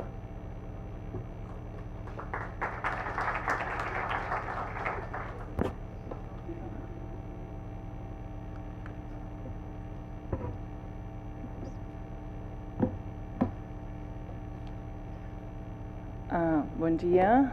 Good afternoon, everyone. So my name is Elena Ateva, and I'm from AmeriCare, so I know it's a little bit hard to pronounce. It's a play of words. We're a health-focused humanitarian and development organization, and this is why this topic is so near and dear to our hearts. It's really my privilege here today to moderate the session on climate-induced displacement, migration, and conflict. So while environmental changes and natural hazards have always been drivers of human movement, climate change is now intensifying those dynamics. And it's an unprecedented speed at which this is happening. It's making extreme weather events more frequent, more severe, eroding livelihoods and exacerbating existing vulnerabilities. Just to kind of paint the picture here, you all know, I'm sure, that the Intergovernmental Panel on Climate Change projects that more than 1 billion people globally could be exposed to coastal-specific climate hazards by 2050. So this is not very far off. And that potentially will drive tens of hundreds of millions of people to leave their home in the coming decades. The World Bank's Groundswell report, if you haven't seen that, it's excellent. I really recommend reading it.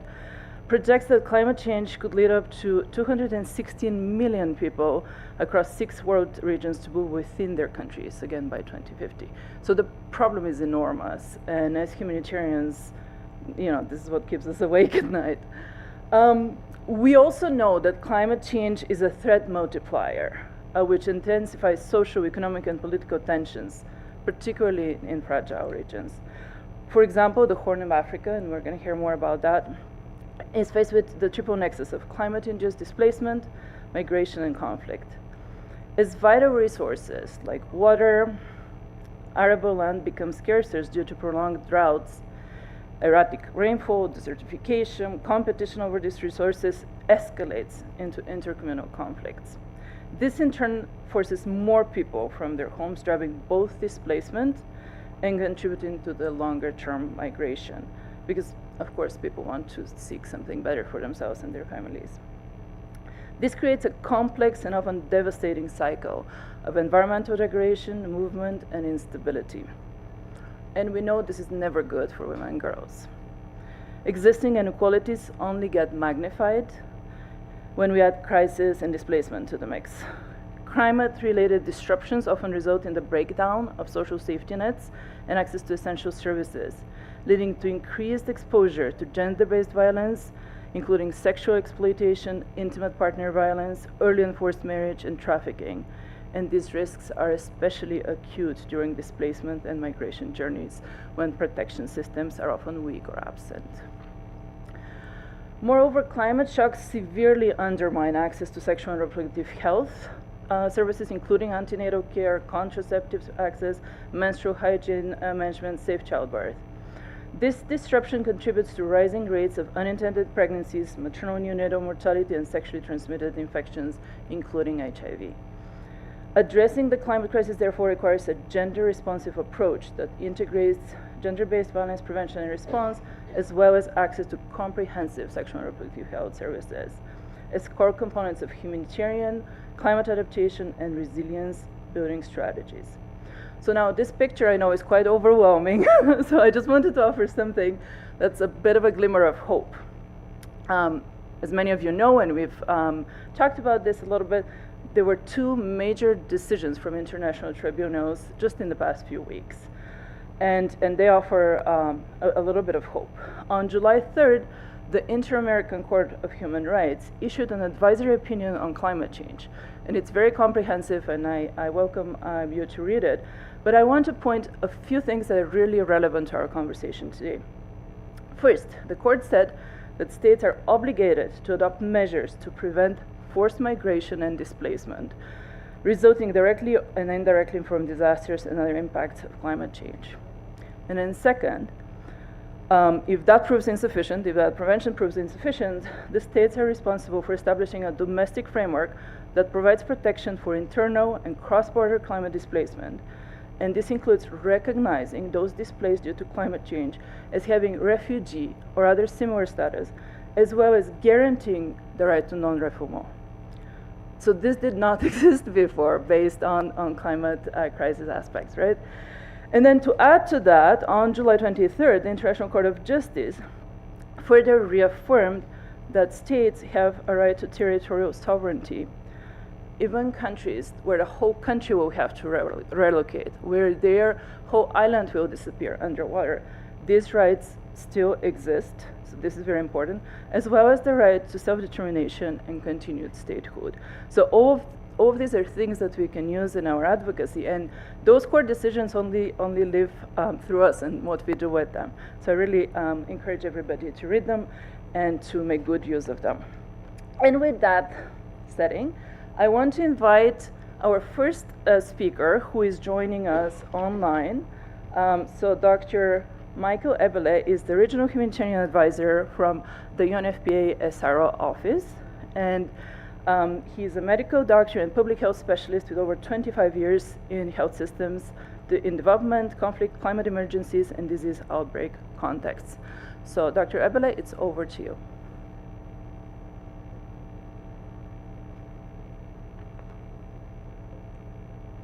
Can we check that we can hear and see you?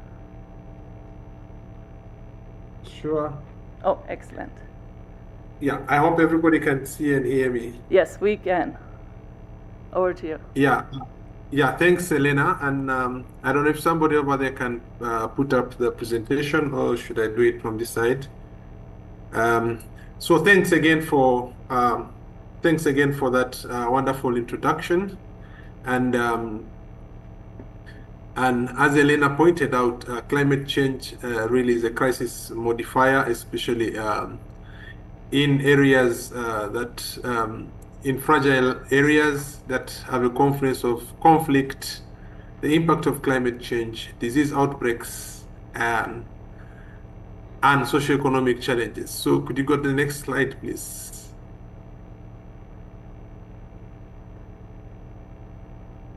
Yeah, so just as a work background, I'll speak to, and this is nothing new.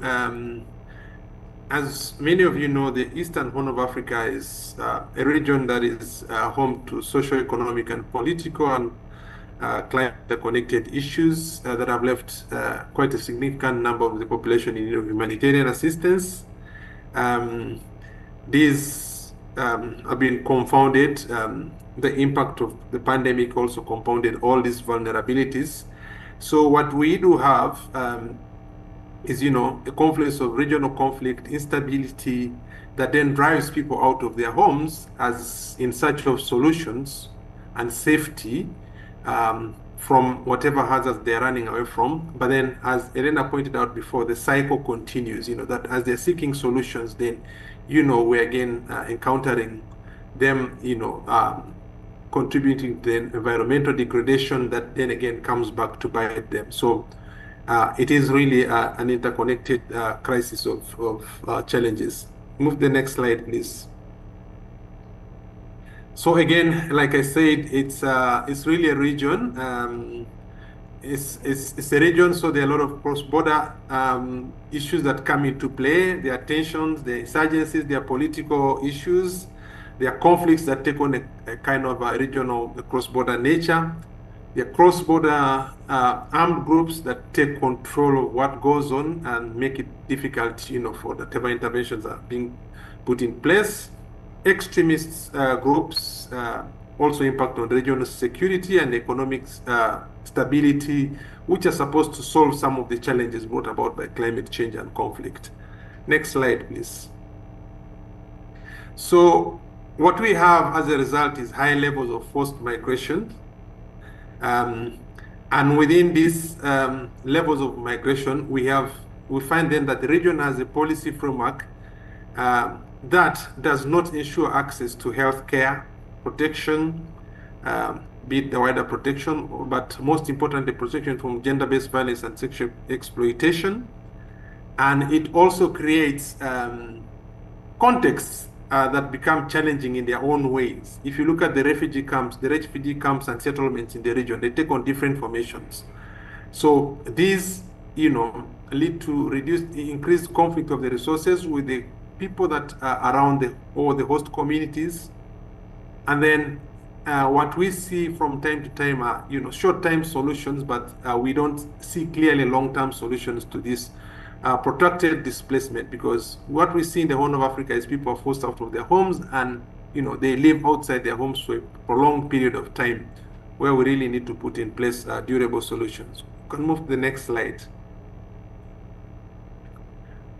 And that comes with challenges across the borders. Again, we do have the Eastern Horn of Africa has porous borders that make it difficult in regulating people who are fleeing for, reasons of conflict, but also there are people who are moving across borders for the wrong reasons. So the differentiation then becomes difficult, because you have illegal crossing, you have smuggling of people, smuggling networks that are very active in the region.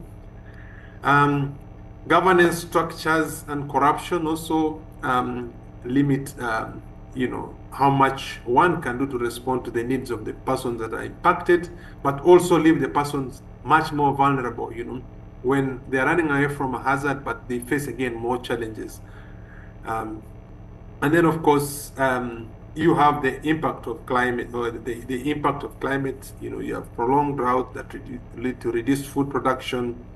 There are pockets of famine in the region, people facing famine situations, and all these strains the available local, national, and international resources, and it's much more worse in the last few months that we have witnessed. You can move to the next slide. Again, there are trade and economic disputes that again come to fuel further more conflict, but also reduce the opportunities that are available for people impacted by climate. Disputes over natural resources. We all know the story about the disputes over the waters of the Nile. That is quite common in the region. So again, all those are issues that come to compound, to compound the vulnerability of the people impacted by climate. You can move to the next slide. So this situation requires regional collaboration, but again, because of political tensions, again, from time to time, we see that there's reduced regional cooperation, but also there are silent external influences, and shifting alliances that complicate the cross-border dynamics and make it difficult for long-term solutions to be put in place, because again, they're shifting alliances from time to time that impact on the continuity of negotiations or long-term solution that will be put in place. And next slide. So like I said at the beginning, what we see is massive internal displacements. And now the massive internal displacements come with disrupted access to sexual and reproductive health services for the people on the move, but also because of the competition, even the people who are not on the move will experience this disruption, because again, conflict comes with extra caseloads, and in some of the contexts, if you look at, for example, the case in Uganda, where they have a more progressive refugee policy that puts more strain on the health systems and infrastructure that is in place, but also the severe weather events, the climate events, also themselves impact on the health systems and infrastructure. You can imagine during a drought, the lack of water in the health facility. What does that mean for a mother who has come to deliver at the health facility, or for a doctor or a midwife who is trying to perform a cesarean section? What does that mean for infection prevention and control? And of course, like earlier speakers spoke about, the increased vulnerabilities to trafficking, gender-based violence that comes with impacts of unplanned pregnancies, but also transmission of sexually transmitted infections and HIV. Next slide, please. So again, from the upstream level, we see that across the region, you see migrants and displaced people are not adequately addressed within the existing legislations, policies, and programming of the member states, and continue to be reliant, on external actors, humanitarian responders. And when you have a shift like we have had in terms of funding, like we've had recently, then that really comes to a sudden halt of services. But also, there are elements of underutilization, lack of awareness, poor quality, and a kind of differentiated treatments for people on the move, even within the services that are existing. Because we already in a situation where the health systems are already challenged. So you have fragile and weak health systems that then come up, are faced with this extra burden. Can move to the next slide.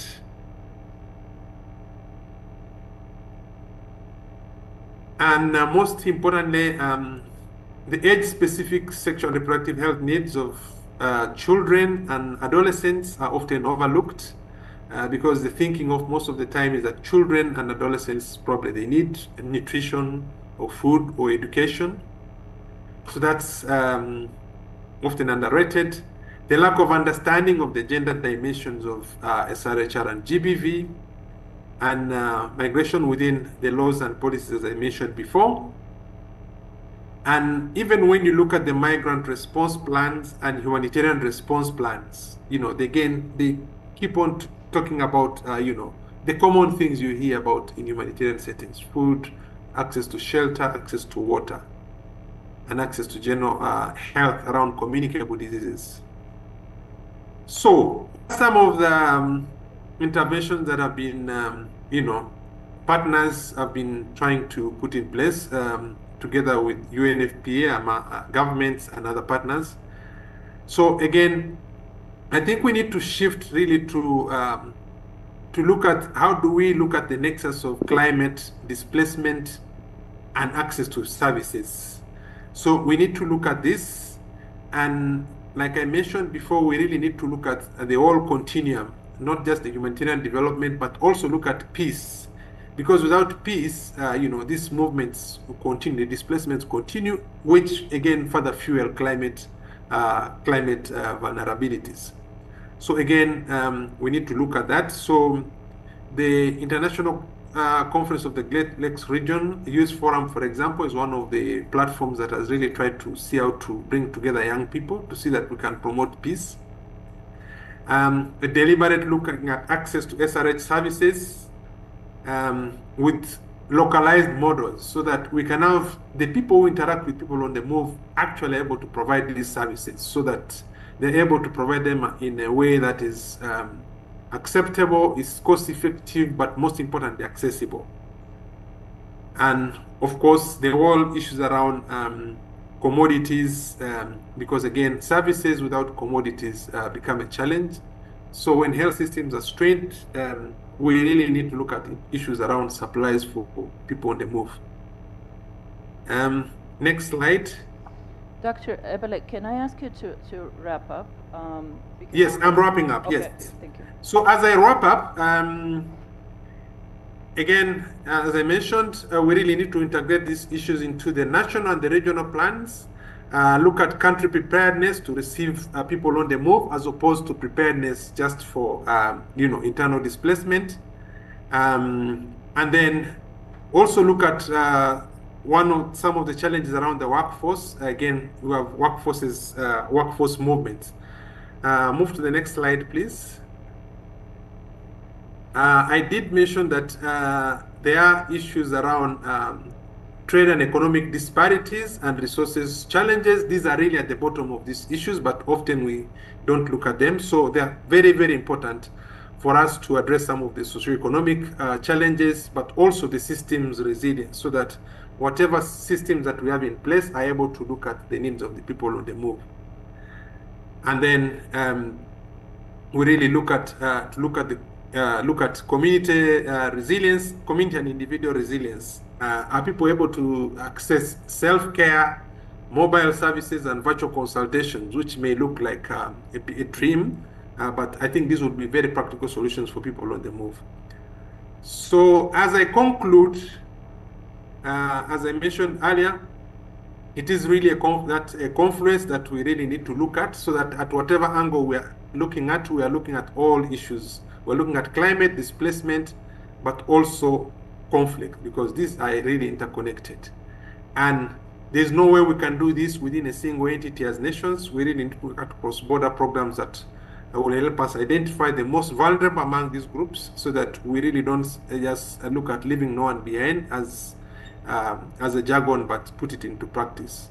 And then there are good practices that we need to share across the nations. And collaboration is very, very important. Nobody can do that alone. So I will stop there for now, and thank you very much.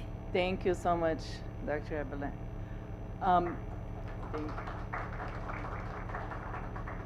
You brought up so many important aspects that we're going to unpack further during the Q&A session, so I'm looking forward to that.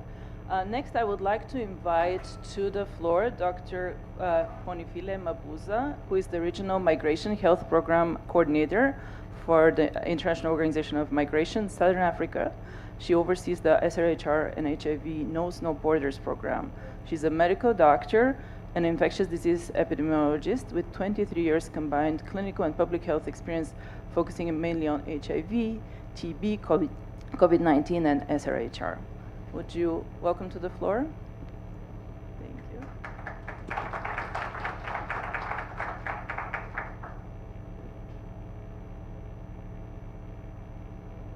And you have 10 minutes for your presentation.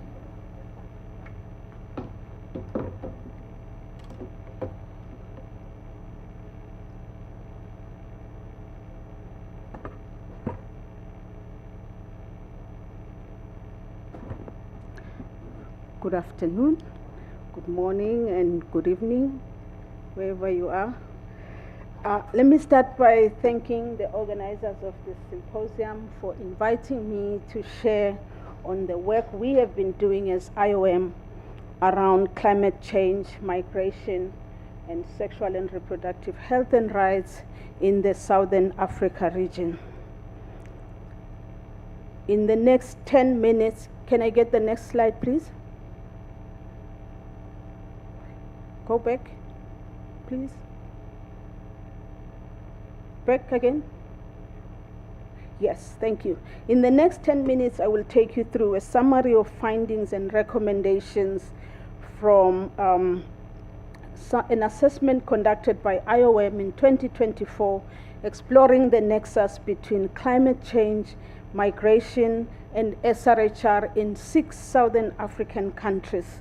Next slide, please. Just as a way of background, Southern Africa, designated as a climate hotspot by the International Governmental Panel on Climate Change, faces severe vulnerabilities due to the increasing frequency and intensity of extreme weather events, with migration predominantly internal being an adaptation strategy to climate shocks. The region also has some of the worst global outcomes in SRHR, including high maternal mortality and unmet family planning needs, as well as high HIV prevalence, disproportionately affecting women and girls, and gender-based violence that is deeply intertwined with social norms, beliefs, and practices.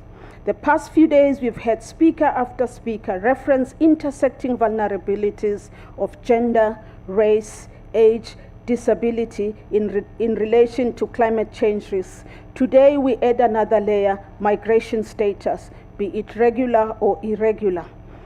Jahanara, in the previous session, also mentioned migration in her talk. Can we get the next slide, please? Just keep going, just keep going, keep going. So these data from the Internal Displacement Monitoring Center and National Disaster Management Center in South Africa demonstrate the sheer scale of displacement as a result of climate-related disasters in select countries in the SADC region between 2019 and 2023, with Mozambique being the hardest hit, as you can see from the numbers. Can I get the next slide, please? So moving straight to the objectives of the assessment, the main objective was to explore the nexus between climate change, migration, and SRHR in Southern Africa, with 4 sub-objectives as follows. Assess national and subnational health systems readiness to support SRHR services following climate-related disasters. To identify SRHR HIV capacity needs in response to climate-related disasters. Document case studies showing climate change impacts and mitigation strategies on SRHR outcomes. And lastly, make recommendations to governments and partners on how to integrate SRHR HIV services into national disaster response plans. Can I get the next slide, please? So the assessment employed an exploratory mixed methods study design using observations, key informant interviews with senior government officials from the Ministries of Health, Climate and Environment, and National Disaster Management Agencies where those existed. Focus group discussions with nurses from PHC clinics, community-based organizations, community leaders, and project beneficiaries in the 6 Southern African countries as listed on the slide. The assessment was stratified by the 3 phases of migration, namely pre-migration or pre-departure phase, transit, and arrival phase, as each phase presents unique challenges and opportunities for the migrant or internally displaced person. Can we have the next slide, please? Next. So in this slide, we summarize findings and recommendations at pre-departure and transit phases. What the assessment found was that climate-related disasters almost always result in damaged infrastructure, including damaged clinics and roads, supply chain breakdowns, poor wash facilities, interruption in treatment due to ARVs being washed away in floods, as well as heightened gender-based violence, amongst others. And the assessment then recommended the establishment of national stockpile of critical medications like ARVs, medical supplies, and family planning commodities in response to emergencies following climate-related disasters. It also recommended the use of mobile health units to ensure SRHR HIV service provision during national disasters, and also provision of gender-sensitive support, private wash facilities, and MHPSS services, amongst others. During transit, overcrowding and insecure shelters in community halls or shelters where displaced people are usually housed following disasters were reported. These shelters often lack privacy, which may result in poor treatment adherence, especially among individuals on chronic medication like ARVs, which still carry a lot of stigma even today, leading to HIV transmission, treatment failure, and even emergence of drug resistance. Poor menstrual hygiene, under-resourced mobile clinics often lacking contraceptives and even emergency contraceptives, and of course heightened GBV were reported during the transit phase. Recommendations from the team were that improved shelter design with gender-sensitive layout needs to be considered, provision of SRHR commodities mobile clinics, as well as deployment of MHPSS and GBV response teams, and also establishment of safe reporting channels. Next slide, please. So now we just look at the arrival phase or integration phase, which is the last phase of migration.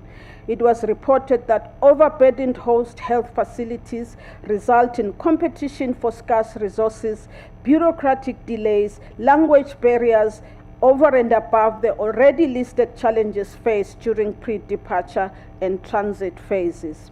The assessment recommended strengthened host health systems with clear policies that integrate migrants or internally displaced people, integration of SRHR into disaster risk reduction plans, fast track and re-establishment of portable health records or digital technology, and provision of survivor-centered MHPSS and GBV responses, as well as establishment of legal assistance program.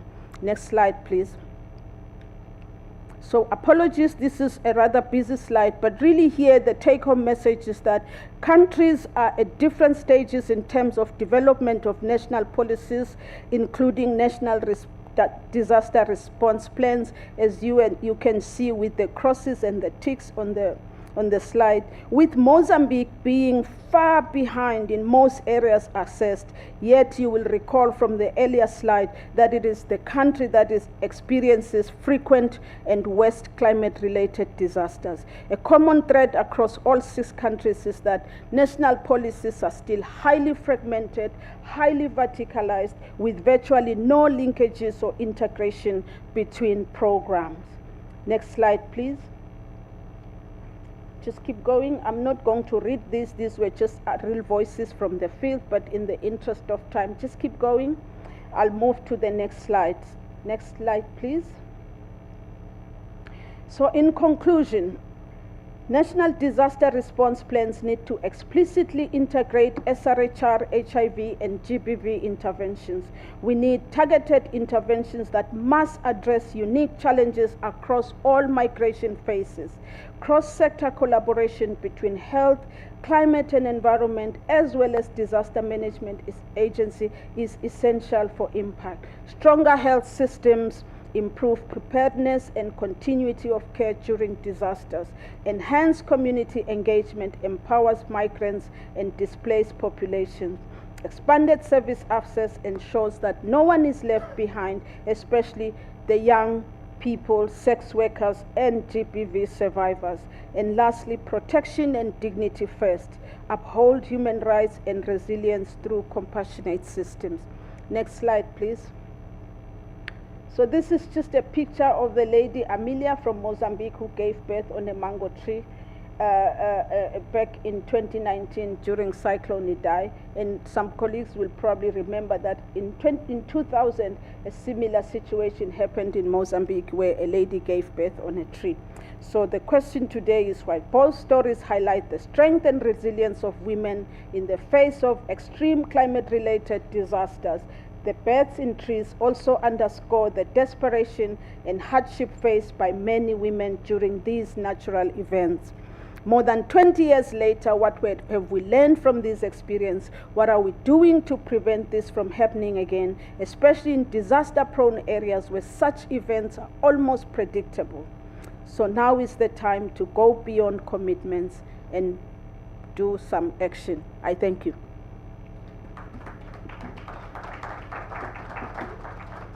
Thank you so much, Dr. Mabuza. Can I please invite you to take a seat?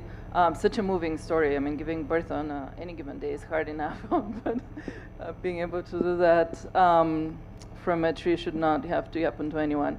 This, you also presented such a rich report, and I really appreciate the concrete recommendations that you shared at the end, and I'd love to talk more about this once we start the panel. But first, I'd like to invite our panel to the floor as well.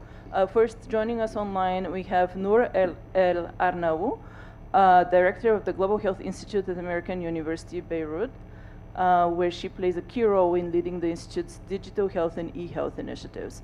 May we check, Noor, that we can hear and see you?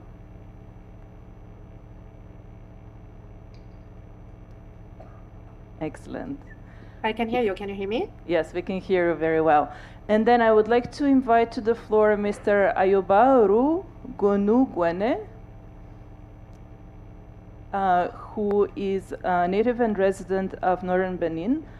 He's a committed activist and director of the Barika Association, a feminist NGO advancing human rights, gender equality, sexual and reproductive health, and social cohesion amid insecurity and climate change. Please help me in welcoming Ayuba to the floor. Excellent. And also online, we have Mr. Apolinar Contreras Calisaya, who is a research monitoring and evaluation coordinator with the iPass Development Foundation in Bolivia. Can we check, Apolinar, that we can see and hear you?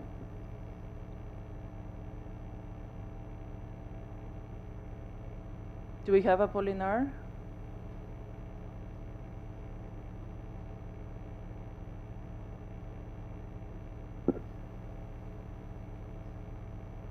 Maybe we'll check in a few minutes, but let me start the conversation here with you, Noor. From a Middle East perspective, how do you see the impact of climate change on mobility and SRHR, especially during displacement? You have about 3 minutes to respond. Oh, and we can see Apolinar. Excellent. So over to you, Noor. Yes, thank you for this question. So in the Middle East, those of you who don't really know the Middle East context, climate change, it acts as threat multipliers. Actually compounds vulnerabilities in already fragile settings. Many countries in the MENA region are actually in protracted crises, including my own country, Lebanon. They are intensifying droughts, heat waves, and water scarcity, especially in these conflict-affected areas. And these are actually triggering both sudden and slow onset of displacement and migration. So, for example, in 2024 alone, there are around 800,000 people in MENA who were newly displaced by disasters with specific like Yemen, Sudan, and other affected countries that are actually facing a challenging conflict. So to focus on healthcare specifically and particularly access to healthcare services, during displacement, access to these services, particularly sexual, reproductive, and maternal health services, is usually, disrupted. Women and girls, they face this disproportionate risk, including increased risk of gender-based violence, unwanted pregnancies, and even, complications during childbirth due to this limited access to sexual, reproductive, and maternal health services. And usually, these refugees and migrating populations, they are often, residing in overcrowded and under-sourced areas. So in many countries, they actually reside in rural areas that are already, under-resourced, that have suboptimal access to quality care services, be it in primary healthcare settings or tertiary care settings. So this actually, further expose these individuals who are continuously on the move to mental health stress, to increased risk of infectious diseases, to lack of access to essential health services, and so on. So there's, context. So like colleagues from Africa and other countries, the Middle East context is actually characterized by, as I said, ongoing conflict. We have a huge number of refugee populations. There are systemic gender inequities. So, for example, my country, Lebanon, is actually it has the highest number of refugees per capita worldwide. So, and most of these refugees, as I mentioned, they reside in underserved areas, and majority of these refugees are actually women and girls in childbearing age. So this makes the intersection of climate change, health, mobility, and particularly sexual reproductive maternal health particularly complicated and complex one. So addressing these interlinkages actually requires, recognizing that the problem exists and is exacerbated by different context-specific factors. And there's a core component that is the climate adaptation and humanitarian response, and how we need to think how these can be, sensitive when it comes to integration of social justice, of migration, of gender, of ethics, and so on. Thank you so much, Noor. We'll move over next to Benin to hear from Ayuba, and I'd like you to tell us a little bit about the impact of climate change and displacement on displacements and conflicts in your community, especially how it affects women and girls. Merci. Alors, comme indiqué, mon nom c'est Ayuba Orugunugene, je viens du Bénin. Je suis le directeur exécutif de l'association Barika, une association à base communautaire qui est basée au nord du Bénin et qui connaît aujourd'hui beaucoup de tensions en matière d'insécurité, en matière de l'avancée également du changement climatique. Alors, parlant de l'impact du changement climatique, il faut dire que c'est un phénomène qui incite beaucoup de déplacements vers le nord du Bénin, la communauté des éleveurs qui se déplacent dans les pays comme le Nigeria, comme le Niger, et qui doivent se déplacer vers le nord du Bénin à la recherche en fait du pâturage, de l'eau, de la nourriture pour les bétails et tout. Et donc, ces communautés qui viennent dans ces localités qui sont déjà confrontées à des effets du changement climatique, notamment la dégradation des sols et également le manque de terre ou d'espace pour faire le pâturage, sont confrontées à un certain nombre de tensions entre les populations résidentes et les populations déplacées qui sont venues trouver ces populations. Et donc, dans la même occasion, c'est beaucoup plus en fait les filles et les femmes qui sont impactées dans ce contexte-là, parce que ces populations qui sont déplacées vers le nord du Bénin n'ont pas d'habitation, n'ont pas de lieu où se réfugier.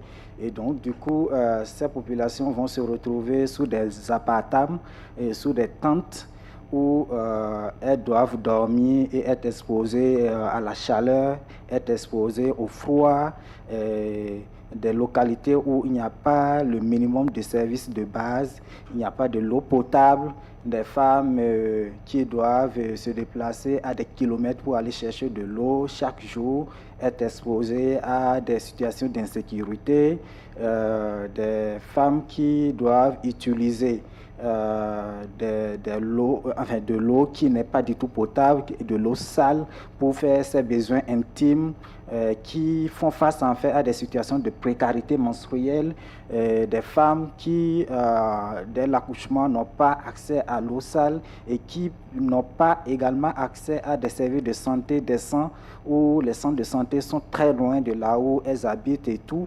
Les enfants qui également n'ont pas accès à l'éducation et surtout les jeunes filles qui sont utilisées pour être envoyées en mariage parce que la famille doit survivre, la famille doit avoir également des moyens de subsistance où il faut envoyer la jeune fille en mariage pour avoir des revenus au sein de la famille et tout.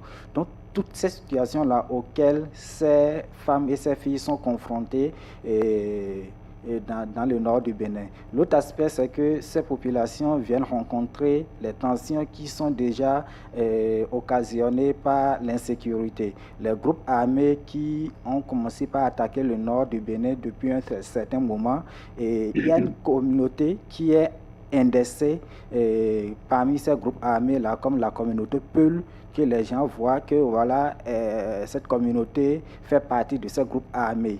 Et donc, les populations qui sont souvent déplacées vers le nord du Bénin sont la plupart également ces communautés Peul-là. Et donc, quand ils viennent comme ça, elles ne sont pas bien accueillies au sein de la communauté locale. Et du coup, elles sont discriminées, surtout les femmes, quand elles ont l'opportunité d'aller peut-être au marché ou bien au centre de santé. On les regarde mal, on dit c'est vos maris qui nous attaquent dans la brousse, c'est vos maris qui sont les djihadistes, c'est vos maris qui sont ci. Quand elles vont au centre de santé, c'est également le même traitement, on ne les reçoit pas bien. Il y a du mal en fait à les intégrer au sein de la communauté, il y a du mal en fait à accéder aux services de base. Donc voilà autant de soucis de défis auxquels ces femmes-là et ces communautés déplacées font face au nord du Bénin et qui est bien sûr occasionné par le changement climatique.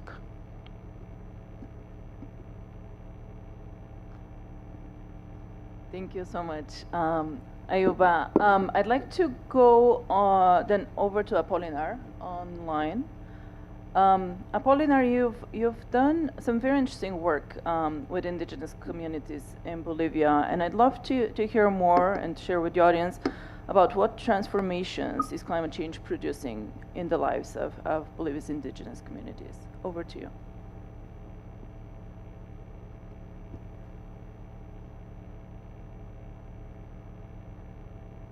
Gracias, muy buenas tardes. Sí, evidentemente en IPAS hicimos una investigación sobre el impacto del cambio climático en la salud sexual y reproductiva de las mujeres, ¿no? Esta vez nos hemos enfocado en comunidades indígenas. Bolivia tiene 4 pisos ecológicos, ¿no? Donde normalmente habitan población indígena, ¿no? Hemos llegado a estas comunidades y hemos querido explorar cómo el cambio climático está afectando en sus vidas, ¿no? Creo que entre los principales hallazgos y en los 4 pisos ecológicos, ¿no? Hemos encontrado que el problema más grave cuando enfrentan la crisis climática es la insuficiencia de agua, ¿no? De agua, y lo cual afecta en la salud, ¿no? En la higiene, también afecta en los cultivos, ¿no? afecta en la seguridad alimentaria en general, ¿no? Este es un problema aun cuando existen inundaciones, lluvias, granizos, sequías, ¿no? También este estudio nos ha permitido evidenciar que los impactos del cambio climático tienen una cadena causal compleja, ¿no? Que se ramifica en diferentes ámbitos de la vida de las familias, ¿no? Su principal canal de causalidad es lo económico, la sobrevivencia, la posibilidad de conseguir recursos económicos para vivir, ¿no? Esto trae como consecuencia la migración, en todos los casos, migración forzada con intención de sobrevivir, lo que deja en situación de desprotección generalmente a mujeres y niñas al cuidado del hogar, al cuidado de familiares, ¿no? Corriendo en riesgo su seguridad, ¿no? En muchos casos se producen situaciones de violación o embarazos no deseados en estas circunstancias, ¿no? También este estudio nos ha permitido entender que para los hogares, cuando están enfrentando situaciones de crisis climática y todas sus consecuencias, los problemas de la salud sexual, salud reproductiva, no son reconocidos como un problema, porque los problemas de sobrevivencia sobrepasan estas necesidades y son mucho más importantes. También hemos podido ver que en ciertas comunidades, sobre todo las comunidades indígenas que viven en la Amazonía de Bolivia, han empezado a adoptar los matrimonios infantiles como una estrategia de sobrevivencia. Es decir, buscan que adultos con mejor capacidad económica puedan sostener a niñas, ¿no? Y puedan garantizar su sobrevivencia. Se producen embarazos tempranos y consiguientemente riesgos de muerte para las niñas que quedan embarazadas. Es una situación crítica, ¿no? Que creo que es necesario abordar, sobre todo desde un punto de vista de la seguridad alimentaria, pero también del acceso a métodos anticonceptivos, ¿no? Los problemas culturales en las comunidades hacen que el hablar de salud sexual y salud reproductiva sea un tabú, limite el acceso a métodos anticonceptivos, sobre todo modernos, y prefieran recurrir a métodos tradicionales o culturalmente aceptados, ¿no? Aún para la interrupción del embarazo. Entonces, creo que esto aún pone en riesgo más aún a los hogares, ¿no? La escasez de establecimientos de salud cercanos en eventos climáticos como incendios, ¿no? Inundaciones o sequías, pone aún más en dificultad de acceso a servicios a las mujeres jóvenes, niñas y mujeres adultas.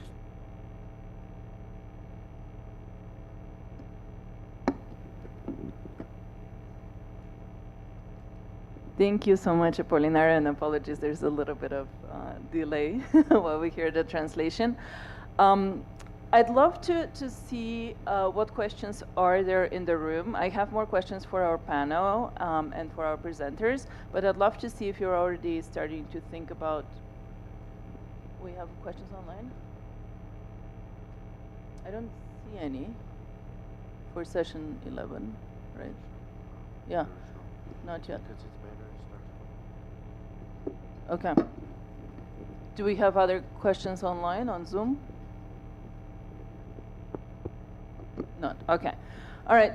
So I'd love to invite the audience here in the room to think about questions. Raise your hand. And while we were thinking, I have two questions to pose to all of the panelists. We talked a lot about people on the move, and that was a question from the previous session as well. And this is a serious trend that we're all facing. It used to be that people would move from one location to another and stay put, and that's no longer the case because resources are scarce, life is hard, and so people have to keep moving to find better conditions for themselves and their families. However, the way we provide health services has not caught up. We usually provide services in one specific place. For so many aspects, especially SRHR aspects of health services, continuity of care is really important. So having that connection and trust built with your provider, for example, if you're receiving antenatal care or HIV/AIDS services, but also that provider knowing you and your situation and what's best for you.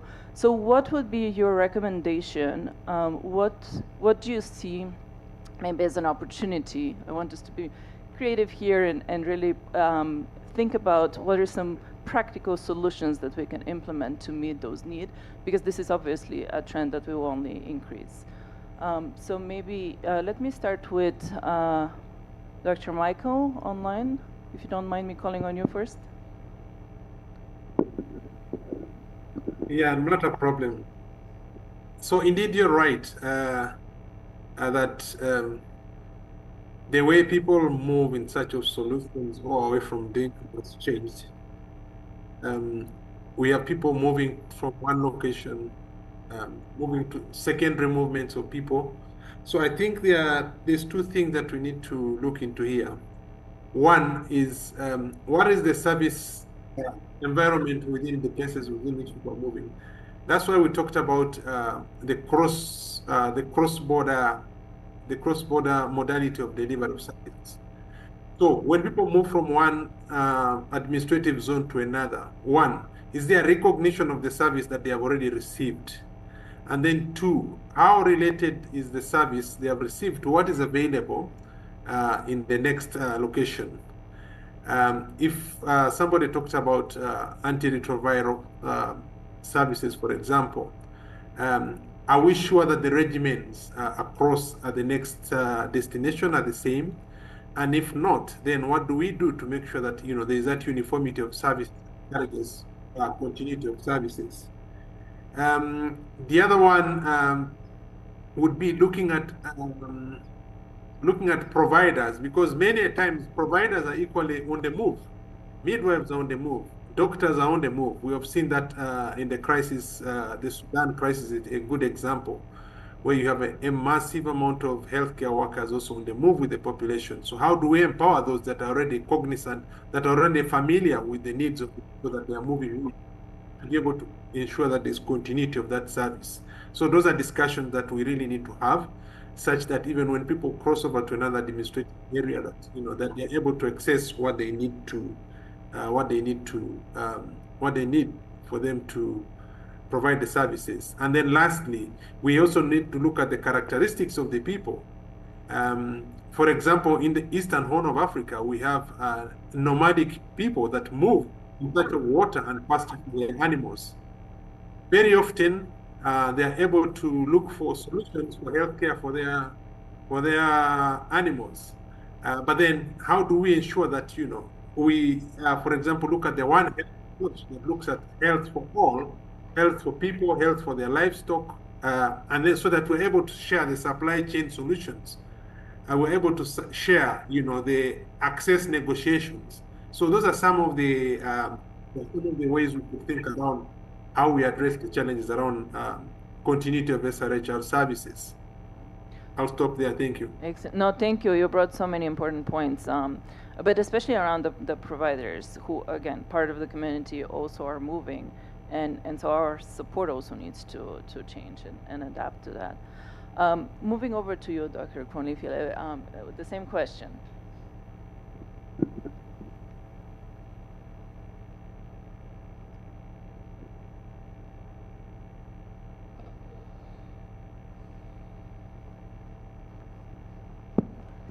Okay, thank you for the question. I think Dr. Michael has covered some of the thinking around this issue.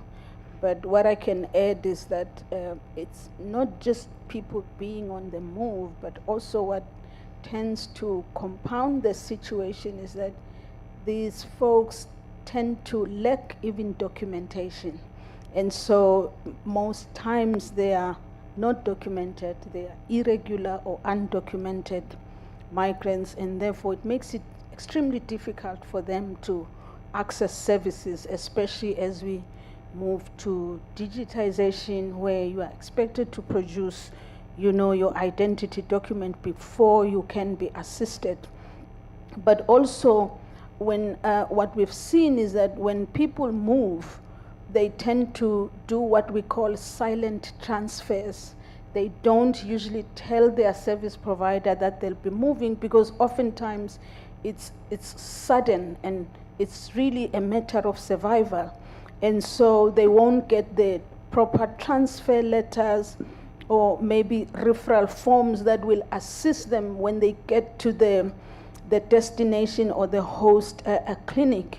And so what we've started doing in Southern Africa is working around what we call differentiated service delivery models, where we meet the people right at the points where they are.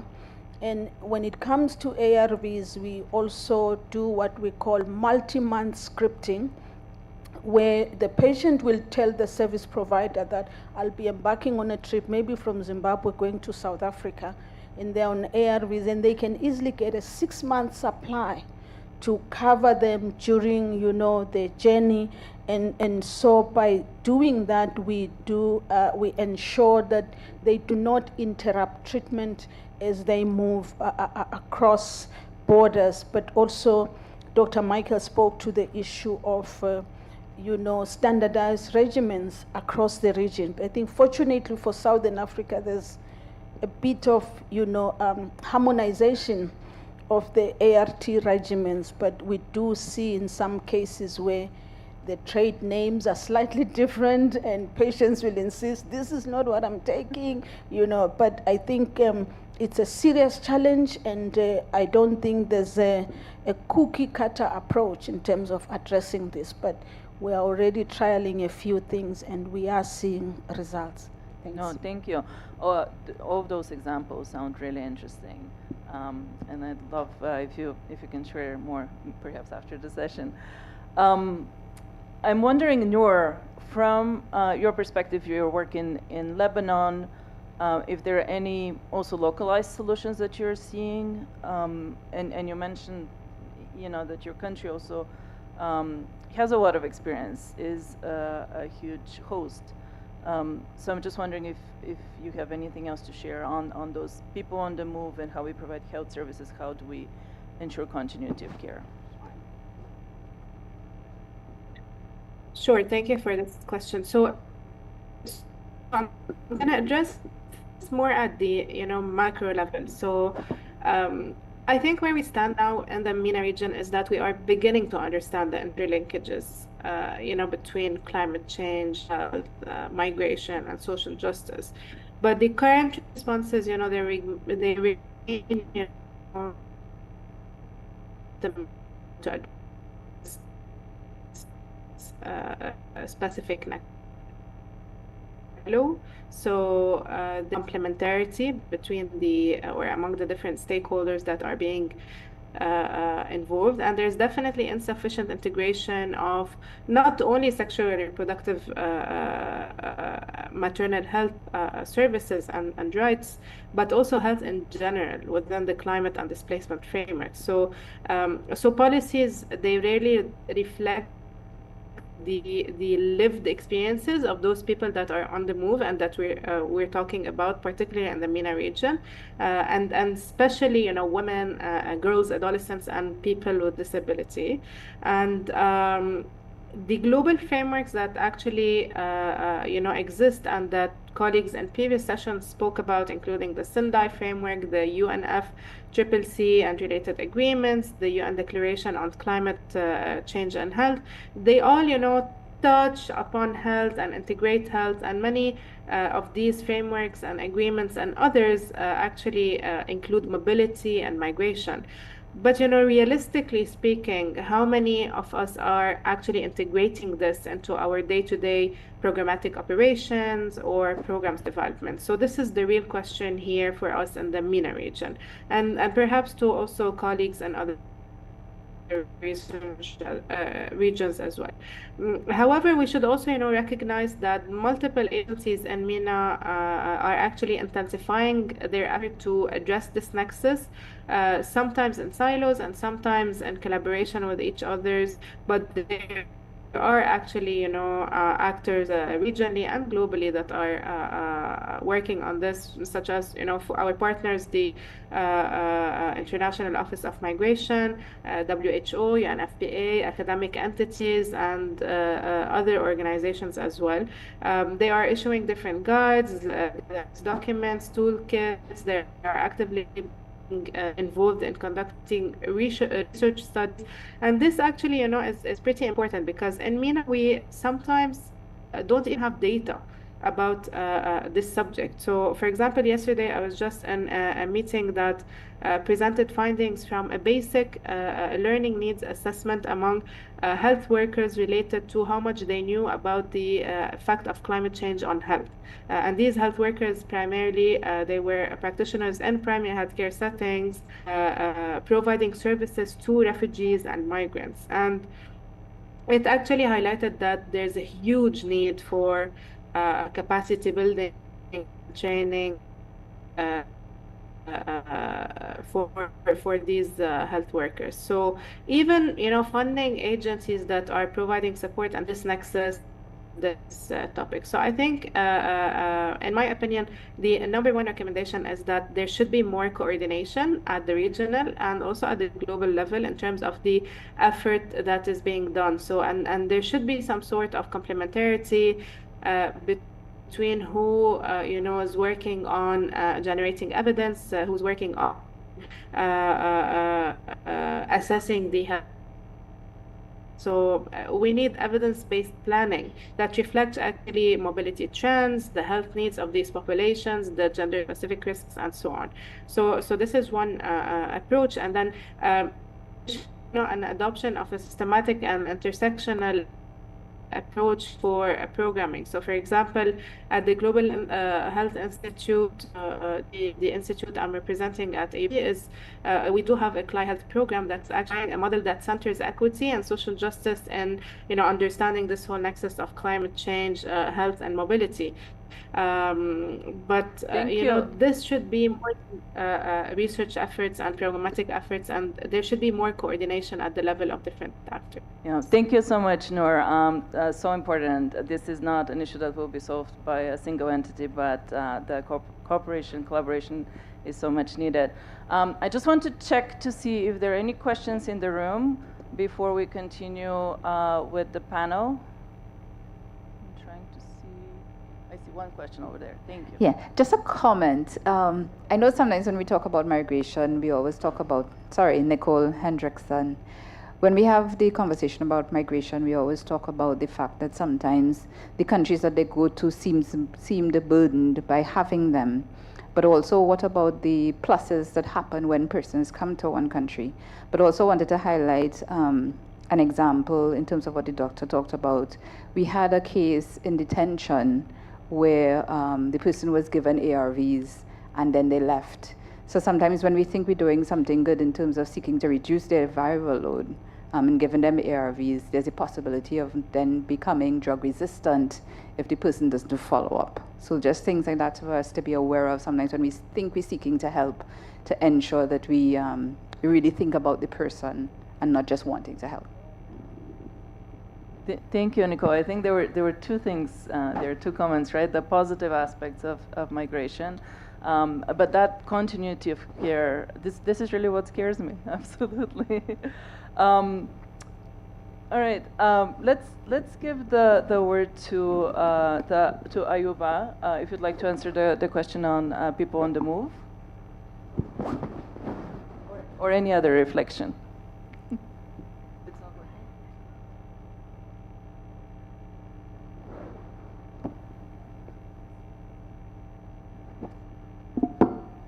Merci. Pour ce qui me concerne, en fait, pour ce qui est de la question, je voudrais juste faire savoir que dans nos plans d'adaptation au niveau des pays, il faudrait également qu'on prenne en compte, on considère surtout la réalité du déplacement des personnes qui sont déjà confrontées à des défis de changement climatique, mais également d'insécurité et qui viennent vers nous, qu'on ne peut pas renvoyer et qu'on ne peut pas éviter en fait de se déplacer. Donc il faut prendre en compte le besoin de ces personnes-là qu'on va adapter à l'offre des services de santé. L'autre chose que je voudrais dire, il faut également éduquer la population et travailler à préparer la population également à recevoir ces personnes-là qui viennent d'ailleurs et surtout les professionnels de santé à vraiment s'apprêter aux besoins de santé de ces personnes-là. Comment est-ce qu'on voudrait se déplacer dans des localités reculées où ces personnes s'installent et pour leur offrir également les services de santé? Comment on voudrait déjà supprimer la complexité des professionnels de santé par rapport à la réception de ces personnes, à l'accueil qu'on réserve à ces personnes-là pour pouvoir leur offrir le service. Ces personnes-là, à un moment donné, deviennent réticentes aussi à accéder au service parce que l'accueil n'y est pas.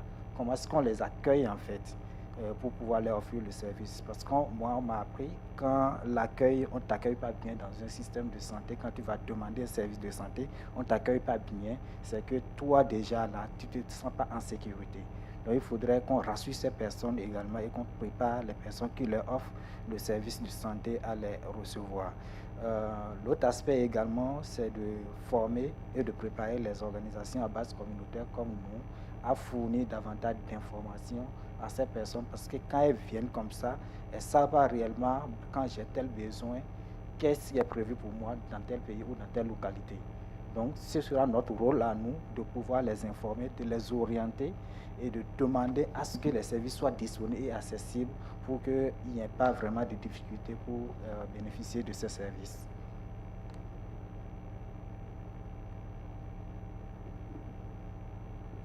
Thank you so much. And these are so practical aspects of things that we can do right away, right?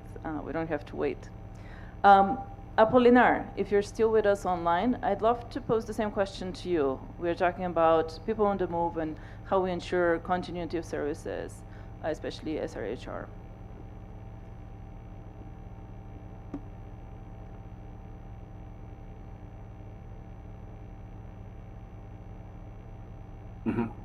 Pues sí, la migración en Bolivia este último tiempo se ha exacerbado más aún por la crisis económica que está viviendo el país, ¿no? Además de los impactos del cambio climático, ¿no? Está generando una migración sobre todo a zonas fronterizas. Ya de hecho las zonas fronterizas en Bolivia se han vuelto económicamente más dinámicas en este tiempo por la crisis económica y por la necesidad de acceder a ingresos vía comercial, ¿no? Y esto también está dando lugar a que en estas zonas fronterizas se esté produciendo trata y tráfico de personas, de niños, de menores, de prostitución infantil, ¿no? Que no está registrado, no está evaluado, no está medido, todavía no existen acciones específicas en ese sentido. Las comunidades indígenas están migrando, ¿no? Y en su concepción ellos entienden el cambio climático como una ruptura entre la tierra y la comunidad, ¿no? Entonces, sin embargo, no existen en este momento acciones directas de parte del Estado para atenuar estos procesos migratorios, ¿no? Sin embargo, pienso que en este momento, ¿no? Creo que hay tareas emergentes en este momento en las comunidades que se traducen en tareas de emergencia.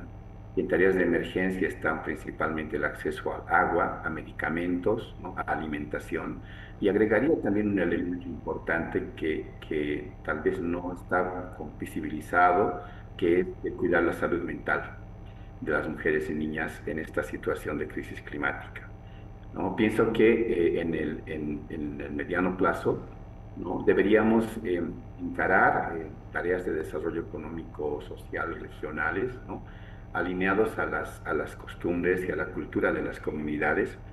Es dramático ver que por las 36 comunidades indígenas registradas en Bolivia, algunas tienen el riesgo de desaparecer, ¿no? Ya sea por procesos migratorios o por dificultades de provisión de alimentos, ¿no? Están tendiendo a desaparecer estas comunidades en el tiempo. La formulación de políticas, no solamente de tipo económicas, sino también sociales, ligadas al desarrollo social en su conjunto, creo que deberían orientarse a unir a las comunidades con su tierra, ¿no? Creo que eso podría fortalecer, ¿no?, el desarrollo de las comunidades en sus regiones. También empezar a trabajar el tema de la educación en salud sexual y reproductiva sin violentar sus costumbres, ¿no?, sin violentar su cultura, ¿no? Creo que eso es importante abordar. Este es un tema en Bolivia, estamos en un proceso de transición política que creo que es necesario abordarlo desde el Estado, pero también desde la cooperación internacional, desde las instituciones que trabajamos en la temática. Creo que es un momento crítico, emergente, importante y de responsabilidad social y mundial. Thank you so much, Apolinar. And unfortunately, we're at time, so I'll ask you, and starting with you, Apolinar, to just give us a 30-second takeaway. What would you like for people to remember from this conversation? Over to you, Apolinar.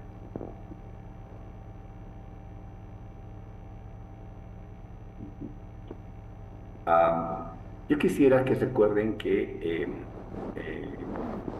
los hombres, los seres humanos, las mujeres están unidos a la Tierra, ¿no?, y los cambios climáticos están separándonos de nuestro hábitat natural. Creo que debemos tomar conciencia de ello, fortalecer nuestro vínculo con la naturaleza.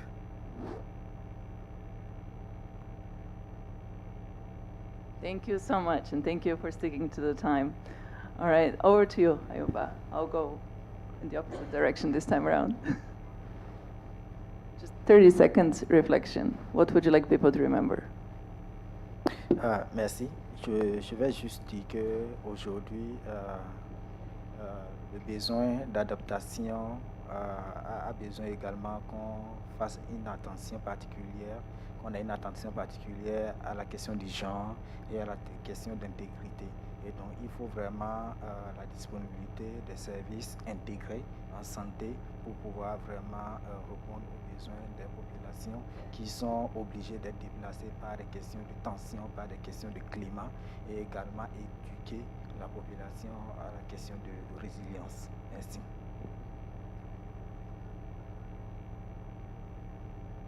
Thank you so much. And over to you, Noor, online. Just 30 seconds summary. So as a take-home message, I think from my end is that the approach to address the nexus of climate change, health, and migration is not a one-size-fits-all.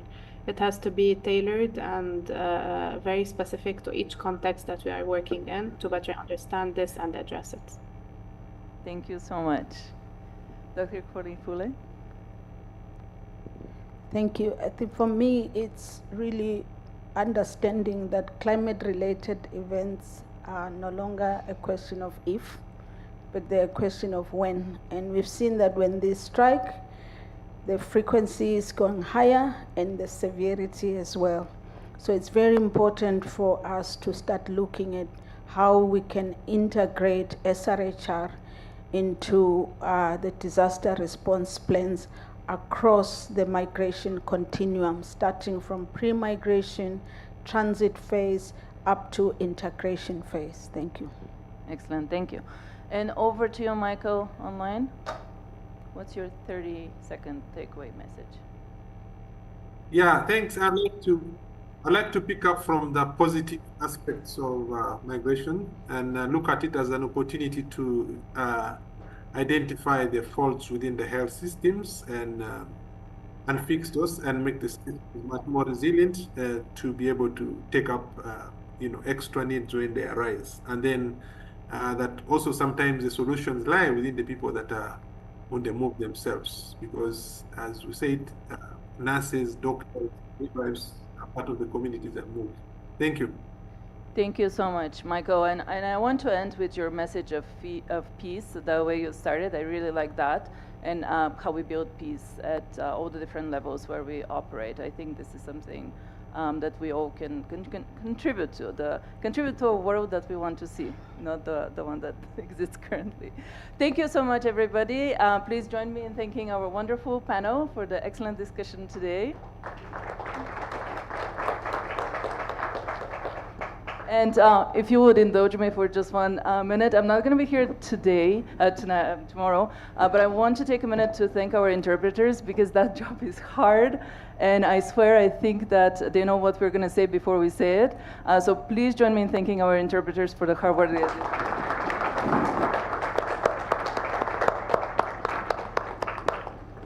Ok, muito obrigado, Helena, e a todos os painelistas da sessão de número 11, por essa discussão profunda e urgente sobre o deslocamento, migração e conflito induzidos pelo clima. As histórias humanas por trás dessas estatísticas são um poderoso apelo à ação.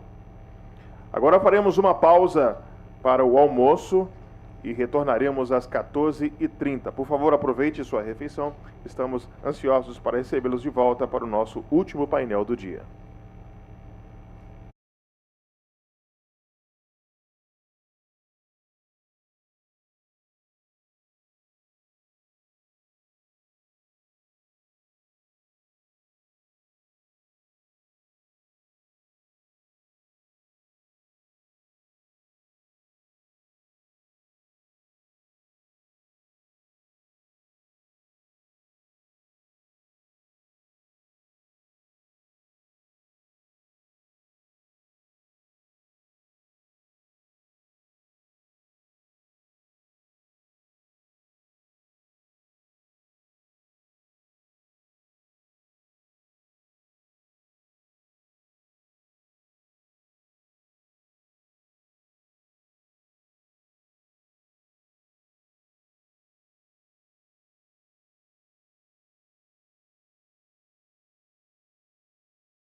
Pedimos a todos, por gentileza, que tomem seus assentos.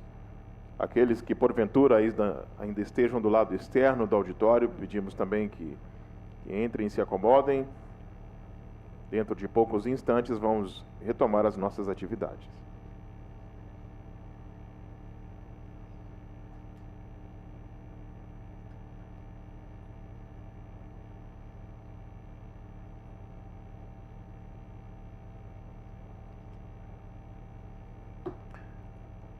Muito bem, bem-vindos de volta, pessoal. Nossa última sessão temática do dia terá o título Soluções baseadas na natureza e nos povos indígenas. Esta sessão explorará soluções baseadas na natureza que apoiam efetivamente a adaptação e a construção de resiliência para mulheres e meninas, especificamente integrando saúde e direitos reprodutivos e aumentando a proteção contra a violência baseada em gênero e práticas prejudiciais. Vamos desvendar as diversas oportunidades apresentadas por essas soluções, incluindo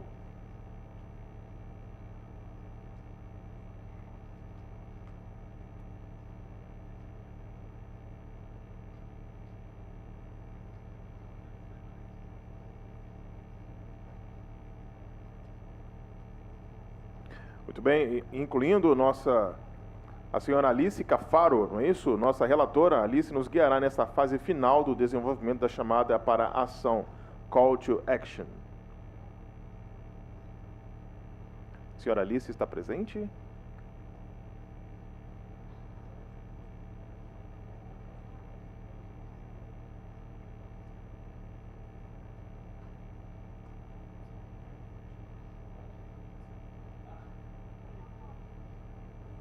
Enquanto isso, saudamos a todos os presentes, aqueles que nos acompanham através do YouTube, no canal do YouTube.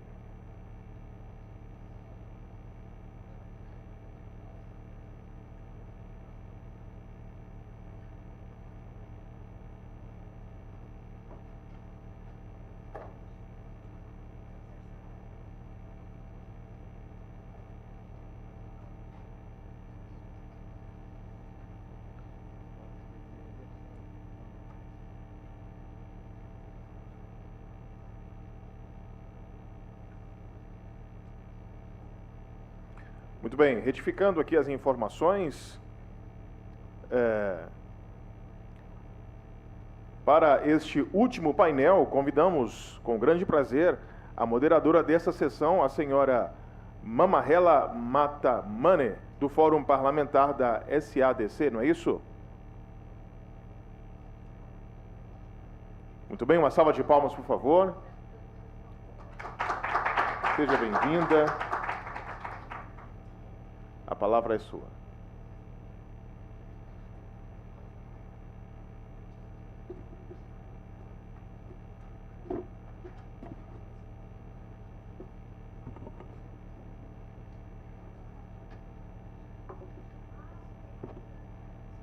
Thank you for having me. Thank you for having me and good afternoon. I'm going to briefly give a brief summary of this session. This session will explore the disproportionate impacts of climate change on indigenous populations, shaped by colonial legacies and ongoing social, political, and economic marginalization. Despite contributing minimally to climate change, indigenous communities, often custodians of biodiverse lands, face heightened vulnerabilities, including food insecurity, displacement, and limited access to sexual reproductive health and rights services, especially after climate-induced disasters. The discussion will highlight the need for holistic nature-based solutions that integrate SRHR, protection from gender-based violence, GBV, and respect for cultural practices. Case studies such as UNFPA Climate Empower Initiative and Peru NUA Senchu project illustrate how culturally grounded interventions can strengthen community resilience. Additionally, the session will examine barriers to indigenous peoples' meaningful participation in global climate policy, underscoring the importance of equitable representation, traditional knowledge, and co-created solutions to ensure climate responses are inclusive, just, and effective.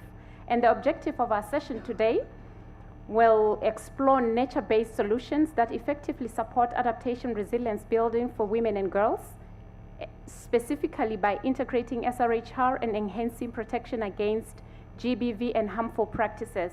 This session will unpack the diverse opportunities presented by these solutions, including the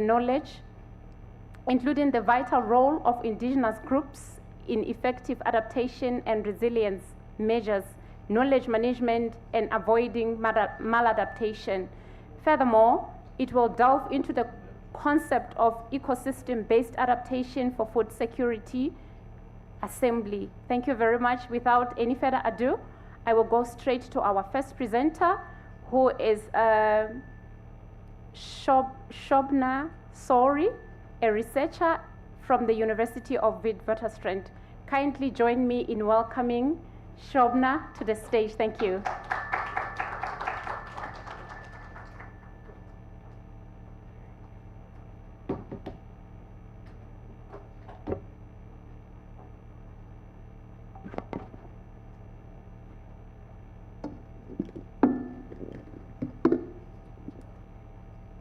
Sorry, Shobna, you have 10 minutes. Yeah, thank you.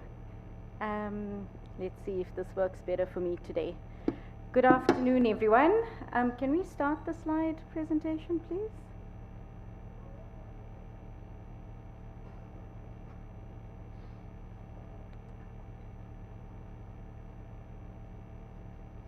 Okay.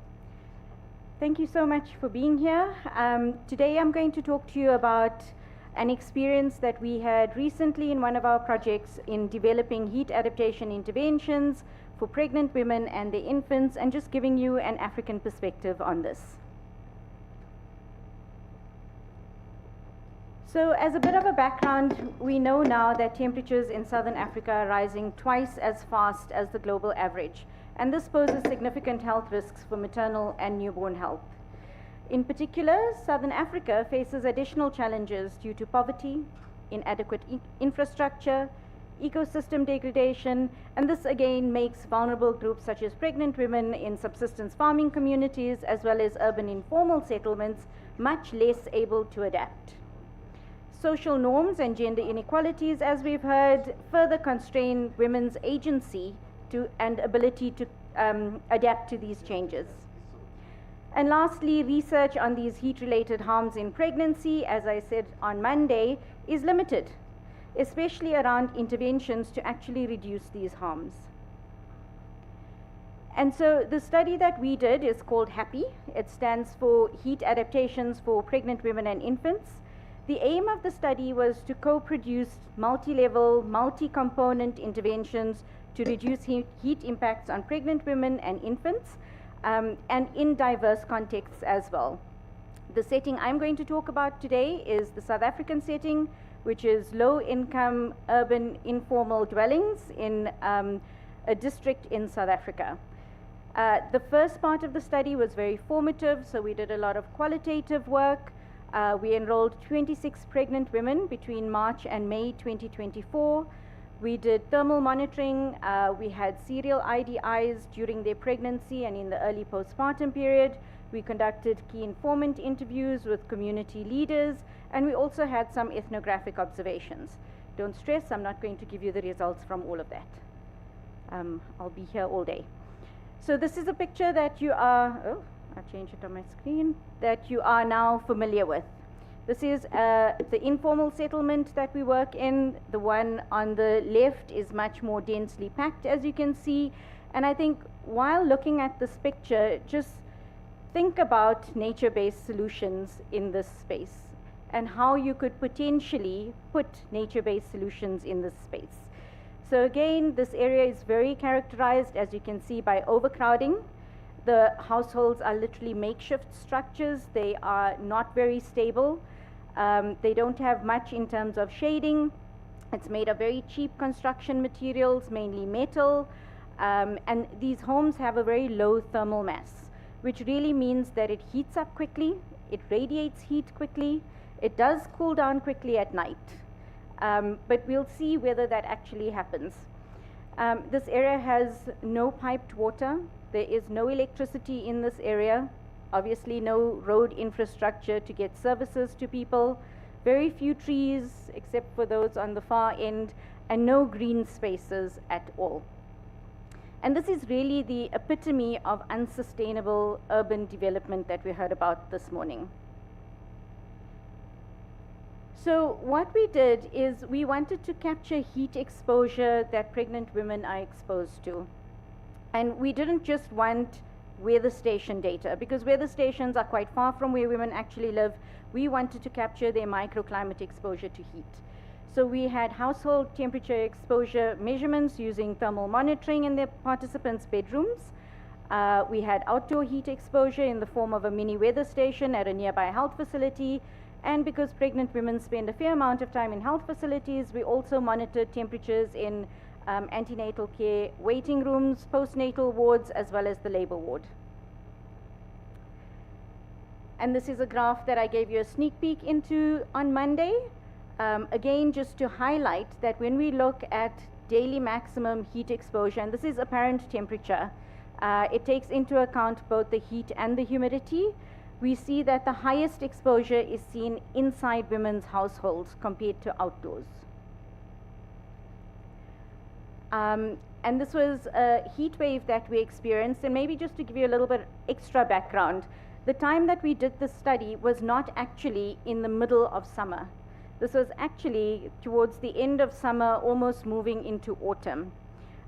So in the midst of summer, we'll see much higher temperatures. So at this point, there were homes that reached almost 47 degrees Celsius at around midday. Again, to note that the nocturnal temperatures were also quite high. So as much as we say that these homes have a low thermal mass, they are not dissipating heat as much as we'd like. And so we asked women, how do you feel about heat? What was their physical and their psychological well-being in relation to being exposed to heat? In summary, they felt the heat stress on their body. They reported increased fatigue and discomfort. They were irritable and stressed, and they reported sleep disruption as well. One woman said, you know, her husband was there. He said, you're feeling hot, go and sleep on the floor. He was really trying his best to fan her, and she just kept shouting at him. She says, I don't know why I was shouting at him. Maybe I was crazy. But that's what heat does, right? When we're very hot, we get irritable, we get cranky. And so when you're pregnant, you're extra cranky. And, you know, women reported not sleeping, waking up at odd hours, doing work at odd hours, and by 6 a.m. they're exhausted again. When it came to their social interactions, pregnant women didn't want to have any social interaction. They don't want anyone to come and disturb them because it's very hot. She says, I just prefer being on my own, in my own comfort, because it's hot. And one of the adaptation measures that they used was that they actually undress. They go down to the bare minimum just so that they can cool down. So in that space, you can't have social interactions. You don't want friends to come over. You don't want to meet with people. And then we also noticed that they had very little agency to modify their built environment. A lot of the women in this neighborhood have rental properties. They're a migrant population, and that hinders their ability to make any changes. So it's all very well and good to say, oh, put a window here, it will help with ventilation, but actually they can't. It's not their home. And then the other thing was theft. South Africa is known for having relatively high crime rates, and so women said that if we have more windows, it just provides more access points. So you can't leave your windows open, you can't have more windows, and you don't leave the doors open either. When we asked about the impact of heat on infants, they said that, you know, they avoid breastfeeding. The infants are irritable when they are breastfeeding. Sometimes it just feels like there's nothing that can relieve them. One of the things that's quite strong in the African culture is swaddling of babies. And it doesn't matter how hot it is, women still swaddle their babies. And you can see here a woman said, I would open the blanket and find him sweating. So the first question is, why was there a blanket? But anyway, this is what women do. And you know, nothing helps the baby, nothing relieves the baby, even breastfeeding doesn't help the baby. And so when we ask community leaders, what do you think? What are the issues in your community? The things that they pointed out was a lack of trees, limited shading, limited effectiveness of windows, and that's mainly because there's a rubbish dump close by. So even if you have windows, if you open the windows, it lets in the flies, it lets in a bad smell, so that's not helpful either. Poor ventilation and airflow, again, because the windows can't be opened, the doors can't be opened. Insufficient water supply and electricity, as I said. And so in summary, the key findings from our formative research was that during the study period, we had the highest heat exposure in women's homes compared to outdoor exposure. The heat that women are exposed to during heat waves far exceeds safe thresholds. And when we look at outdoor exposure, it actually significantly underestimates the true heat that women experience. 1 minute. Okay, let me move on. And so we took all of this information and we went into a co-design workshop with pregnant women and a whole lot of other people. We had more than 100 people that were involved in it, and women engaged in a community mapping exercise where they just outlined what their community looked like. Where were the places that were hot? Where would they get water? Where would they get shade, if any? How far they had to walk to get to a taxi in order to go to a health facility. And that's where a lot of information came to us in terms of what it is that's actually feasible to implement for adaptation. You know, as scientists, we often go in and we think we have the answers, but the women really surprised us with what they came up with as well. And so a lot of the things that we thought would work actually cannot work. And so the interventions that we are going to be testing come the next hot season is using little house handheld fans, a desktop air conditioner. We're going to try heat reflective paint on the roofs. We're going to see how women feel about these umbrella hats. And because they don't have electricity, we've got these little solar panels that will be used to just give them the power. Time is up. At the community and facility level, we will be planting trees. We cannot plant trees in women's backyards. There's just no space, so we're going to be doing it at the community level.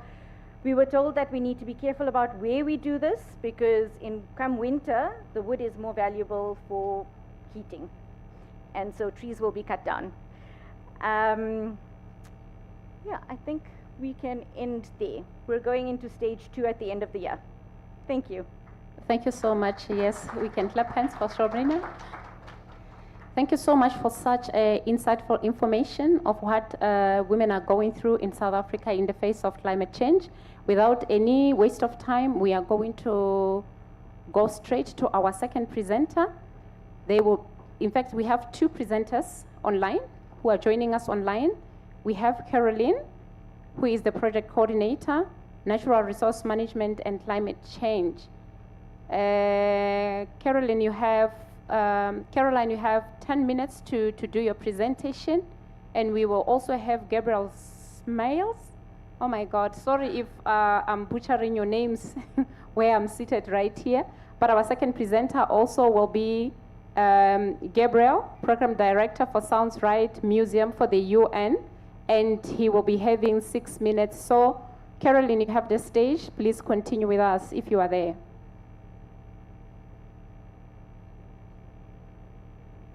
Thank you so much. My name is Caroline Kundat.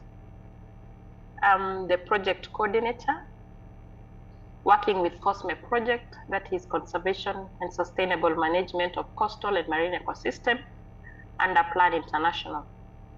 I'm happy to be part of this symposium, and the title of my presentation is Empowering Kayachonyi Community for Gender Responsive Culturally Rooted Forest Conservation.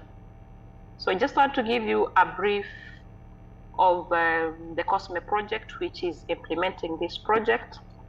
And I've said that COSME is abbreviation, which means conservation and sustainable management of the coastal and marine ecosystem.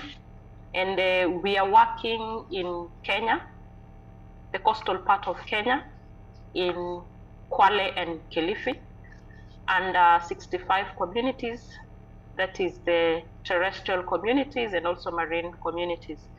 We also work in Tanzania, implemented under Jane Goodall Institute, working with 45 communities. So the duration of the project is March 2023 to December 2026. And the donor is Global Affairs Canada.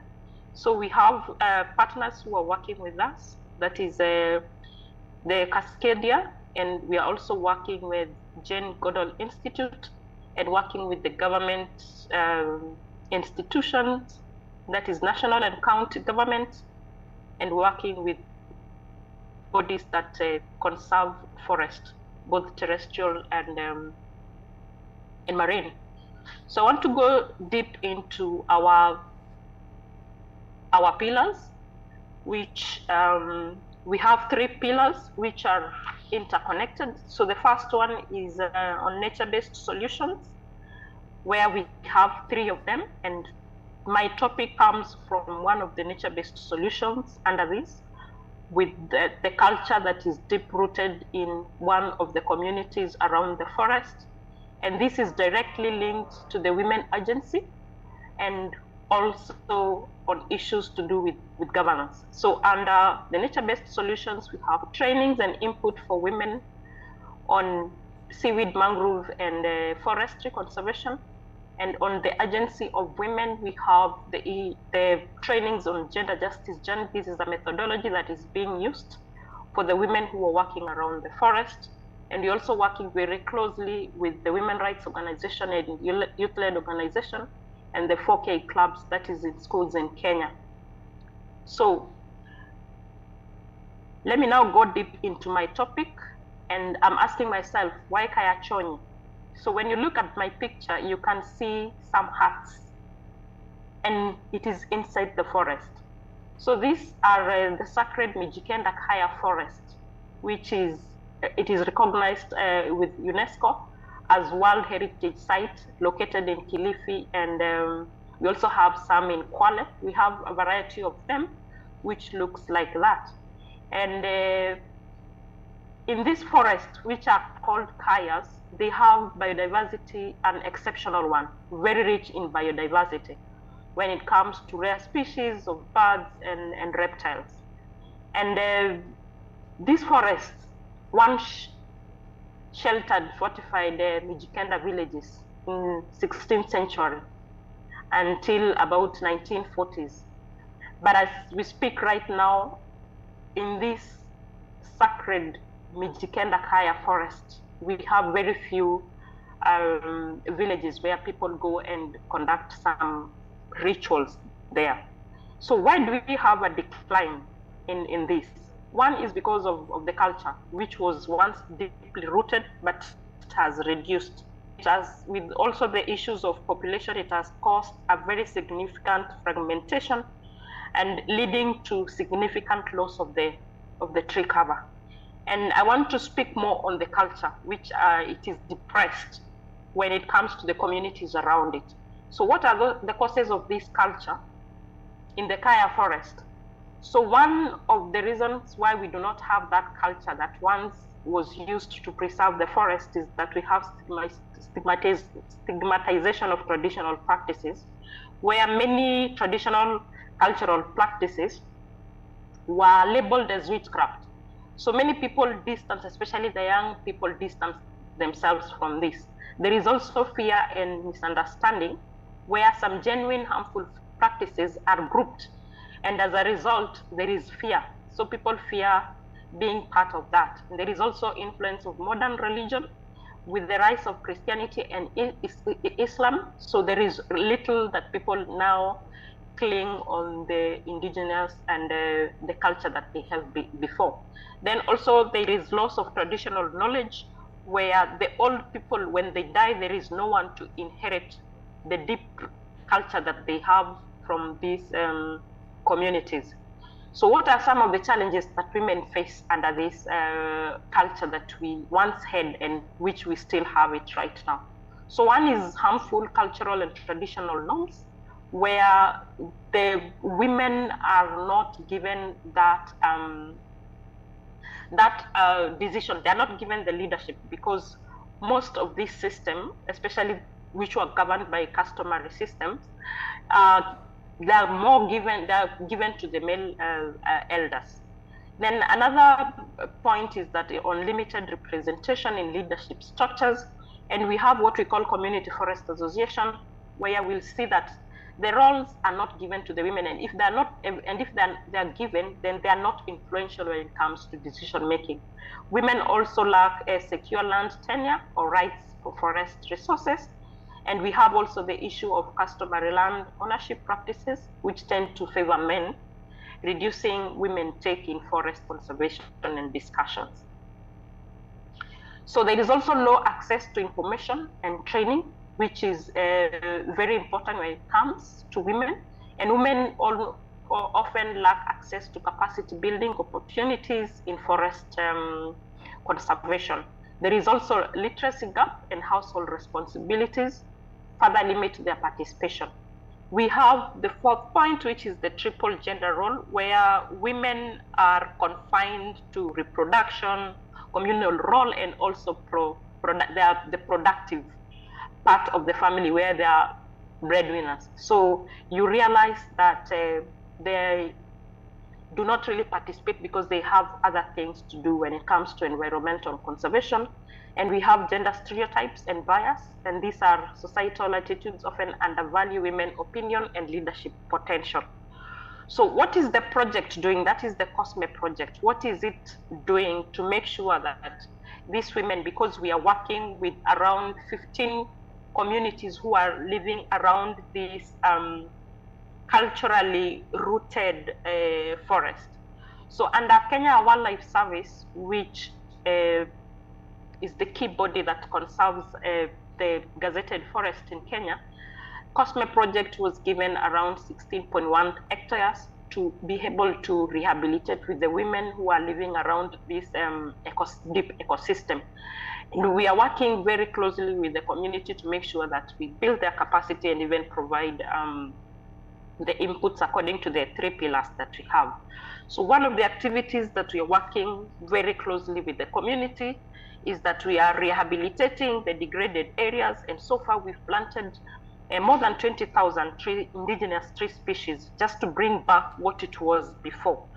And another activity is that we are doing trainings on gender responsive participatory forest management, where we have a manual for capacity building sessions on skills and knowledge for inclusive forest management to ensure that women and men actively participate in forest management decision making. Then we have also a methodology which is called the Gender Justice Journey. And this is a household methodology for influencing social norm change, and it focuses at advancing gender equality and economic empowerment to the women that we have around this forest. We also have a component where we are supporting the women to have agroforestry in their farms. And through agroforestry, we promote, there is promotion of sustainable agriculture by integrating fruit tree bearing trees into farming system, enhancing food security, income generation, and environmental resilience. Hello, Caroline. We have. Hello. Yes. Sorry for interrupting Yes. you. Sorry for interrupting you, but you have 1 minute left, so kindly wrap up your presentation, please. Yeah, thank you so much. I'm almost done.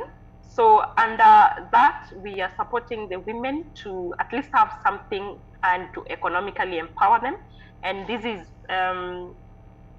linked to establishment of tree nurseries. You can see from the picture that I have, happy women having tree nurseries where we are able to purchase tree seedlings from them, and they plant in the gazetted forest, then we have the formation of community forest association, which is very important to the community living around the forest, and beekeeping enterprises for them to be able to have nature to once they harvest the beehives, they are able to have something that they can be able to sell.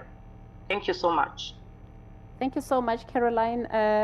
We can clap hands for Caroline just to appreciate the comprehensive presentation that she just shared with us. Thank you so much. Without wasting any more time, we have another presenter online. Gabriel, are you there? Yes, I'm here. Thank you so much for having me. Thank you so much. Gabriel is a program director for Sounds Rights Museum for the UN. Thank you so much. You have the floor. Thank you very much, and thank you for having me. Yes, as mentioned, I'm the director of an initiative called Sounds Right, which is a global music movement to recognize the value of nature and inspire millions of fans to take action.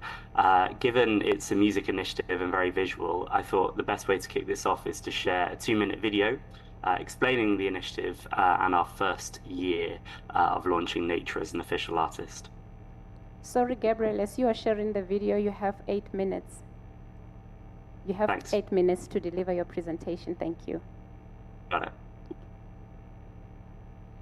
Imagine working 4.6 billion years for free. Neither could we. So we invented a first of its kind model for nature, known officially an artist. Famous musicians are lining up to perform with a new up-and-coming artist known as Mother Nature. And this new idea that's coming in about using natural sound and giving royalties to those animals and use it for conservation. It's about time that artists and Mother Earth finally shook hands. Sounds Right is built as a fully functioning business model. We record sounds of nature from around the world, artists to use in their music. Yes, and credit nature as the artist she truly is. A model that helps nature keep growing, as tracks are continuously released in partnership with global artists.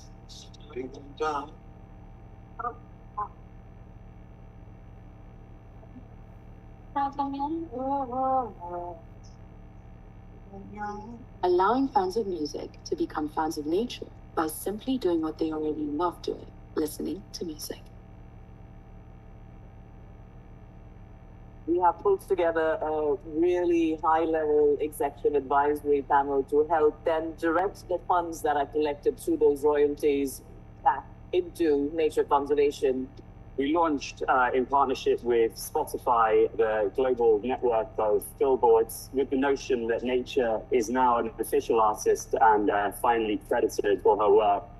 You could listen to nature sounds and actually do good for the environment. She's a musician, though. Oh, nature, man. This is a great feature. With over 3.7 billion media impressions and over 150 million streams from more than 14 million listeners, Nature became a top 1% artist worldwide. The interesting thing about this project is that we're setting up a very long-term payment stream to organizations that are trying to protect the earth.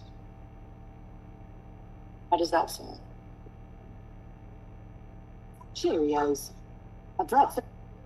We'll make you watch a video about Cheerios, but I hope you enjoyed and got a sense of what Sounds Right is all about. So why did we launch Sounds Right? Well, it's because the Earth's staggering biodiversity is in a state of crisis. Wildlife populations have declined an average of 69% the last 50 years. 1.2 million plant and animal species are estimated to be at a threat of extinction, and many more harrowing facts. And arguably, we've so far failed to address the root cause of the biodiversity crisis, and that is, in our view, that the economic model doesn't properly value nature, instead treating it as a resource to be optimally exploited or a place to dump our waste. So the question we ask at UN Live is, how might we prompt millions of people to reconsider how they and their society value nature? And the argument is that we should meet them where they are, and in this case it's via the phones in their pockets and the things that they already love doing, like listening to music. So on Earth Day last year, we launched Nature as an official artist. For the first time in 4.6 billion years, Nature could be credited for her sounds, with funds flowing back to biodiversity conservation. Zooming out for a second, Sounds Right generates impact in 3 different ways. The first is, of course, generating an entirely new revenue stream for biodiversity conservation. So we project generating $5 million a year for conservation by 2028. 5 million is both a big and a small number. It's big given it's a massively underfunded space, and this money can have transformative impact at a local level. But small given the scale of the crisis. We know that to address the trend towards biodiversity decline, we need much, much more. But what we think is unequivocally a huge number is the number of people who will be taking action. 200 million people each year taking action by streaming music featuring nature, sounds of the natural world, and therefore directing royalties back to nature conservation. And our hope is this builds a sense of agency in our collective efforts to protect the planet. And then last but not least, it's pushing the public discourse on how we value nature in our society. So 1,000 media pieces discussing nature rights and our duty to protect it, and championing new business models where nature is properly valued. So how are we doing? Nature's already a top streaming artist with over 200 million streams across 20 million listeners across 181 countries around the world, putting Nature as one of the top 0.2% artists on platforms like Spotify. We also know that Nature's sound and exposure is growing. We've had over 60 featuring nature tracks where we've invited human artists to feature the sounds of nature in their music. This includes artists from around the world across different genres and different demographics too.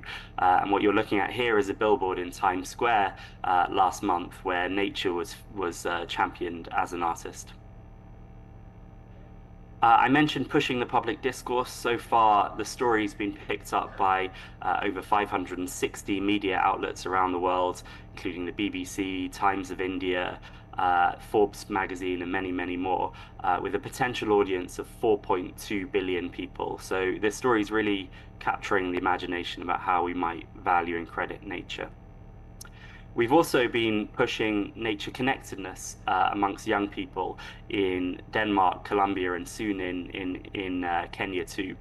And we've supported almost 900 children to complete a basic acoustic ecology course in Bogota and several others in Denmark too. And we've found via a very small sample a statistically significant increase in nature connectedness. So we're excited to scale these models. Another big part of what we're trying to do is bring biodiversity into the mainstream. So we've presented Sounds Right at over 70 significant events, including COP16, COP29, and we'll be there at COP32. Nature has also performed at festivals like Glastonbury and Roskilde in Denmark. And then Sounds Right has also won a number of awards. So actually last month we won a Cannes Lion Grand Prix for innovation, beating Apple and Nestle and many other commercial brands with this initiative. So we're very excited by the audience we're now engaging. So just double clicking on the money for a moment.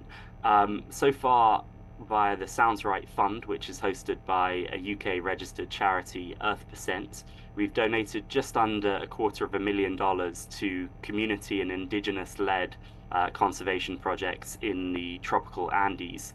And later this year, we'll be committing over $400,000 to similar projects in the Amazon and Congo Basin, some of the lungs of the earth.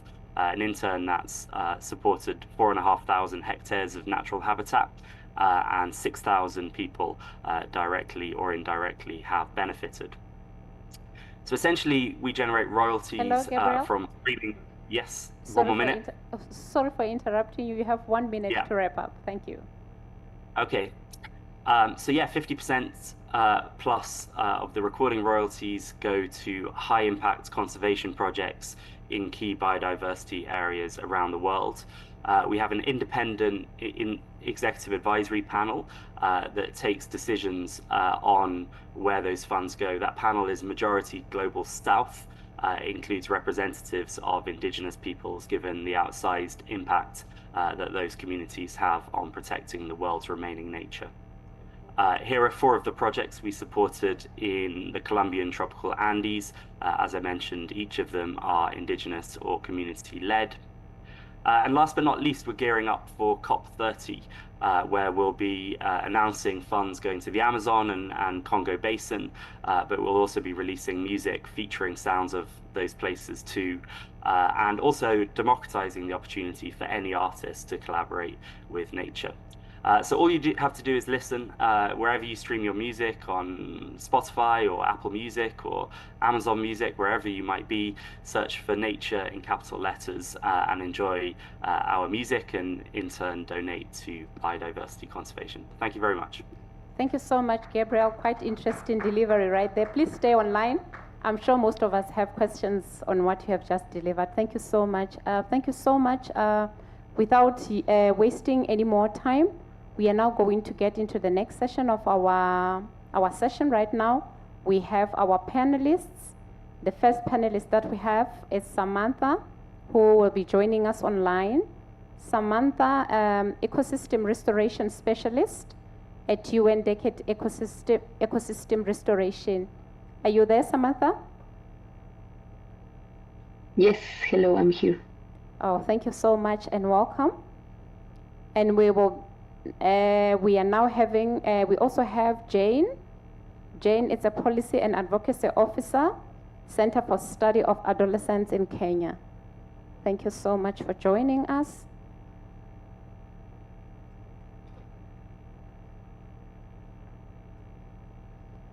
Our next panelist, we are going to be having Sinea. Am I pronouncing the Sinea? Thank you so much, Sinea. Thank you, thank you. A special sectoral envoy on indigenous people at COP30 in Brazil. We also have our last but not least panelist, Putira. Putira, are you here? Putira is a director of the Department of Primary Indigenous Healthcare at the Indigenous Health Secretariat of the Brazilian Ministry of Health. Can we give a round of applause to our panelists as they join us on stage? Thank you.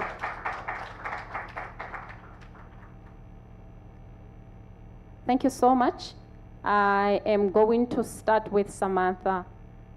Samantha, can you help us understand the concept of ecosystem-based adaptation and how the UN Decade is using this to strengthen the resilience of women and girls? And a follow-up on that is, how does it contribute to your scope of nature-based solutions work, ensuring their rights, knowledge, and participation are at the forefront of the initiatives? Yes, thank you so much for having me. It's a pleasure to be with you today. So yeah, as you mentioned, I'm here on behalf of the UN Decade on Ecosystem Restoration to achieve our goals, and we acknowledge the importance to involve them at the whole process, not only as beneficiaries, but as right holders and decision makers. And we know they are key partners for restoration and nature-based solutions. So, as I was saying, we are trying to bring indigenous people and women and girls' rights into all the work that we are doing. So it's more like a cross-cutting aspect and topic that we are having in all the work of the UN Decade. And it goes from strategy to coordination to monitoring and to implementation. So I'm gonna give you some examples of how we are working to ensure that indigenous people is taken into consideration. For example, we have launched the Standards of Practice to Guide Ecosystem Restoration in 2024, and this was as the name says, it's a guide on how we can, or how implementers on the ground can success when they implement ecosystem restoration. And what we did in this publication was to develop this guide with indigenous people. So there was a drafting committee of indigenous experts from the Global Hub on Indigenous Peoples' Food Systems that directly informed the content of this publication. So with their contributions, we ensured that the standards integrate not only rights and safeguards, but also the cosmovisions and ancestral food systems as core elements of the guides.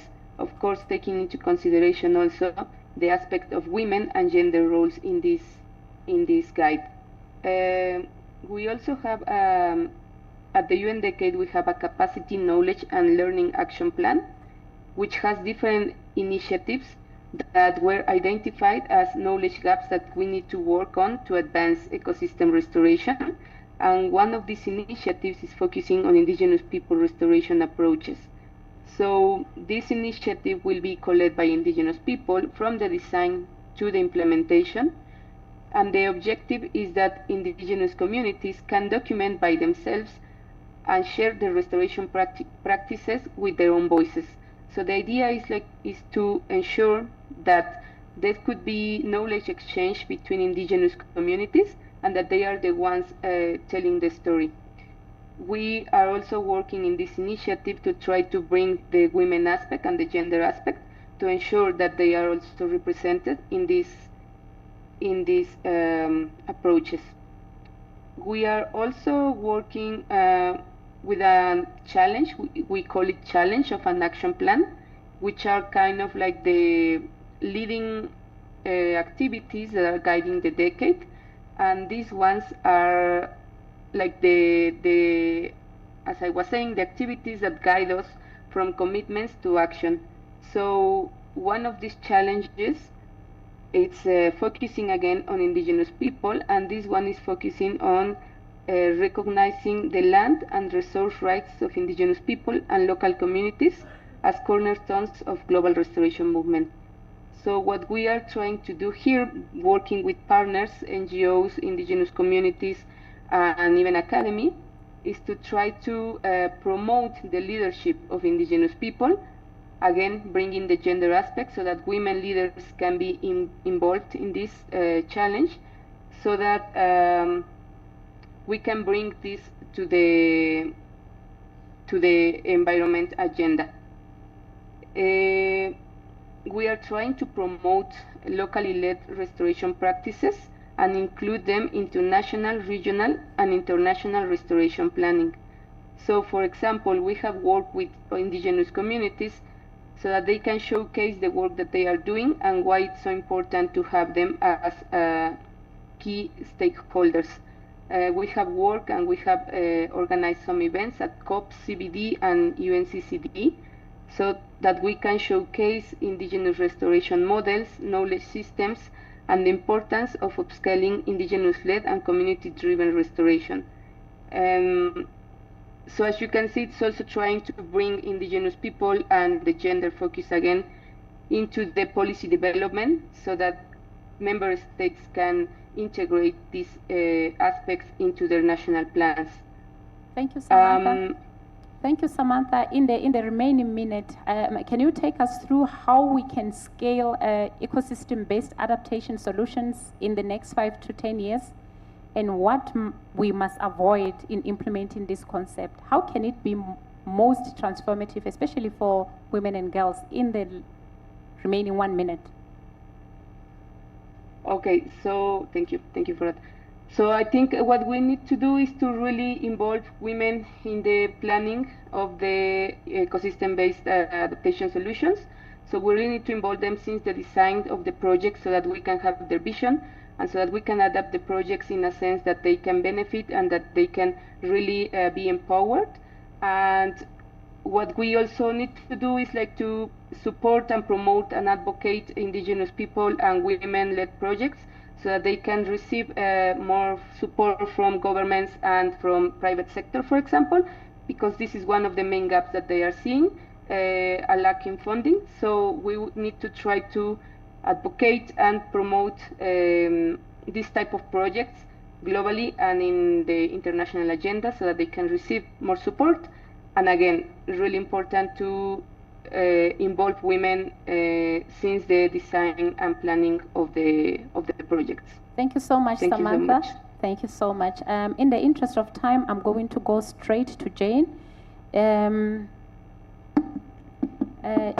Jane, can you discuss in what ways can nature-based climate solutions be designed to help to advance sexual reproductive health for indigenous adolescents and young people? You have 6 minutes. Thank you very much, and I'd like to take this opportunity to thank UNFPA through the SRHR and Climate Justice Coalition for this opportunity. So for me, when I look at nature-based solutions and sexual reproductive health and rights amongst adolescents, indigenous adolescents and young people, 4 key issues come to mind. One, as we even look at designing these solutions in a way that they can advance SRHR, is there awareness on what nature-based solutions are and how this interlinks to sexual reproductive health and rights. Similar to Caroline, we also work at the coast in Kenya, where we work with beach management units and community forest associations. And for us, our initial entry point was to ensure that there's awareness. We educate the communities on how these 2 key issues interlink. Because even for sustainability, these vulnerable communities, the young people need to know what are nature-based solutions, how does these solutions manifest in their lives, and how does this link up with sexual reproductive health and rights in their context. And my second key issue is also looking at collaboration across sectors. When you look at nature-based solutions, immediately the environment sector comes to mind. When you look at SRHR, you have the health sector. Of course, gender issues are also cross-cutting and cannot be ignored. So there's really need to collaborate across sectors. Even as we design these solutions, do we have the key actors on board to ensure that these solutions address the needs of the indigenous adolescents and young people, and that these key issues are derived from some of the needs from these communities. For us, we also undertook a community assessment where we brought the communities on board and asked them what are some of the key issues they are facing environmentally and socially. And from that, we were able to identify which are these key sectors that we need to bring on board, even as we design these solutions. If you look at mangrove restoration at the coast, the communities have also taken up sustainable practices such as butterfly farming, beekeeping, protecting marine ecosystems. So it's all about identifying the key sectors that need to be part and parcel of this. And this also involves capacity building these actors for them to also be part of building these sustainable solutions, nature-based solutions that can help advance sexual reproductive health and rights.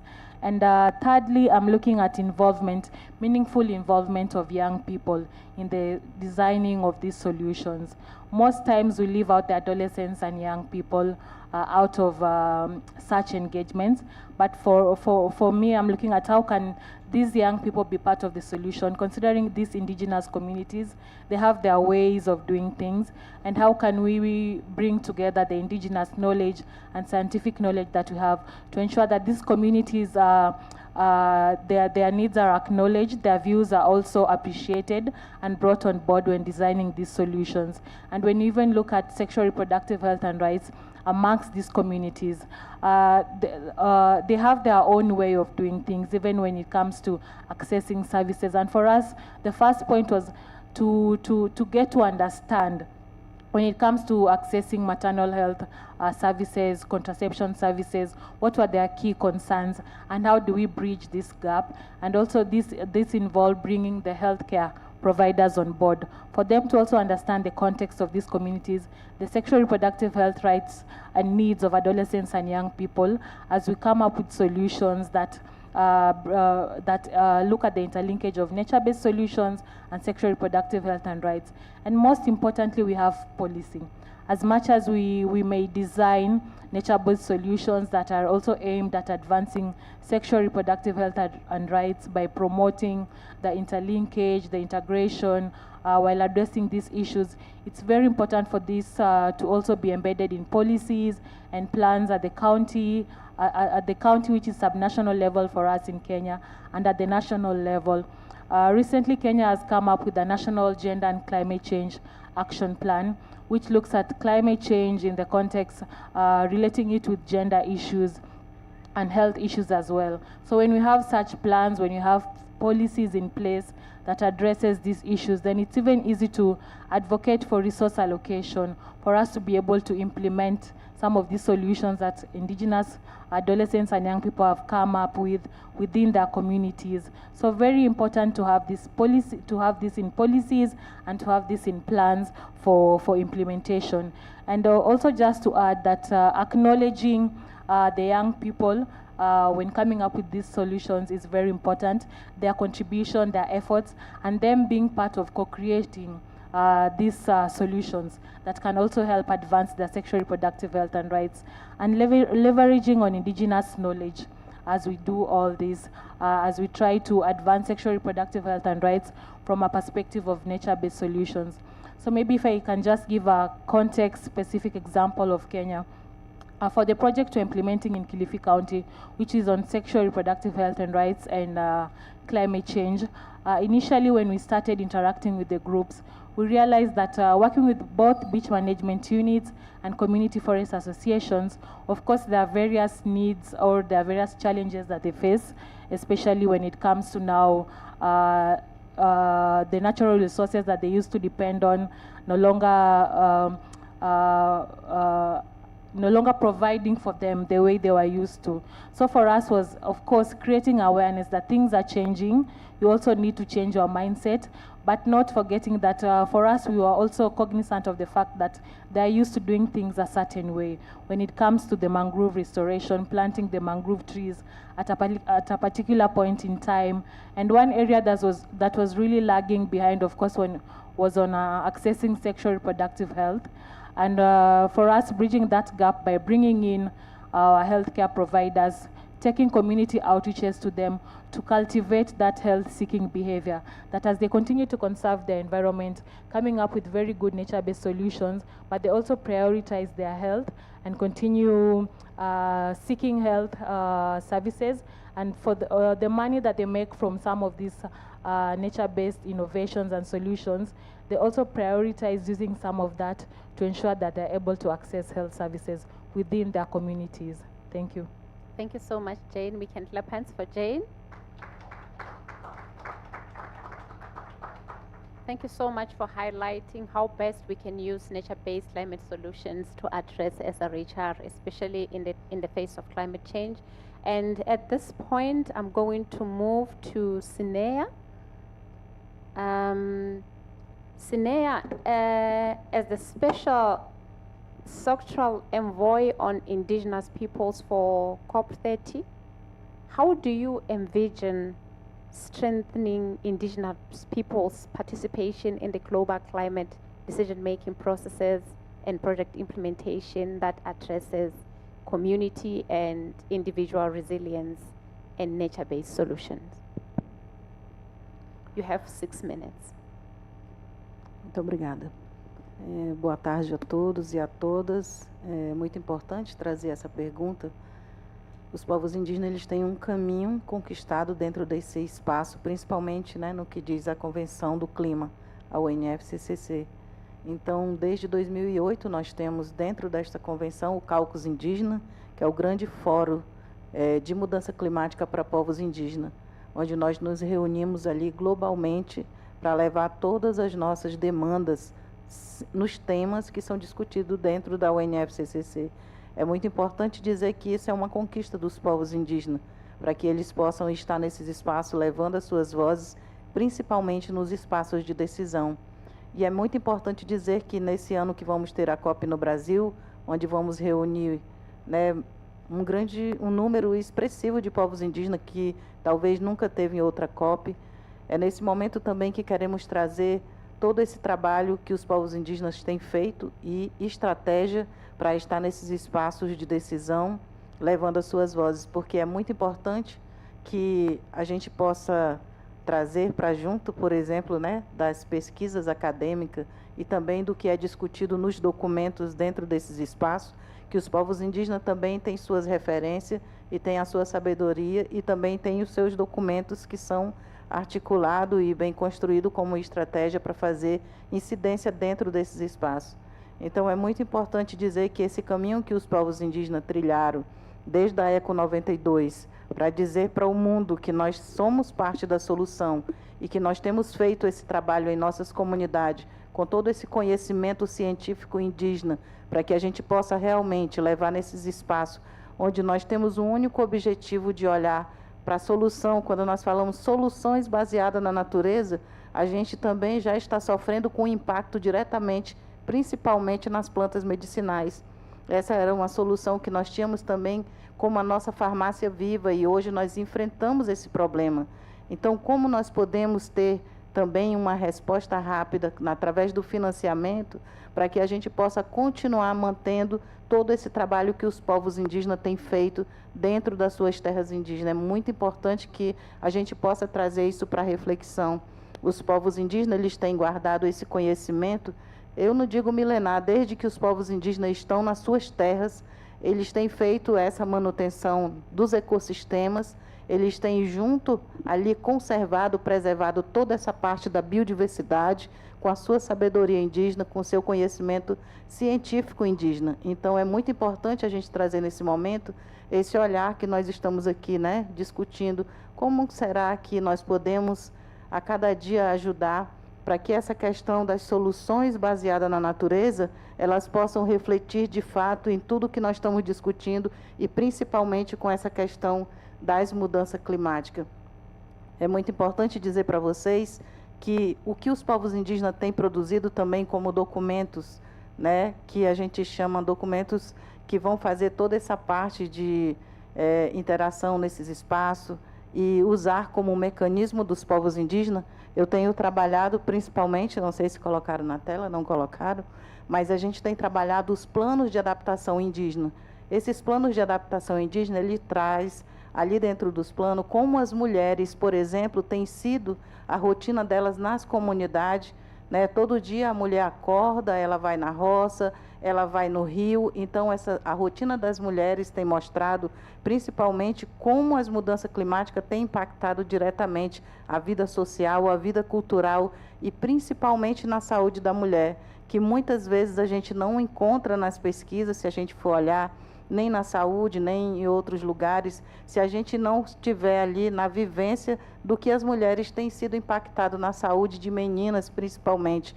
Quando a gente tem, por exemplo, no Nordeste, nesse momento de altas temperaturas, essa questão da TPM chegar mais cedo. A gente não vê isso escrito em lugar nenhum, mas a gente tem esses dados a partir desses planos de adaptação indígena que nós temos construído na Amazônia, e temos levado também para a plataforma de povos indígenas e comunidades locais dentro da UNFCCC, onde a gente tem apresentado nas reuniões oficiais para mostrar que os povos indígenas constroem os seus planos e ali a gente coloca um calendário etnoecológico que tem o tempo de colher, o tempo de plantar e como isso está sendo impactado. Tem a rotina das mulheres e tem as plantas que elas estão sumindo antes que a gente, até mesmo algumas pessoas conheçam elas.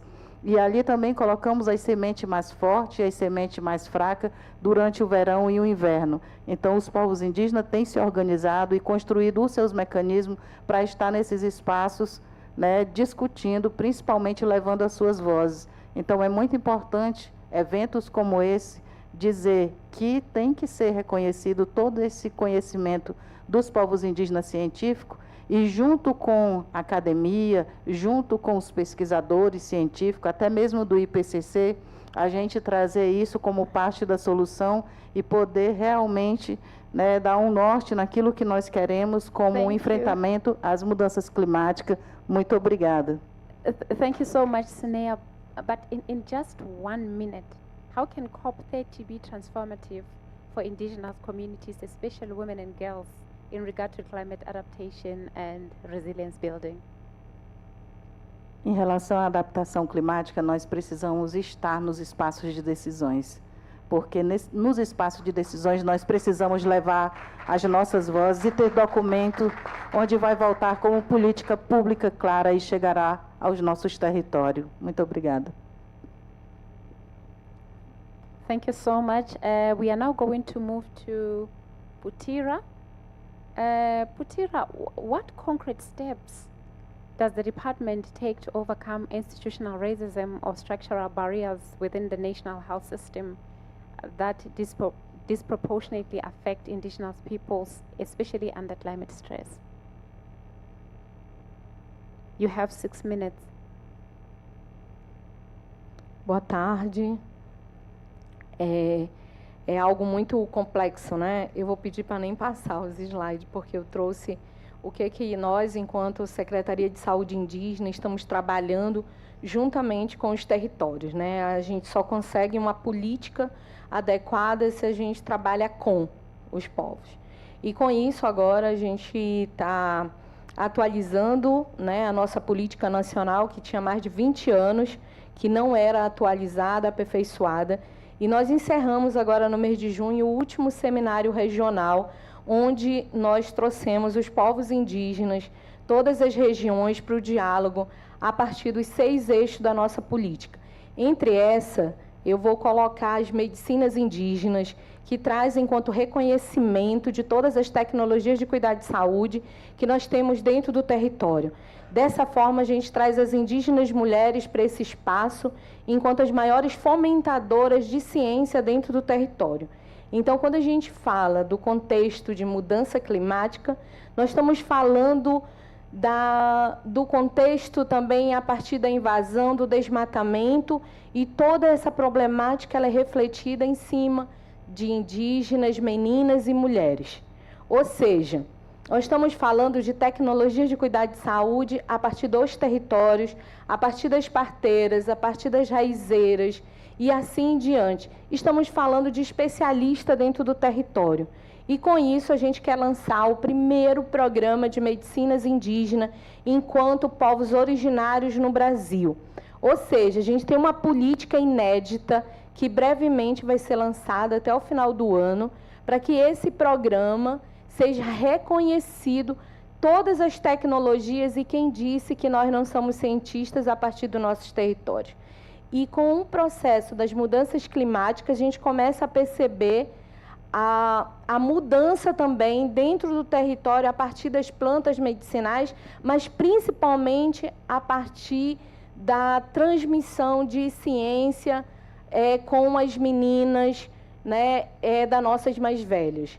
É uma situação complexa que nós vivemos. Temos relatórios, inclusive, né, colocado que as plantas medicinais e o cuidado com as indígenas mulheres também está ameaçado a partir dos partos.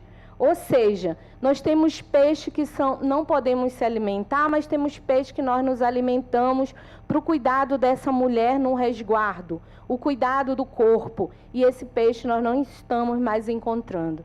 É uma situação complexa que toda a questão de desigualdade, toda a questão social, ela é refletida na saúde. Ou seja, nós hoje, numa secretaria, nós assumimos todo o contexto de desigualdade dentro do território, porque a consequência disso é em cima do que nós chamamos de saúde.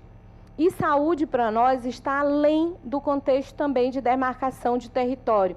Ou seja, demarcação de território é uma apropriação nossa enquanto povos indígenas, a partir de uma luta histórica, mas territorialidade para nós é além de demarcação de terra. Ou seja, a gente precisa ter isso enquanto uma ciência originária que está em risco a partir das mudanças climáticas.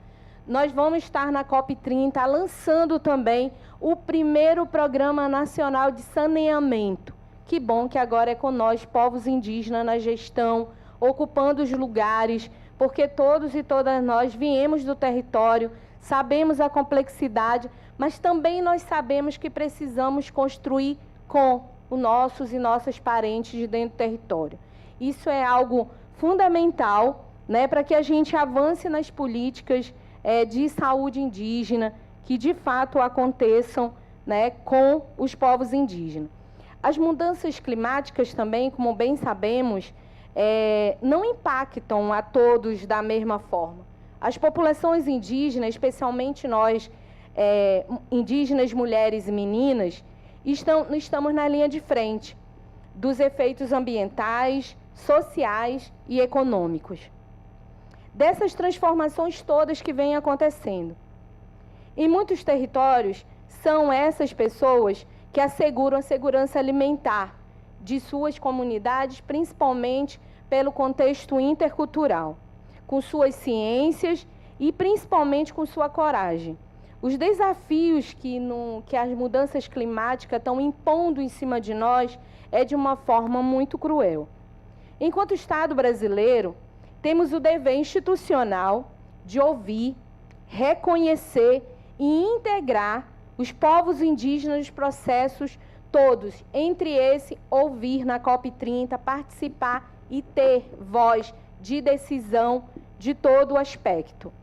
Não é mais possível a gente pensar em políticas públicas sem a presença ativa das indígenas mulheres enquanto decisão concreta. Não devemos olhar mais para elas apenas como beneficiários, mas principalmente como construtoras e lideranças fortes dentro de toda a decisão. No que tange o ponto de vista da saúde, principalmente em nível de ministério, digo que é fundamental reconhecer que os efeitos da crise climática também se manifestam no corpo e no nosso território. Afinal de contas, o nosso território é nosso corpo é nosso território. O aumento de doenças de vinculação hídrica, a insegurança alimentar, o deslocamento forçado e o sofrimento psicossocial são exemplos concretos que exigem respostas integradas, com a abordagem intersetorial, territorializada e, principalmente, que as culturalidades sejam respeitadas por todas as instituições em nível nacional e internacional. Catureté, obrigada.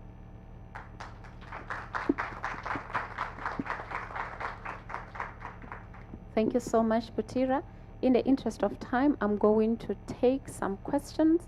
And please note that Gabriel is no longer online. So if any of you has a question for Gabriel, we can do that online, I am told. So I'm just going to take a first round of questions. If any of you have any question, please also, as you ask your question, indicate as to who your question is directed to in the interest of time. Yes. I see your hand. There is another hand there. Kindly, can I have someone to help with the mic, please? You want us first?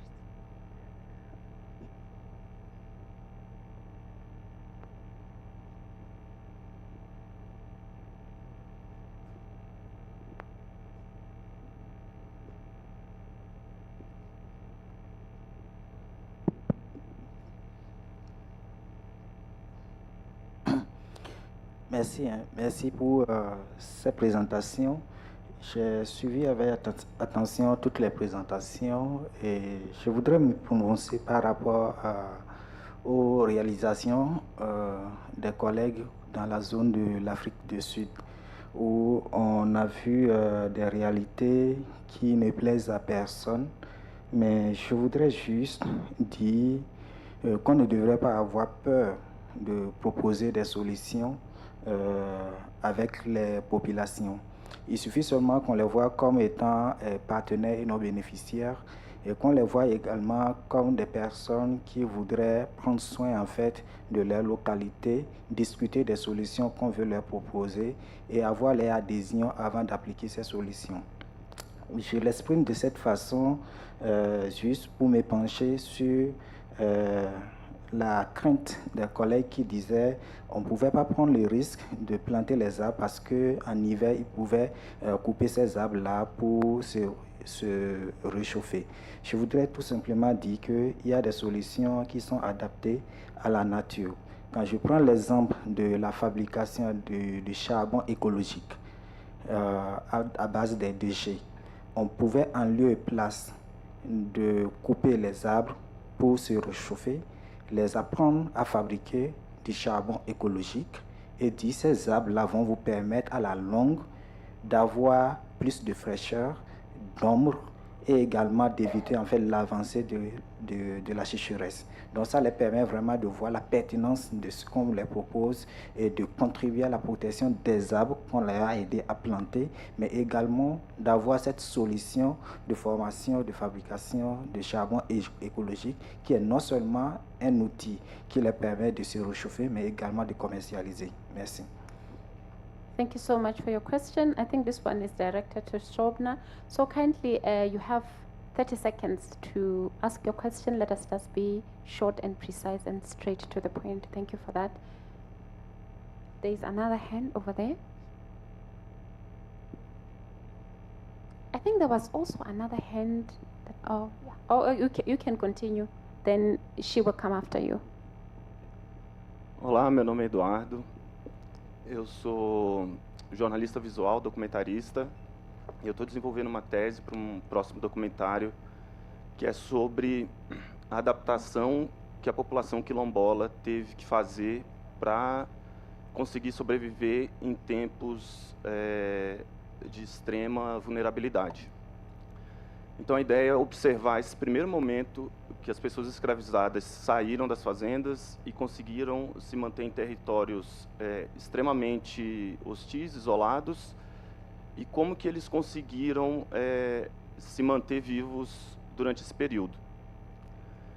Alguns eixos da minha pesquisa já dizem, tem 3 eixos, na verdade, principais, que demonstram como eles conseguiram sobreviver, que são a capacidade de aprender com os povos originários, então administrar a soberania alimentar, o aprendizado por meio, como é que eu vou dizer, a construção da solidariedade, em termos de que a partir da solidariedade eles conseguiram se manter ainda mais presentes. Então, dentro dessa visão de como que os quilombos conseguiram, a ideia é que a gente consiga entender quais tecnologias eles desenvolveram naquele momento para que a gente consiga aplicar elas agora. A pergunta, ela é: como podemos implementar as tecnologias dos povos tradicionais no desenvolvimento de políticas públicas para a adaptação climática do povo da cidade, tendo ainda hoje a branquitude como ator responsável pela implementação dessas políticas? Essa pergunta, ela caminha nesse sentido porque eu sinto que a gente pode ter muitas soluções e a solução da solidariedade, ela é muito poderosa, talvez uma das mais importantes, e que foi transmitida pelo conhecimento e pela disposição das mulheres no quilombo.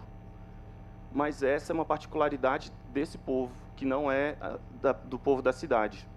Então, como que a gente consegue... Okay. Thank you so much for your question.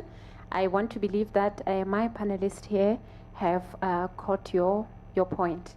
Thank you so much. We will now move to, in the interest of time, thank you so much for your question. We appreciate it.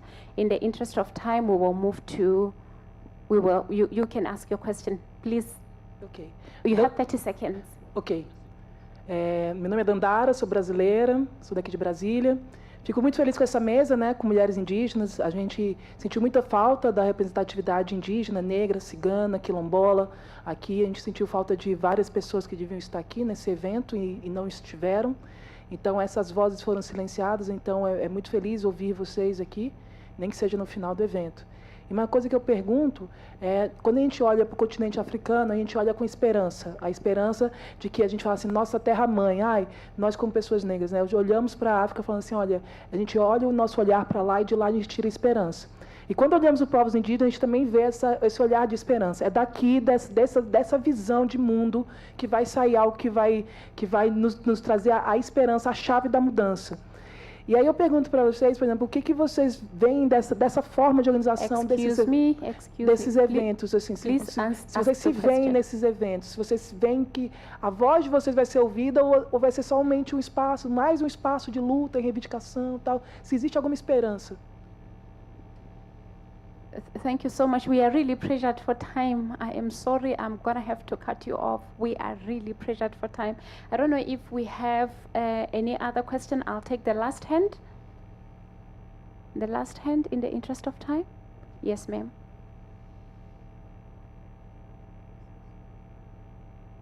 Please keep it within 30 seconds. Please. Boa tarde a todos, eu me chamo Stephanie, sou uma mulher do Norte e trago aqui a voz de estudantes, em especial estudantes de medicina. E eu ouvi falar durante a fala de vocês um pouco sobre o estudo, né, a associação da medicina, que a gente tem esse conhecimento científico, mas a gente também precisa valorizar o conhecimento da medicina que vem dos povos indígenas, que vem desse uso de ervas, desse uso de substâncias que a gente não costuma ter dentro de uma medicina, que é baseada em um conhecimento, às vezes, que não acompanha. Então, assim, a minha pergunta ela é como que a gente consegue fazer essa associação do conhecimento da medicina tradicional através desses impactos que ele ocasiona na vida de mulheres e como que a gente pode trazer isso para dentro da academia de forma curricularizada, para que isso não seja algo opcional, mas que seja realmente uma base curricular. Thank you so much all for your questions. I'm going to ask our panelists here to assist in terms of answering the questions. I will start with you, Shobna.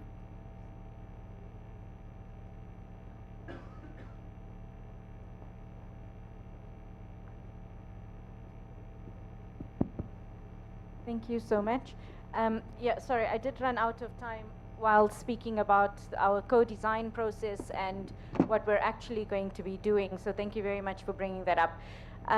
When we went into our co-design process with pregnant and postpartum women, they were very much a part of the discussion.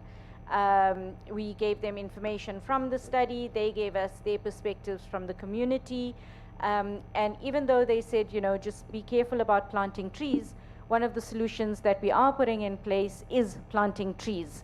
It's just that we need to be wary of where we plant the trees. We need to ensure that they will get sufficient water. We are putting in place some water storage tanks so that they have access to water. And around those tanks, we're planting trees. We're also planting trees around soccer fields where the youth gather. So we definitely are putting in place some nature-based solutions. And we're also putting in place a climate hub. So that is sort of a cooling space that pregnant women and adolescents can go to. They'll get additional information. We'll do lots of capacity building in that space. So what you've said makes absolute sense. We completely agree with you, and we are moving in that direction. Thank you. Thank you so much. Samantha, are you still online? Hello, Samantha? Hello? Yes, sorry. I'm still here. Oh, thank you so much for being online still. Can you try and answer one of those questions that were raised? Did you catch any of those? Would you want to try some of the questions? To answer some of the questions? Sure. Well, like most of them were kind of like trying to talk about. Maybe I can try to talk about the one regarding if at the COP there will be like a good space for indigenous people. What I can say from the UN perspective for UNEP is that indeed what we are trying to do in these negotiations or in these spaces is to bring the perspective of indigenous people and try to bring them to the international agenda so that indeed the member states can take them into consideration. And so the work that we are doing as UN Decade, for example, is exactly to advocate so that these projects or these initiatives or the concerns from indigenous peoples and the indigenous people challenge are brought into these high-level events so that really there could be an exchange and a discussion between like the policymakers and the indigenous people so that there could be different solutions or like inclusively we are working, for example, with indigenous people major groups, and the intention is that working together with them we can bring to these spaces their challenge, their concerns, and their proposals, so that member states can really take them into consideration. And what we do at UNEP is really try to push for this. So this is like these COPs, for example, are really good opportunities to interact and try to bring the indigenous people agendas into the international agendas again. So we are doing our best, and from our side we are supporting in every possible aspect so that they can be represented and heard, and not only discussing but really bringing into implementation and to policy development. Thank you. Thank you so much, Samantha, for that. I would like to come back to the panelists here. Oh, okay, thank you. You may proceed. Thank you. Eu vou responder um pouco a partir da Stephanie. Vou começar pela Stephanie, né? Eu acho muito importante, né, a tua presença aqui, porque é algo que desde quando eu entrei na graduação, que eu saí no território, fiz mestrado, doutorado, PhD, e até hoje na gestão eu sinto falta da qualificação de profissionais para o contexto intercultural. Isso para nós é fundamental, principalmente para o atendimento, seja povos indígenas, quilombolas, ribeirinhos, extrativistas. Ou seja, a gente percebe que a universidade não foi preparada para receber a diversidade no Brasil. E eu percebo que não é só no Brasil, porque eu fiz intercâmbios. E aí eu percebo quanto a gente não está preparada também para estar nesses lugares. Ou seja, esse lugar não se preparou, mas nós também temos que ter uma preparação para entrar. Por que eu estou falando disso? Por causa do racismo institucional e estrutural que nós vivenciamos no dia a dia por sermos indígenas. Indígenas, mulheres, aí eu falo que é um contexto que a gente soma junto com outras mulheres também, mulheres pretas, quilombolas, que também passam pela mesma situação. E com isso, eu vindo também desse lugar, nós iniciamos um diálogo com o MEC para que não seja mais optativa a saúde indígena, a saúde quilombola, que todo mundo, em toda a universidade, coloca povos tradicionais e nós, povos indígenas, decidimos sair desse lugar. Estamos falando de povos indígenas, por isso que não utilizamos mais medicina tradicional, e sim medicinas indígenas, no plural. Cada povo com suas tecnologias de cuidado de saúde. E essa palavra medicina, nós estamos pegando ela de volta. Ela não é ocidental.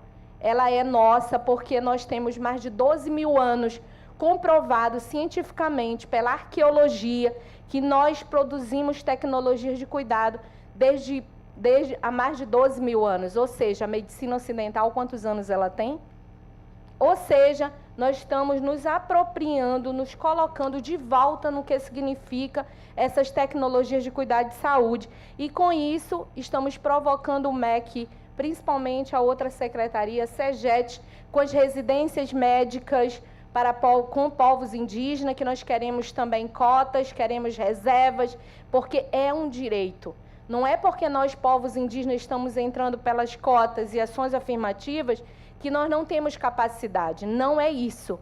É uma reparação também, né? É para dizer que nós temos que estar naquele lugar. É necessário estarmos nesse lugar. Então, o contexto intercultural ele é importante. Começamos o diálogo, estamos avançando, que agora a gente tem R3 de saúde indígena, né? Principalmente também na residência multiprofissional. Mas a gente não quer mais ser optativa na universidade, porque nós temos uma política, né? Nós temos uma política e nós temos uma secretaria.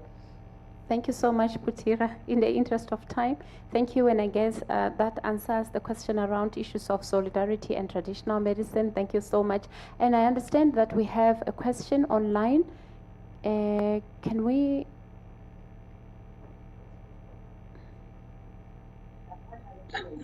Hello, everyone. Hello, everyone. Yes, we can hear you. Yes, I'm greeting you from Nigeria. I'm Lizzie Wiener from Nigerian Women Agro-Allied Farmers Association. Sorry, you have 30 seconds to ask your question.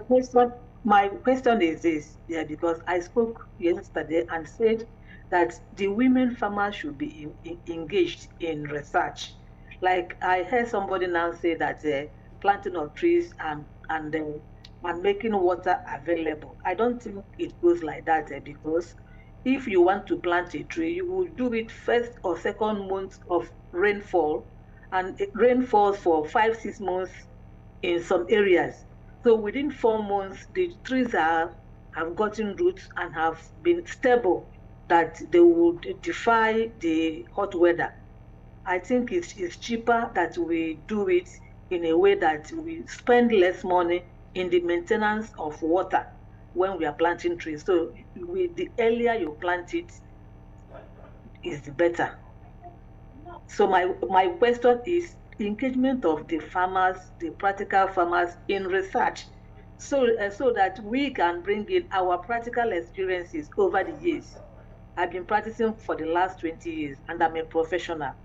So I'm suggesting that we look into it. Thank you. Thank you so much. It feels like more of a comment than a question. I don't know if I'm hearing you correctly. In the interest of time, I'm going to give Sinea 1 minute to respond. Um minuto é pouco, mas eu vou tentar. Né? Eu acho que a gente traz aqui questões bem importantes, principalmente quando nós falamos da legitimidade dos povos indígenas nesses espaços científicos. E aí eu trago uma inovação. Eu acabei de defender a minha tese de mestrado no MESPIT, na UNB, porque esses espaços, apesar de não ter sido feito para nós, a gente tem que usar eles e tem que levar as nossas vozes dentro desses espaços para transformar esses espaços e saber como a gente pode trabalhar com os povos indígenas. Mais do que isso, é trazer os conhecedores, os profissionais indígenas que estão nas áreas e também pesquisadores indígenas, eles são legítimos, são doutores indígenas nas suas áreas, para junto dos pesquisadores da academia e legitimar toda essa sabedoria que eles têm, não só porque a gente vai lá e pesquisa, mas trazer para junto toda a sabedoria que é feita no território e trazer como dentro da ciência a gente pode também deixar com que eles assinem suas próprias pesquisas, porque muitas vezes só são pesquisados, mas as pessoas não têm o seu nome escrito ali numa pesquisa. É muito importante que a gente possa valorizar, de fato, todo esse conhecimento tradicional dos povos indígenas, e que agora nós estamos tirando realmente, não porque isso impede alguma coisa, mas são conhecimentos indígenas, científicos indígenas, nós estamos trazendo isso em evidência. Muito obrigada. Thank you so much. I'm going to give each one of you just 30 seconds to just say the last comment in terms of what you would want the audience to remember going home. One takeaway. I will start with you, please. 30 seconds. Thank you very much. For me, a takeaway is one, acknowledging the needs of indigenous communities, especially for adolescents and young people, their sexual reproductive health right needs. Two is co-creating to find solutions. Clearly, from all the questions and the comments that have come up, there's really need to prioritize co-creation to ensure that we're able to leverage on each other's expertise from the indigenous communities and scientific. And last but not least, even as we look at advancing SRHR through nature-based solutions, to acknowledge that SRHR is an adaptation and resilience strategy as we do that. Thank you. Thank you. Samantha, you have 30 seconds. Are you still there? Yes, thank you. Similarly, I would like to say my takeaway would be like to acknowledge the importance of indigenous people and to ensure that to acknowledge the importance to ensure indigenous people rights and land rights, so that ecosystem restoration and conservation can be successful, and similarly to promote the integration of indigenous people into the creation and implementation and development of nature-based solutions. That would be my takeaway. Thank you so much. Sinea, back to you. 30 seconds, please. Para não esquecer dos povos indígenas, lembre-se que para tratar de todos esses assuntos, manter um ecossistema e uma biodiversidade, a gente precisa ter as terras demarcadas. E para ficar mais na memória de vocês, a resposta somos nós todos juntos para todo esse tema que temos tratado. Obrigada. Thank you. Putira, over to you. Que as tecnologias de cuidado de saúde sejam reconhecidas como saúde pública. Thank you. Last but not least, Shobna, please. Thank you. I think just to echo the sentiment around co-creation and involving our communities in the solutions that we build so that our uptake is higher, the adaptability is built in, and that we have good acceptance of some of our solutions. Thank you. Thank you so much. And as we wrap up our session, as we conclude this session, several critical insights have emerged. One, climate change deepens historical injustices. Indigenous communities face compounded vulnerabilities due to colonial legalism, land dispossession, and systematic exclusion. Climate change intensifies these injustices, affecting livelihoods, health, and well-being, especially for women and girls. Disruption of SRHR services, that's the second one. Climate-induced disasters severely hinder access to sexual reproductive health rights. Women and girls in indigenous communities often experience reduced access to contraception, maternal care, and protection from GBV during and after a climate crisis. And thirdly, the power of holistic rights-based solutions. Nature-based solutions must go beyond environmental goals. Integrating SRHR, GBV prevention, and harmful practice mitigation within climate adaptation strategies is essential to support indigenous women and girls meaningfully and sustainably. And the role of traditional knowledge and leadership also came out very much clearly, that indigenous people possess generations of ecological knowledge, offering valuable insights for climate resilience, early warning system, and sustainable resource management. Their leadership is not optional, but it is indispensable. And last but not least, the issue of equality in climate policy. True climate justice requires dismantling barriers to indigenous participation in global and national climate decision-making. And this includes upholding principles like free, prior, and informed consent, and ensuring culturally appropriate, inclusive policies. Thank you so much for your time.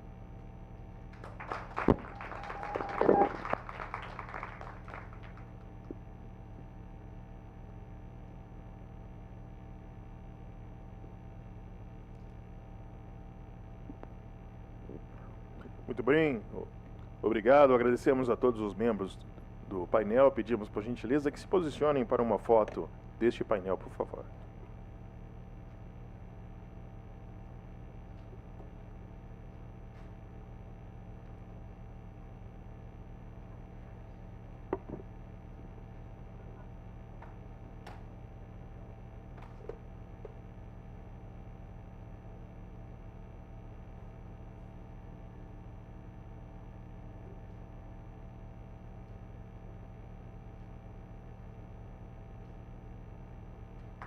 Muito bem, obrigado, Mamerhela, e a todos os painelistas da sessão 12 por essa discussão esclarecedora sobre soluções baseadas na natureza e o papel inestimável dos povos indígenas. Gostaria de informar que faremos uma pequena alteração na programação e não sairemos neste momento para o coffee break, certo? A senhora Alice Cafaro, nossa relatora, apresentará as instruções para a etapa de trabalho. Alice Cafaro, por gentileza, pode vir, por favor.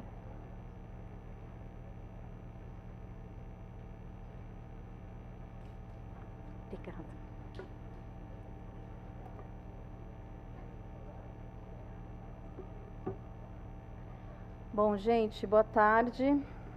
Chegamos finalmente no momento da gente fazer a revisão aqui final do documento que a muitas mãos conseguimos escrever, tentando integrar da melhor maneira possível todas as discussões, todos os comentários e sugestões que surgiram, tanto nos painéis, nas sessões, quanto dos comentários do público. Foi um trabalho muito legal, muito produtivo e exaustivo. A gente realmente tentou fazer um balanço entre ser compreensivo, né, conseguir colocar todos os temas e ideias abordados, mas também ter uma concisão para esse documento, né, ter a função política de um chamado para ação, que é o foco. Então, a gente tem o mesmo Padlet de ontem, né, que é um quadro online. A gente mandou para vocês que estão aqui presentes nos e-mails. Para quem está no Zoom, vai ter o link, né, no bate-papo. A gente tem também aqui impresso uns QR Codes para facilitar. Quem precisar pode entrar. Quem achar difícil ler no computador, a gente tem também algumas versões impressas em inglês e a gente tem em português também. A gente não traduziu para espanhol e francês porque não deu tempo, a gente literalmente conseguiu fazer uma última versão agora, 5 minutos, não vou mentir. E a ideia é que essa revisão tenha um foco especificamente de consenso. Então, a revisão vai dizer se concordamos com o que está aqui de recomendação e se temos o que, né, geralmente é chamado das bandeiras vermelhas. Não aceitamos, a gente não concorda de jeito nenhum porque está faltando uma coisa muito importante ou tá escrito de um jeito que não pode passar. Então, a gente não vai olhar realmente linguagem, a gente não vai olhar detalhe, porque senão a gente não vai conseguir ter o documento final. Queria fazer esse combinado com vocês. A ideia também, para facilitar, é que a revisão seja feita em grupo, para também trocar ideia, né? Mas quem quiser fazer individual, fique à vontade. Para quem está presencial, a gente acha que é mais interessante que os grupos sejam auto-organizados, então vocês podem se juntar para discutir, seja por proximidade, por afinidade temática, enfim, como vocês acharem melhor. Para quem está online, foram criados grupos por idioma, para facilitar, porque não é possível ter a tradução, né, dentro dos grupos, que a gente não tem a tradução para dar conta de todas as pessoas. Tá? Queria saber se tem alguma dúvida. A ideia para quem está aqui presente é que comece as discussões e daí na hora, como a gente vai ter esse tempo, na hora também que tiver o café pode ir, voltar, pode discutir lá fora. Nós temos 1h45 para esse trabalho, então é bastante tempo. Acho que a gente pode combinar, talvez, em fazer 1 hora, ou se vocês acharem, não, né, em 40 minutos todo mundo conseguiu, a gente pode pedir que o pessoal online também, dos grupos, e quem está aqui, dê um ok, ó, acabei, aí qualquer coisa a gente adianta. E daí tem esses 45 minutos para revisar, junto aqui na projeção, o quadro, né, se a gente tem alguma bandeira vermelha, e fazer essa discussão. Reforçar uma coisa muito importante, que sempre que colocarem, né, alguma discordância de não consenso, não consigo abrir mão disso, para justificar e fazer uma proposta já de como resolver isso, para a gente conseguir dar conta depois que terminar, fazer qualquer ajuste necessário. Tá bom? Queria saber se alguém tem alguma dúvida, tanto online aí, se tiver online eu peço que vocês, por favor, aí do pessoal da moderação me avise. E aqui presencialmente, levante a mão.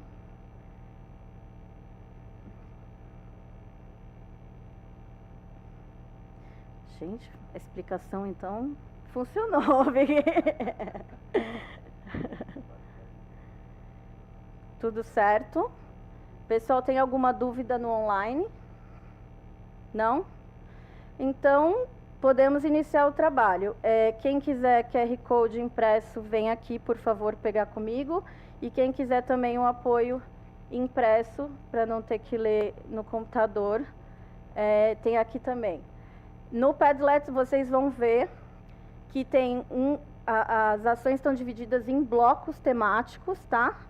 Para cada bloco tem uma caixinha para cada recomendação, para cada ação, né? E aí quem concorda e aí não tem bandeira vermelha, clica no joinha, e quem não concorda, põe o comentário dizendo bandeira vermelha por causa disso, essa é a minha proposta, tá? É isso. Qualquer dúvida, me avisem. E também, na primeira coluna do quadro, tem o PDF do texto inteiro, tá bom? Então, bom trabalho. Podem começar a se organizar em grupos ou na revisão individual. Claro. E, gente, a tradução em português pode não estar perfeita ainda, ela vai ser revisada, tá? Porque a gente fez agora nos minutos finais, quando a gente terminou, tá? Só para dizer também.